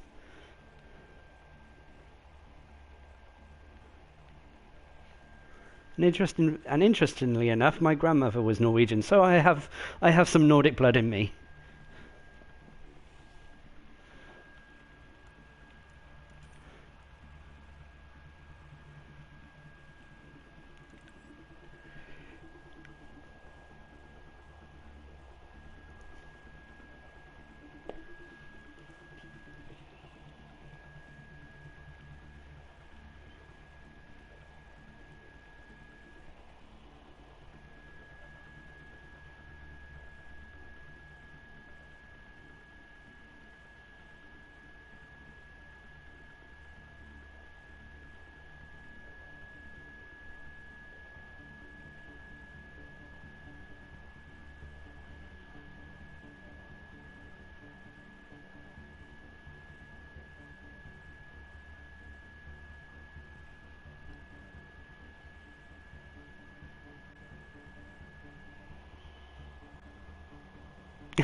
New favorite YouTube now. I mean, with Felbunny being Norwegian and that, we do go over to Norway quite a lot. We go over to the we're down on the southwest area, sort of like near Stavanger. But let's just say languages are not my forte. Although I've tried learning a little bit of Norwegian here and there, I'm finding it hard.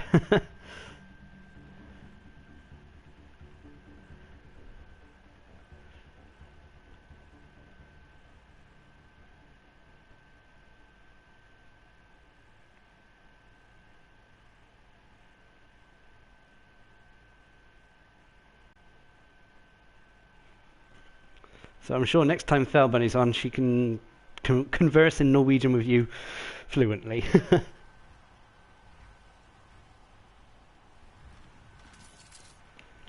Okay. This one's simple. Oh, I thought Wolf, you just went to the bathroom or something. You fight well. Right, where do people want to hang out?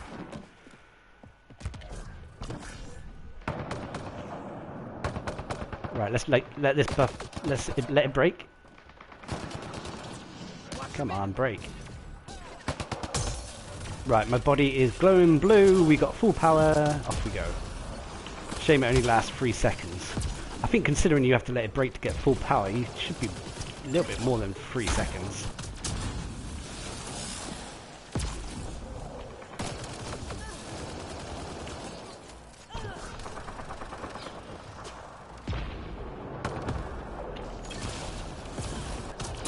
I suppose I could just continue playing it like how I was, getting a little buff every time you block a few shots.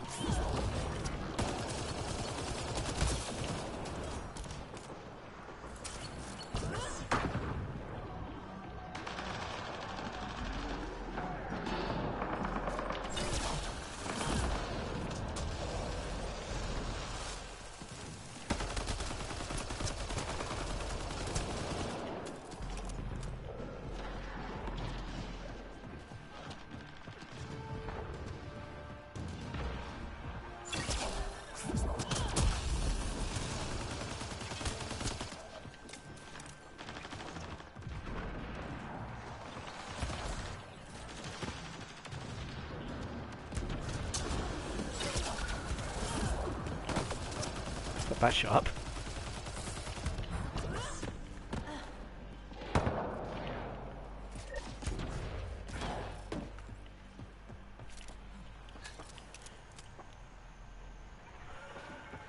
Ah, dear.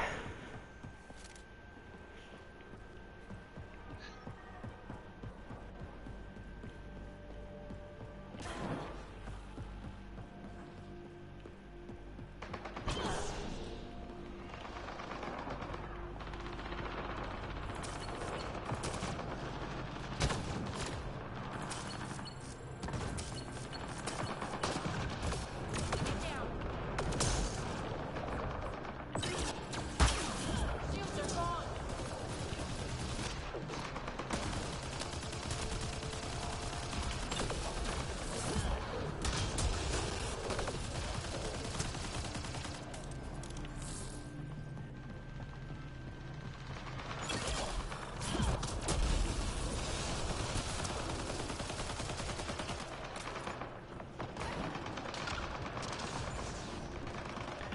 I do think the class wolf playing, I do think they're a lot better since the buff, since the patch.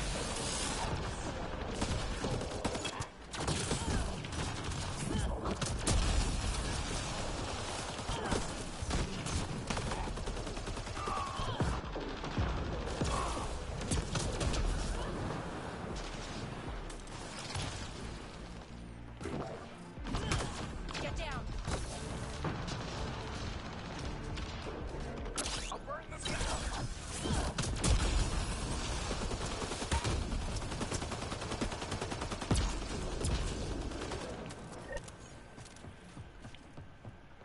So they're an architect. The buff to the Remnant VI is really nice. I still don't think it's it's going to be the most must-have class, but it's definitely a lot better than it was.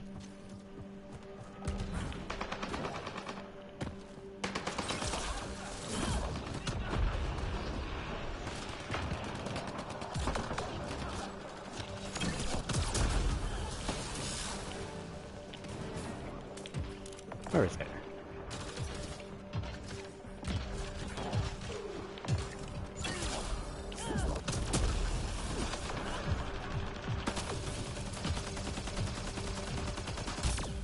Shields are gone.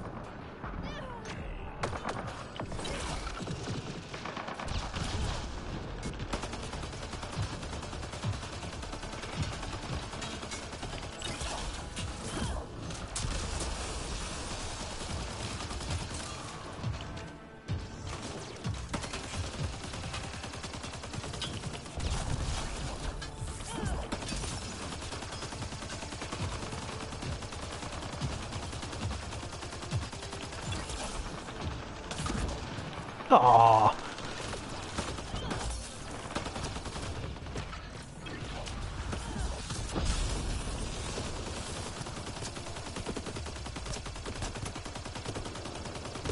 Okay, stop fucking down. Time to do the objective. Ammo's low.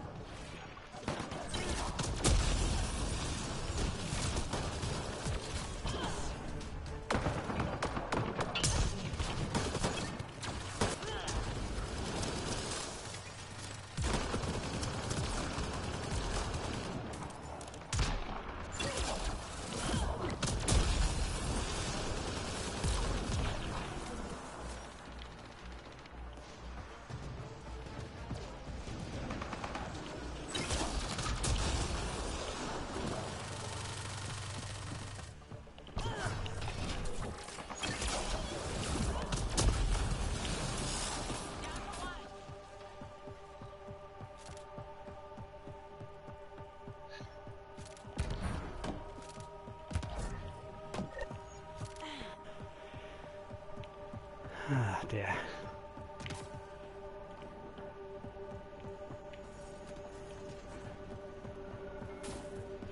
It's hard though. I would say Backlash is tough getting people to actually break the shield to give you the full buff. I mean, sometimes it's inefficient. You know, it's better to.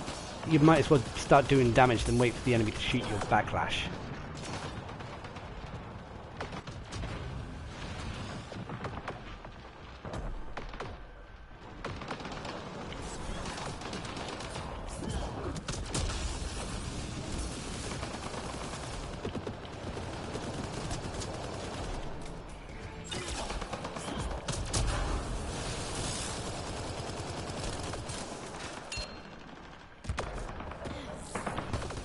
Back here, you. No shield.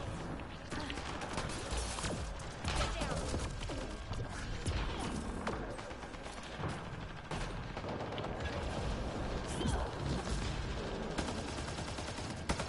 Ammo's low.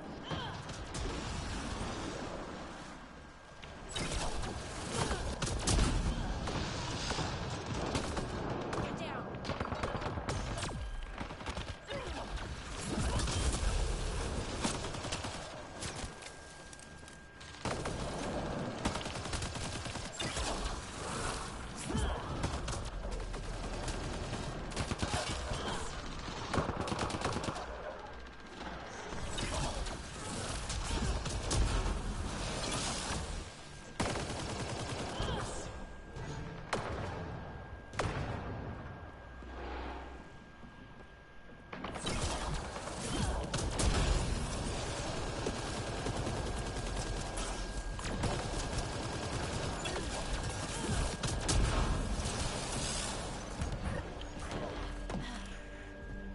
Oh dear.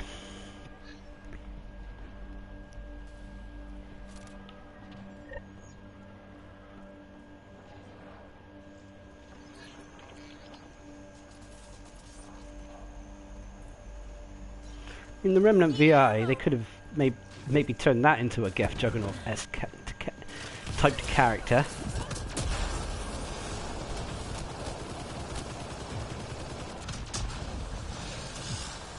What the...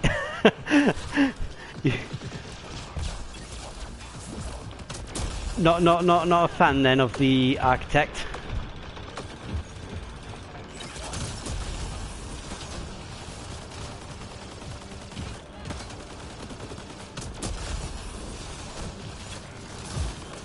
Need ammo.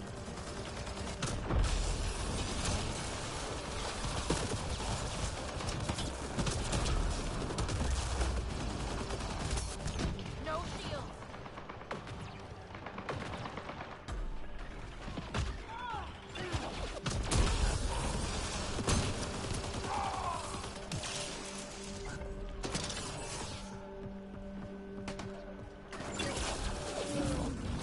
Oh, damn it.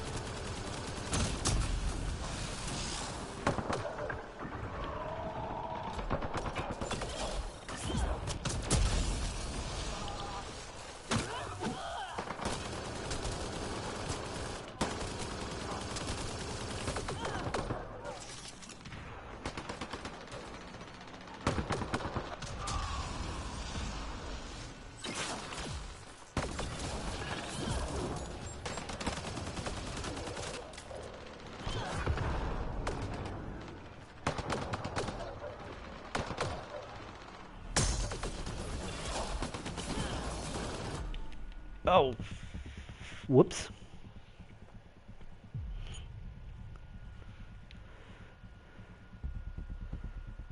I'll get myself up.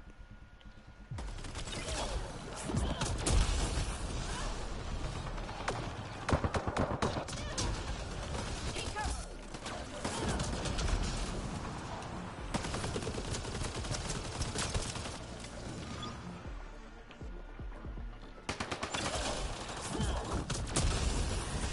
It's strange. I mean, going at the moment, I'm trying to think of what, like Wolf just mentioned, is the class he's playing is the least fun at the moment, and I'm trying to think which I don't enjoy.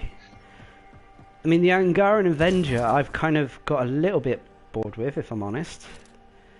Hydra in the mix. What else do I get bored with? No shield.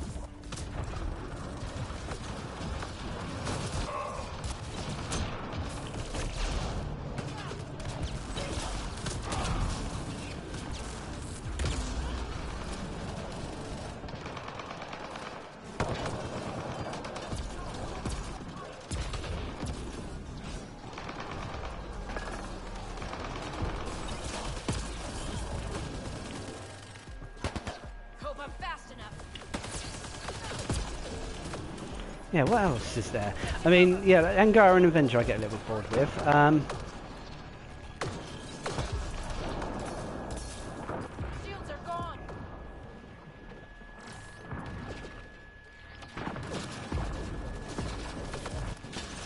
Oh, goddamn dog.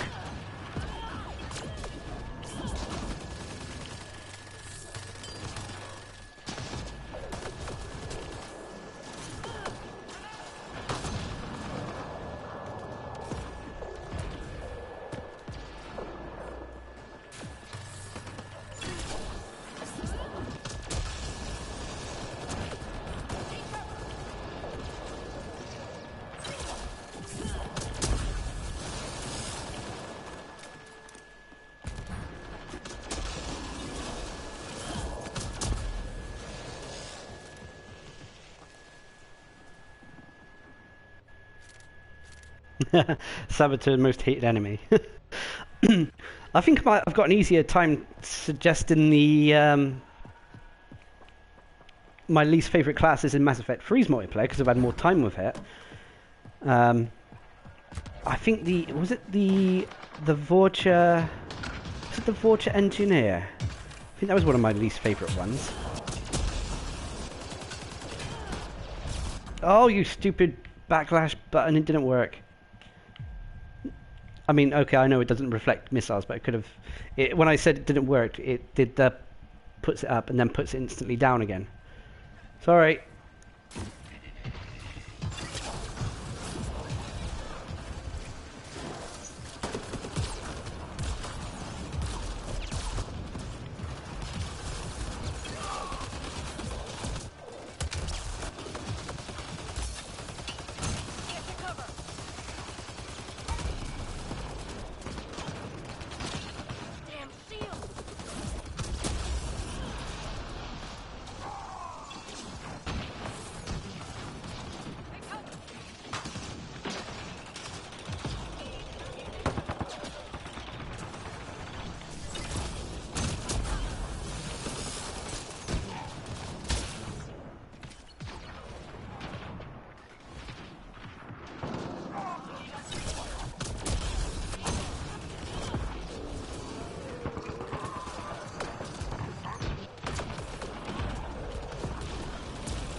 Oh no. I've completely... Shields are gone. I completely got turned around then. I need ammunition. Yeah, was it the Vorcha Engineer? I can't remember now.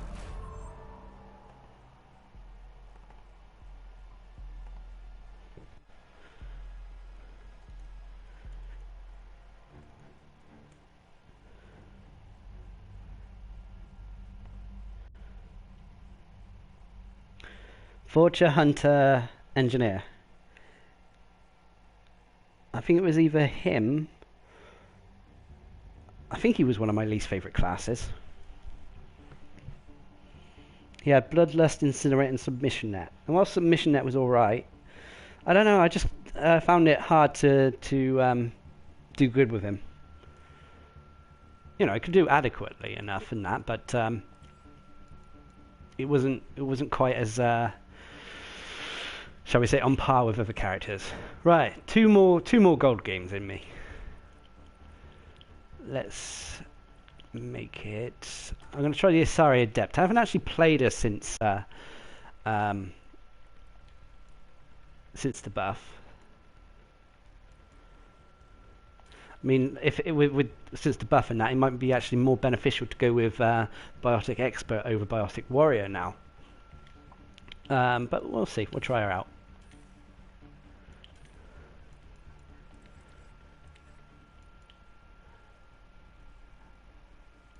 Although I should really change my weapons around.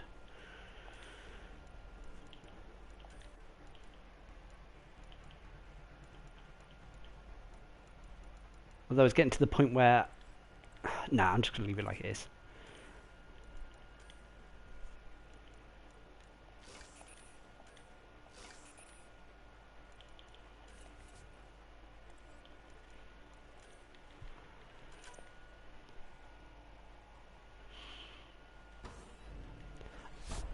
Oh, give me 1 minute though. Be right back.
Okay. Wonder if anyone's trying to kick me.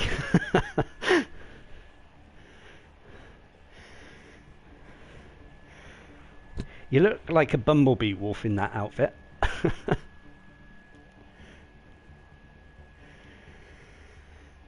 Although it is actually going to be interesting to see how well you do with, because I've never really considered any of the sort of like heavier weapons apart from sort of shotguns on the vanguards.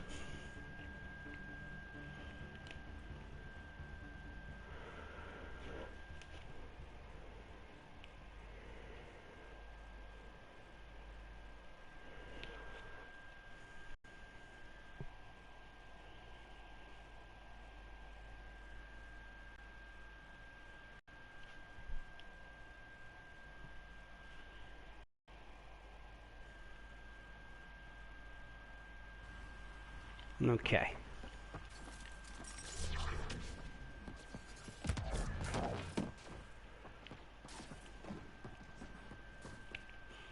This one's simple. Outlaw Clear the again. area and lock it down.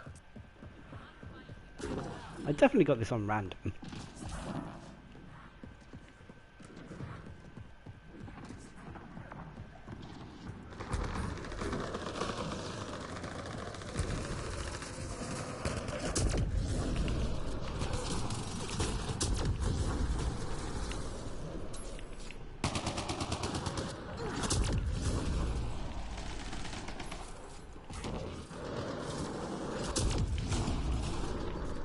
Shields are down.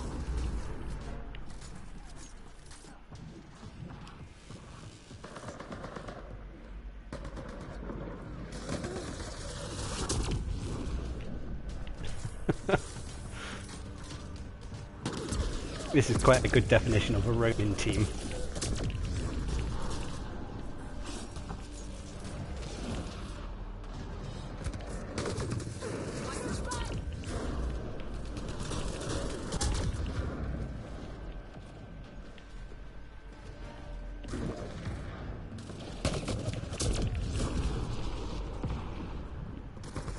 Just 3 hostiles remaining.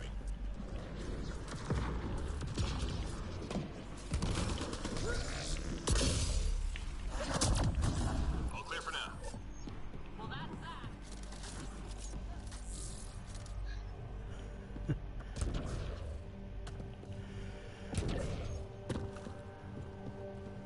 Enemies headed your way. Well, the stream's still going AFS. I think I've been streaming since about sort of like 10 o'clock UK time. So it's been a longer one than normal. I'm trying to get to how much did I say I was trying to get? 1 million credits to buy 20 expert packs to see if I can at least guarantee 2 ultra rares. But otherwise, things have been obviously a bit glum since the loss of Tally. but you know, it's part of life, whatnot. But it's always sad in that. Other than that, I've been busy at work. That has helped sort of like try to get my mind off grief. I think I did 8 days straight.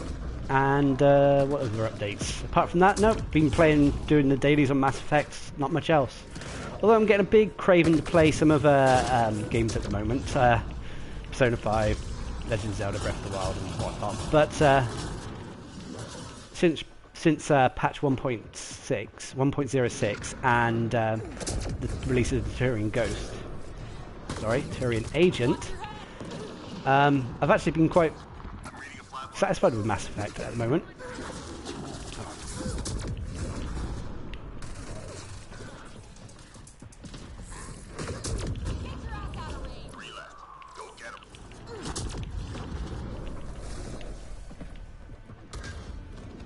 There's a Krogan on the roof.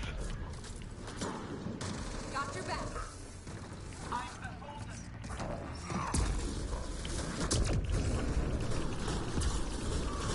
All clear for now.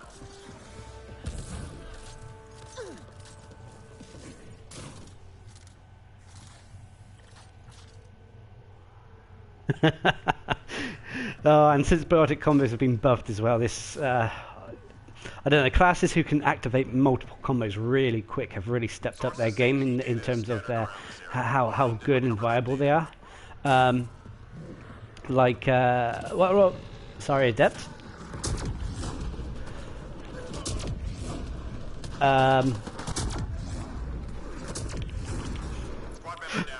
Sorry, Adept for one. The Krogan Engineer is a lot better now, thanks to her increasing combo damage and whatnot.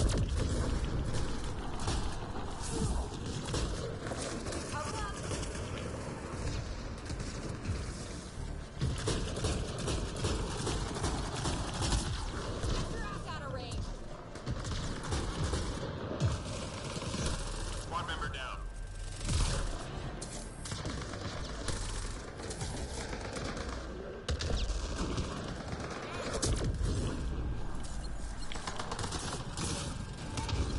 My shields are out.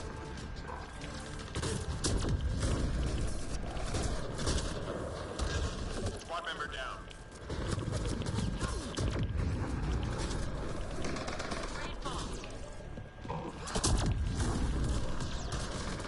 Shields Oops. are down. Flatline. Thank you. I'm trying to think of the other combo heavy classes. Data received.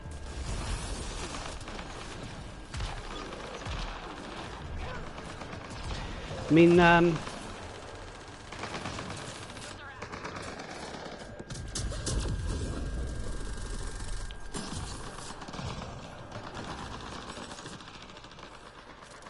suppose the human engineer as well has been made a lot better thanks to the combo upgrades. Squad member down.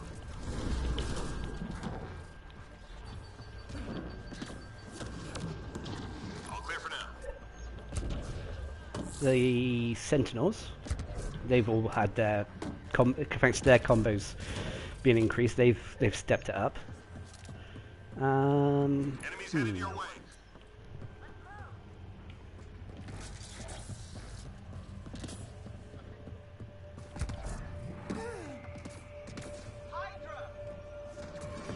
Yeah, it looked. I mean, before the human engineer, all I used them for was really debuffing enemies to stop them from damaging the team at any decent capacity. But when I was playing it earlier, it felt a lot better than it used to. Reading a flatline.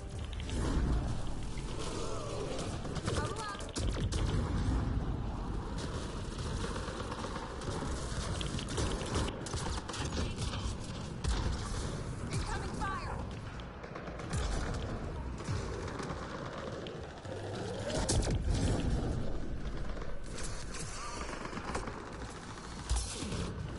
I need ammo.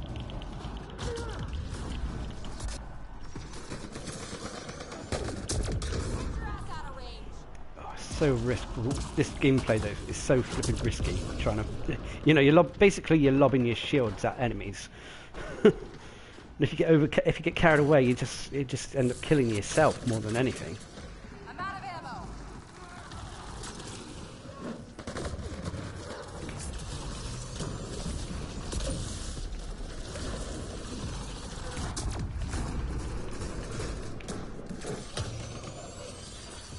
I'm out of ammo. 3 left. Go get 'em.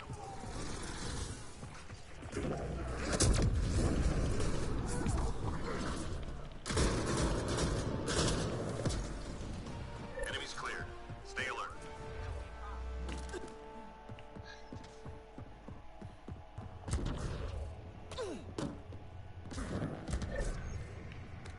Enemies incoming.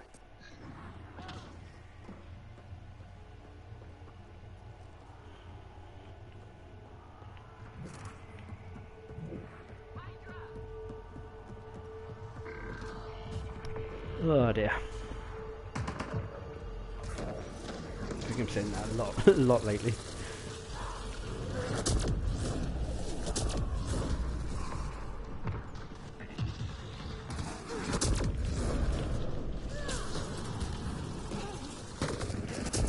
Lost my shields. Uh-oh.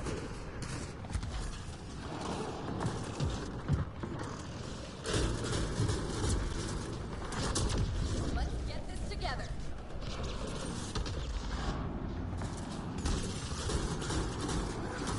I'm out of ammo.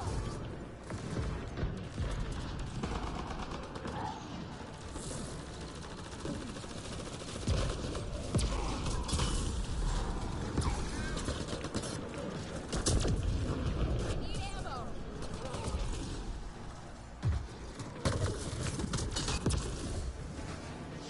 I mean, obviously you have to be careful. Before, the Asari Adept benefited from the saving barrier. You know, every 10 seconds, if your health gets low, your barrier will proc and go back to normal. But of course now that doesn't happen as often. It happens every 15 seconds. So you have to try to take that into account. Also, a side note to what I think is better than what I did in the guide I put up. I think I made a mistake in the barrier tree. Instead of increasing your max health and shields, although that is still a viable option, I find I'm having much more success with barrier shield and health and a slight health regen, just because the health regeneration, when it kicks in, it will take you above the threshold needed to trigger the saving barrier, which allows you to trigger, well, saving barrier more often if you should lose health again. If that makes sense.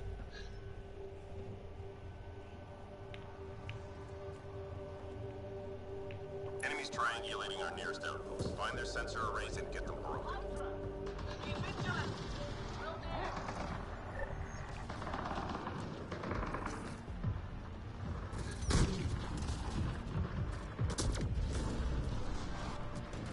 I'm reading a flatline.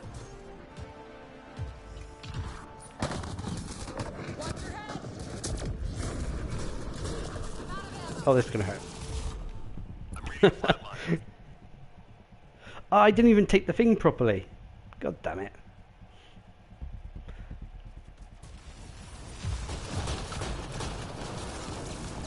Oh, I feel really bad now. I think I stole the Hydra kill. I just woke up and started firing. I'm out of ammo.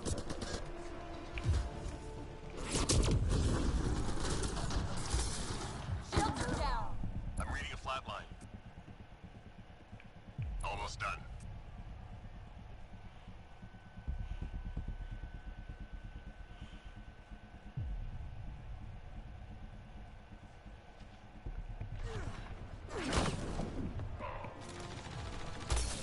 Shields are down.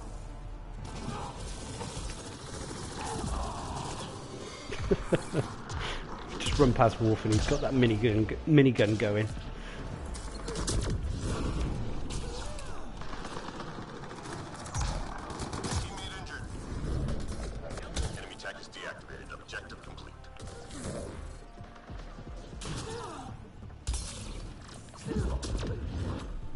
Whee! Squad member down. Thank you. Right, time to stop playing careless. See, there is going to be a little bit of a question here to if classes that have such high risk related to them, if they're going to be able to cope on a say a platinum difficulty or not.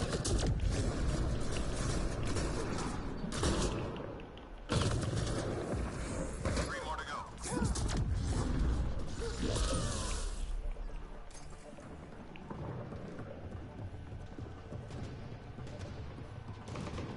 Good. Stay sharp. Don't get cocky.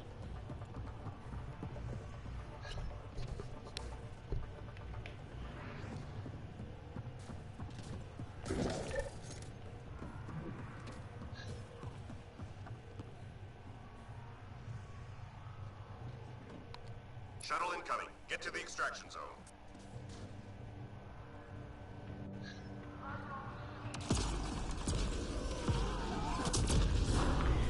Yeah, I can see that. It definitely feels faster paced, especially when if you do the running around the roaming gameplay style. Things get a little bit slower in that when you play hunkered down or you're kiting, but on the whole, the gameplay is a lot faster than Mass Effect 3's multiplayer used to be. Teammate injured. What the? Where? Oh, there she is. I'm out of ammo.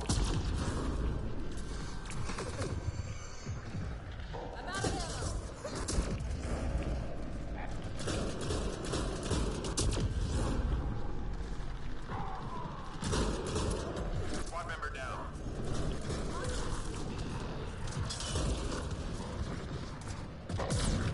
Squad member down.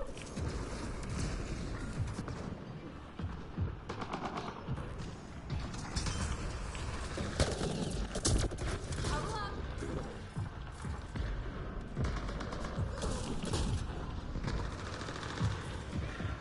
Okay, let's see if we can make it. No, we'll definitely be able to make it now.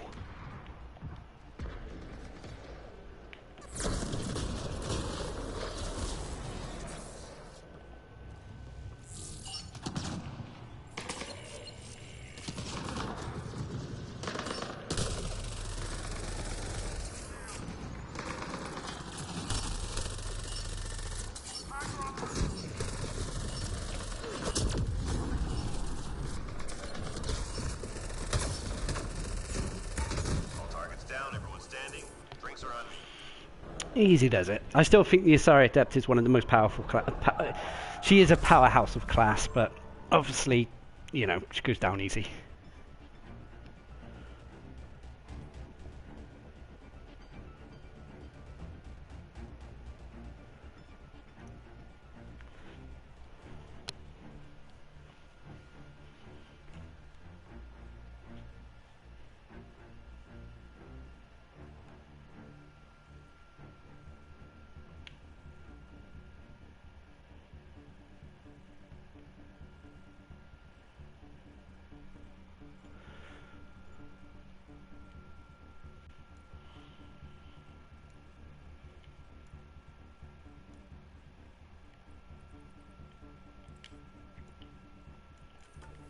Right, one more game. One more game. Let's make it a good one.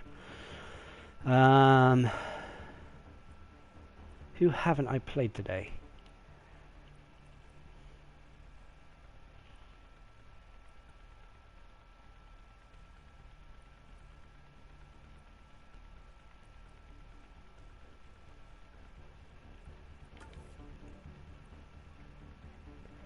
Let's...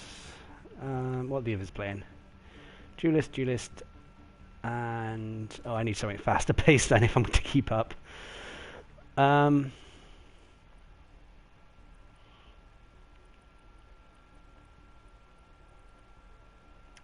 Sod it. Let's go back to the Turian Agent.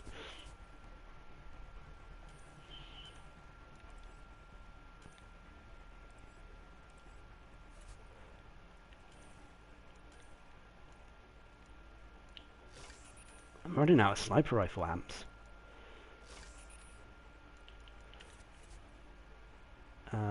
Five. Hang on.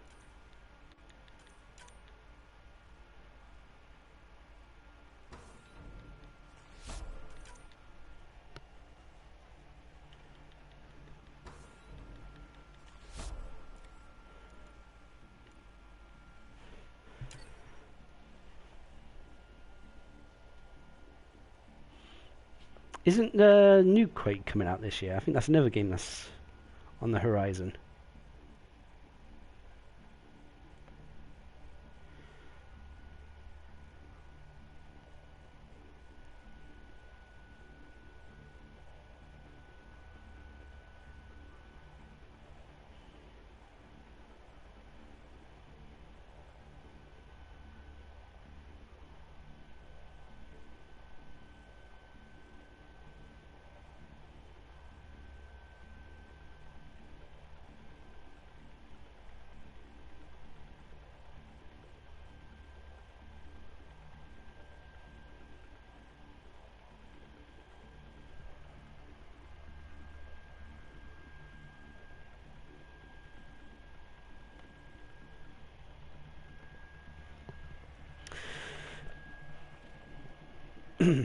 I hope the audio is actually overall better in this. I fiddled with the mic settings to try to prevent the jet engine, I mean the PlayStation 4, from being picked up in the background. Oh, we didn't add this map today, I don't think.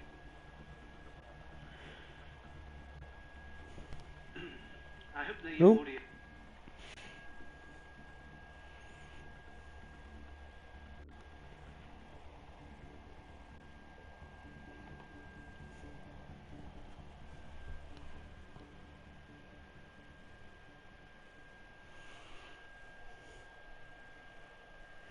See, yeah, another renowned game coming out. I mean, what else is coming out? I mean, it's good that I'm working again, and that it means I can actually start buying buying games once more. I'll tell you what, when you have a period of when you're off work and that, and you ain't really got much of an income coming in, the amount of games you buy dries up. Be ready.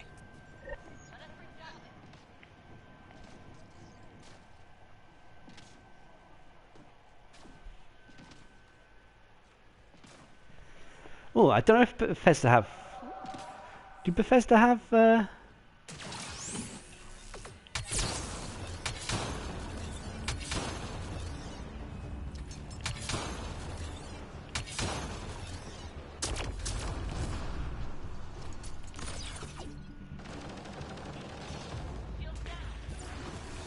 Also, there's E3 around the corner as well, so that's going to be interesting.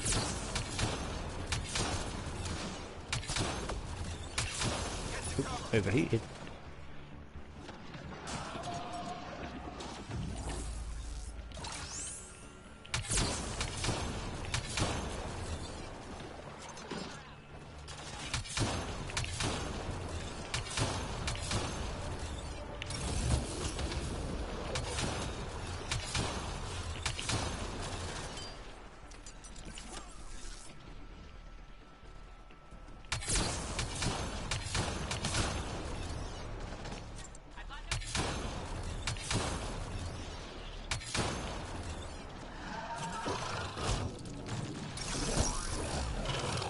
So I'm wondering, you know, obviously there are, I don't know, do you think there's going to be rumours of a PS5 or if it's just going to be a game E3? And when I mean game E3, I mean all they do is really show off games. Go get him.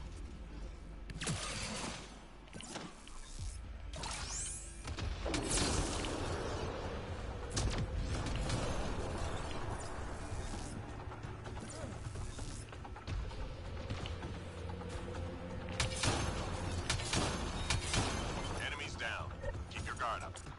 Another battle done.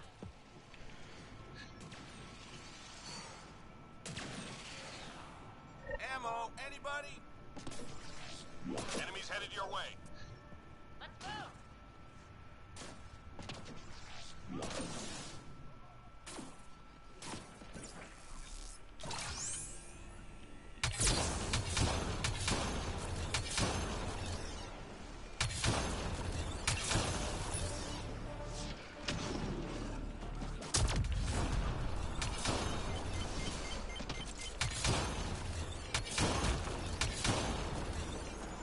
Oh, hello.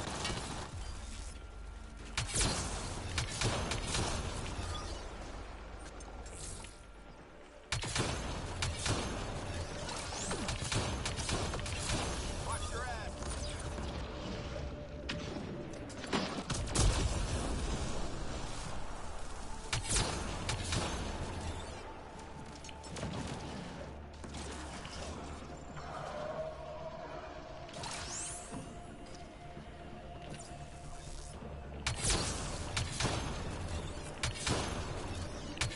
Oh, come on.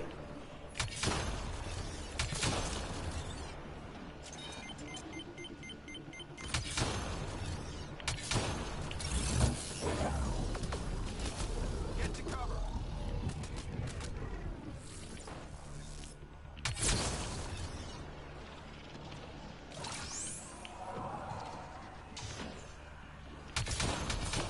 Get to cover.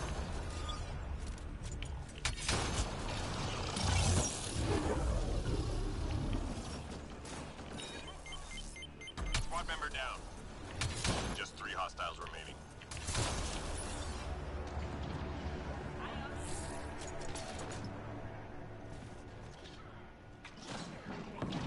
Enemies down. Gaming spree, yeah.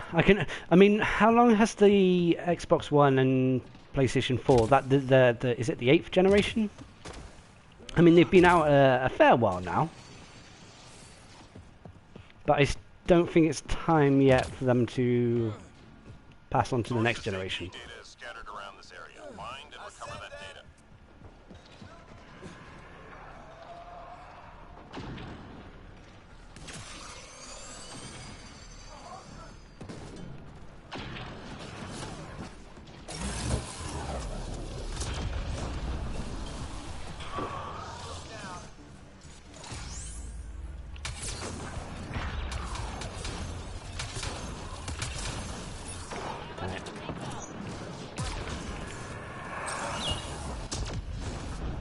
Shields are gone.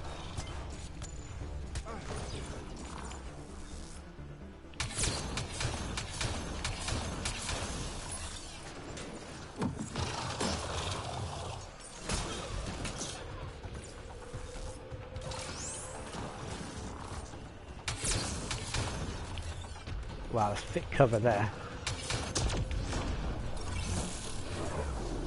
Ammo, anybody? Well done. We've got the data. Squad member down. Damn it.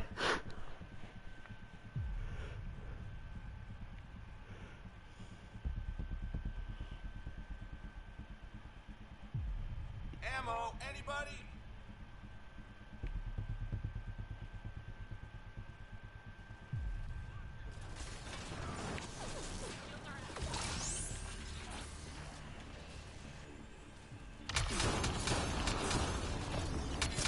Three more to go. That hurt them. Be ready. Well, that's that.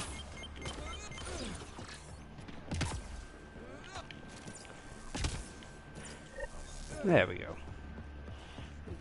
Enemies incoming. Snipers don't shine well when they're enclosed in a position like that. Although I remember we did the Apex mission that you couldn't die, and it was on gold. Ooh, hey big boy.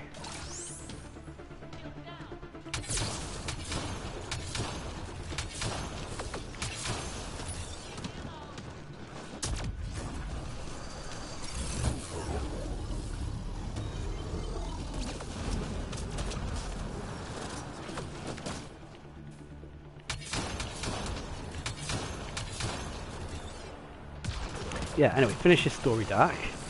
Yeah, we were doing the Apex mission where you couldn't die, you know, no revives. On gold against Remnant on this map. And we held up in that room down where we just had the hack mission on. And it worked out really well. I was actually quite surprised.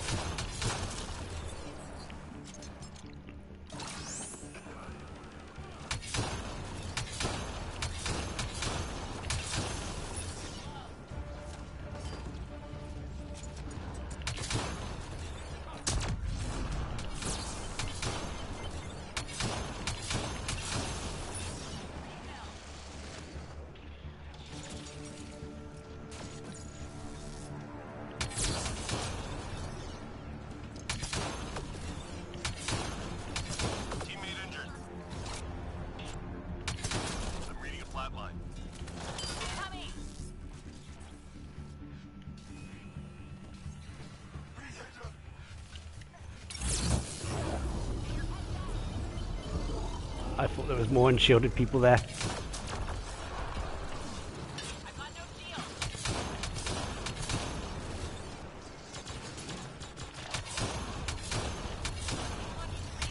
Teammate injured. I'll do that. 3 left. Go get him. Lost my shields. That hurt them. Be ready.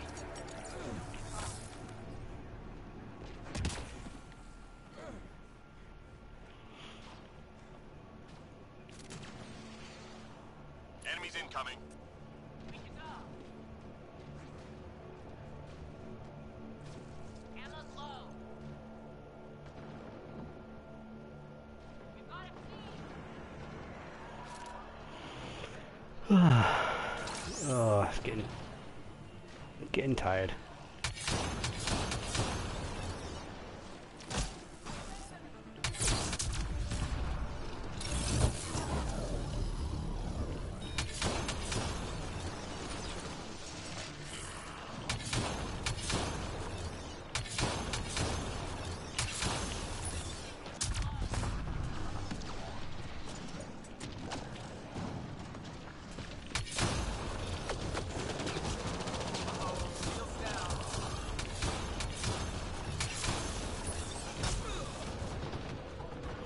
Oh, the big guy's up here. Teammate injured. I'm reading a flatline.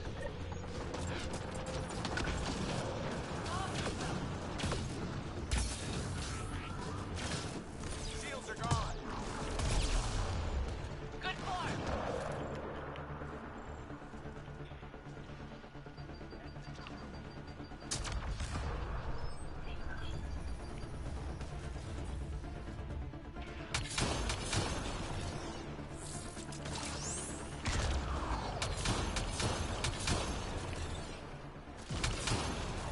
Oh, damn it, I didn't notice that it went down. Squad member down.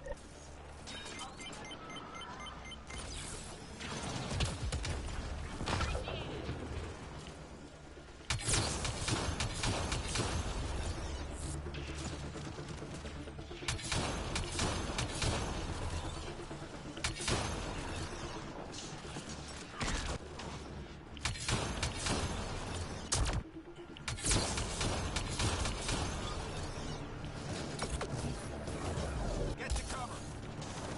Oh, I keep... That's one of the things you got to try to learn not to do with the flamethrowers, to shoot unshielded targets. Squad member down. It does next to no damage to them.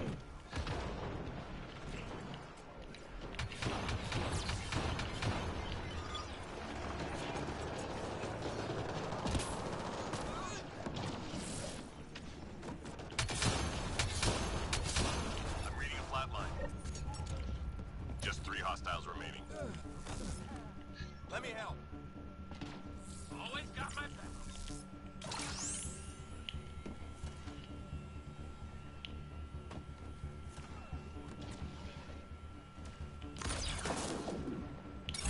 Nice job, Apex. Keep it going.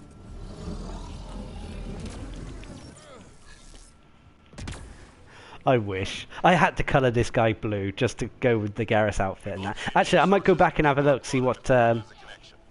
which variations of Garrus's outfit you could get. Oh, they're all coming up here. And actually make the try to make some sort of similar colour scheme. I mean, I've tried. This is just going off the top of my head, the blue and white, black.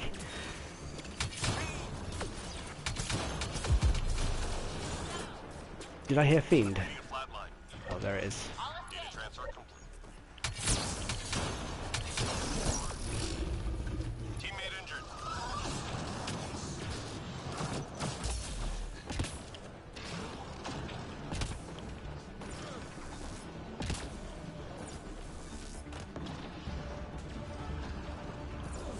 Landed in the house.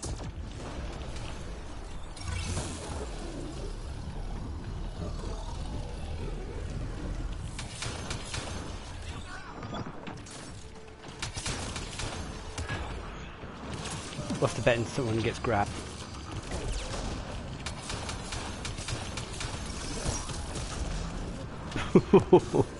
Close.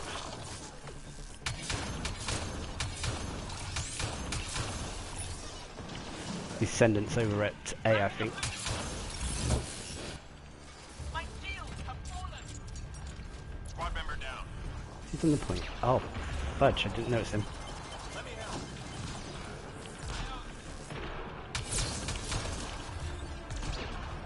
I'm ready to flatline. Oh no. Nearly through.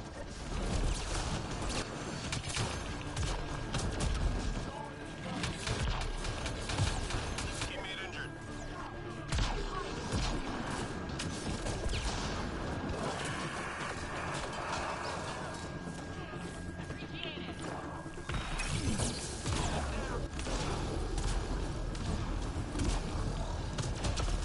Are caring the world for their own life. 3 more to go.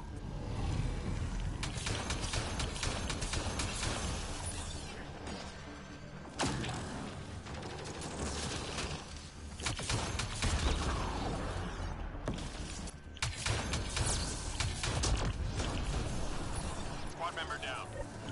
I'll beat up. That hurt them. Be ready. Another battle done.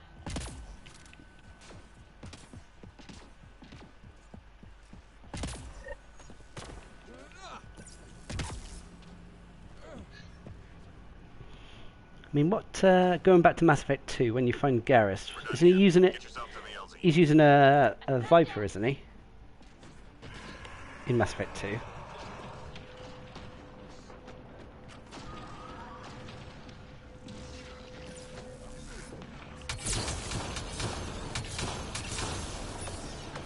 Squad member down. That was kind of wasted.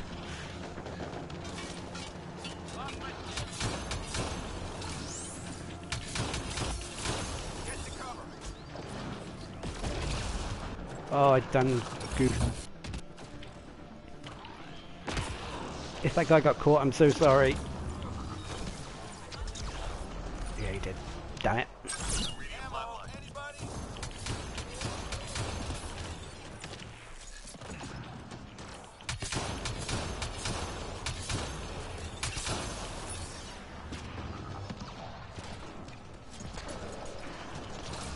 I see ya.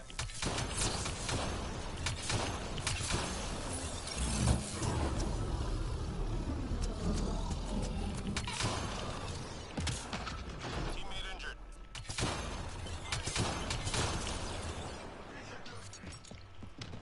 Oh, great, another fiend.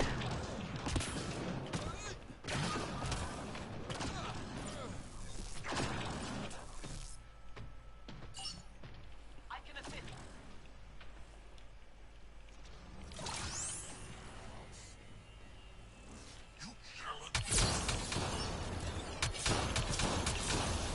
Teammate injured.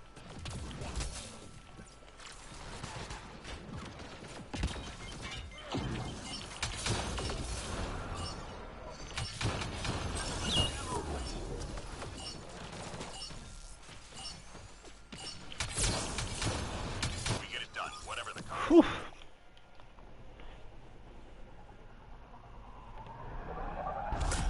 Yeah, he's using a Viper in the cutscene I'm thinking of.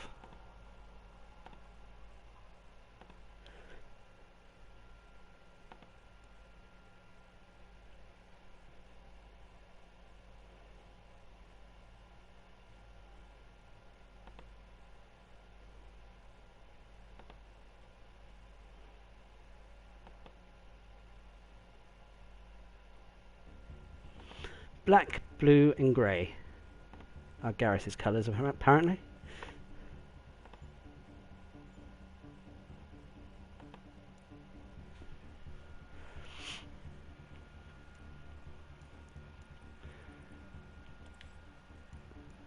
Okay, I've got a million credits, so I'm going to back out. Cheers for the games, Wolf. Thanks for joining up in that. I hope you made a fair bit of money out of this as well. Whew. Let's go spend some credits. I should probably check strike teams. Or one of them. Anyway, I'll sort the rest out later.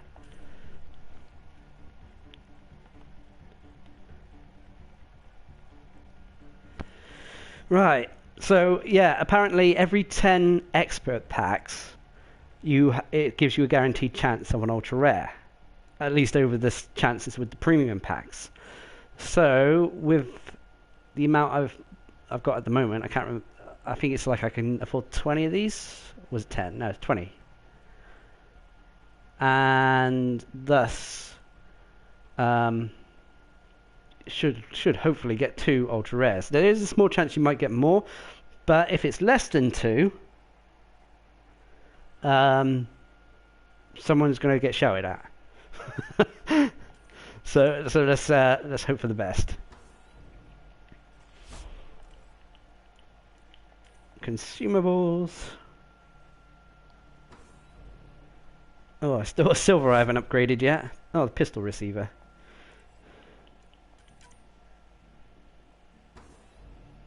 Another pistol. AR receiver. Nope, not that one. That one. Consumables again. So what was that? That's 5.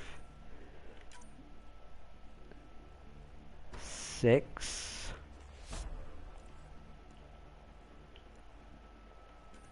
7.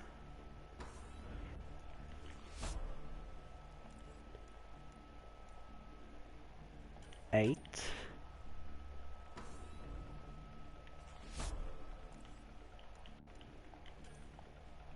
9.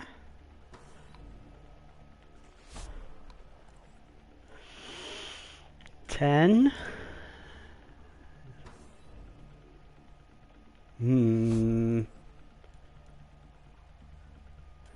11. Or was that the 10th one?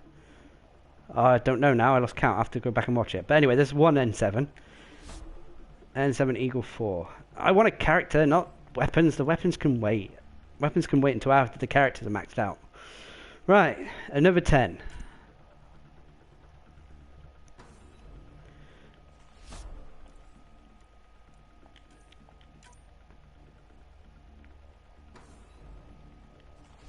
Still getting the silvers maxed out. That was 2, 3,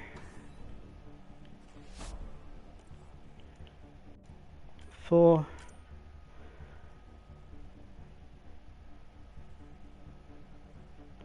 'That's the server crashes. 5. Oh, got an N7 on the 5th one.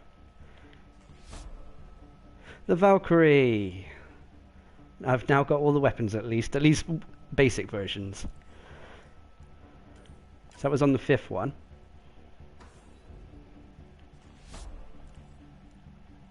That was 6. 7.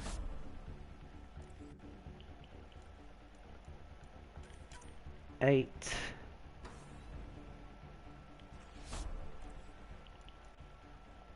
9.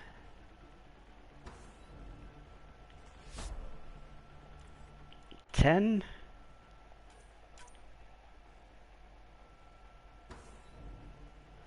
Ah, boo.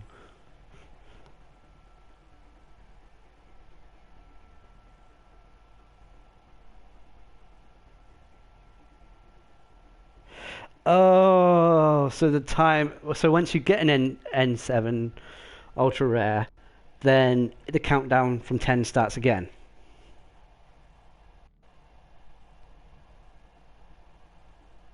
So instead, once I got the Valkyrie, I should have stopped, saved up some more money. I haven't tried the Valkyrie. I tried it on Fellbunny's account prior to the patch, but it's received Oh, great! I should have saved money. Yeah, I tried the Valkyrie before the patch, and it wasn't exactly the best. But at least it means I've got now one of each weapon. I'm just disappointed that I didn't get a character upgrade, I guess. But now, time to save up another 10. Ugh.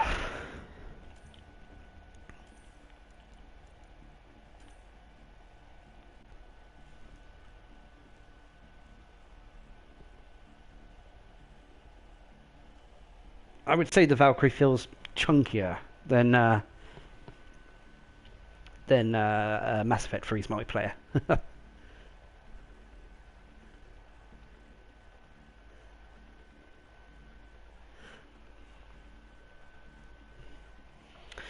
But anyway, I think I'm going to go to bed.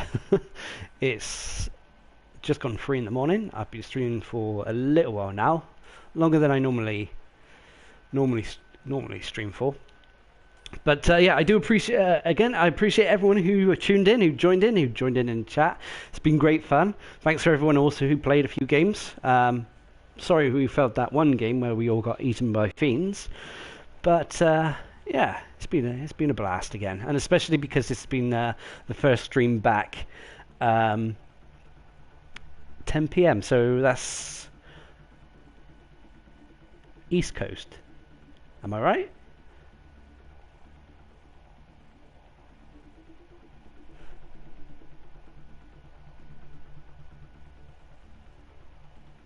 Yeah, the Fiend game was awesome. But yeah. No, but obviously this has been a little bit of a test, seeing as dealing with the loss of Tally, getting back into sort of like streaming and making videos. Like for example, when the patch came out, it gave me a urge to make videos again, to cover the patch as well as make the guide for the new character. That's also probably deep down. That's probably another reason I went to make the Turian Ghost over carrying on doing silver uncommon characters first. But yeah. Anyway, thanks again, everyone, and if I don't see you next Monday, I'll see you in the comment sections on the other videos. Anyway, cheers again, and I'll see you again soon.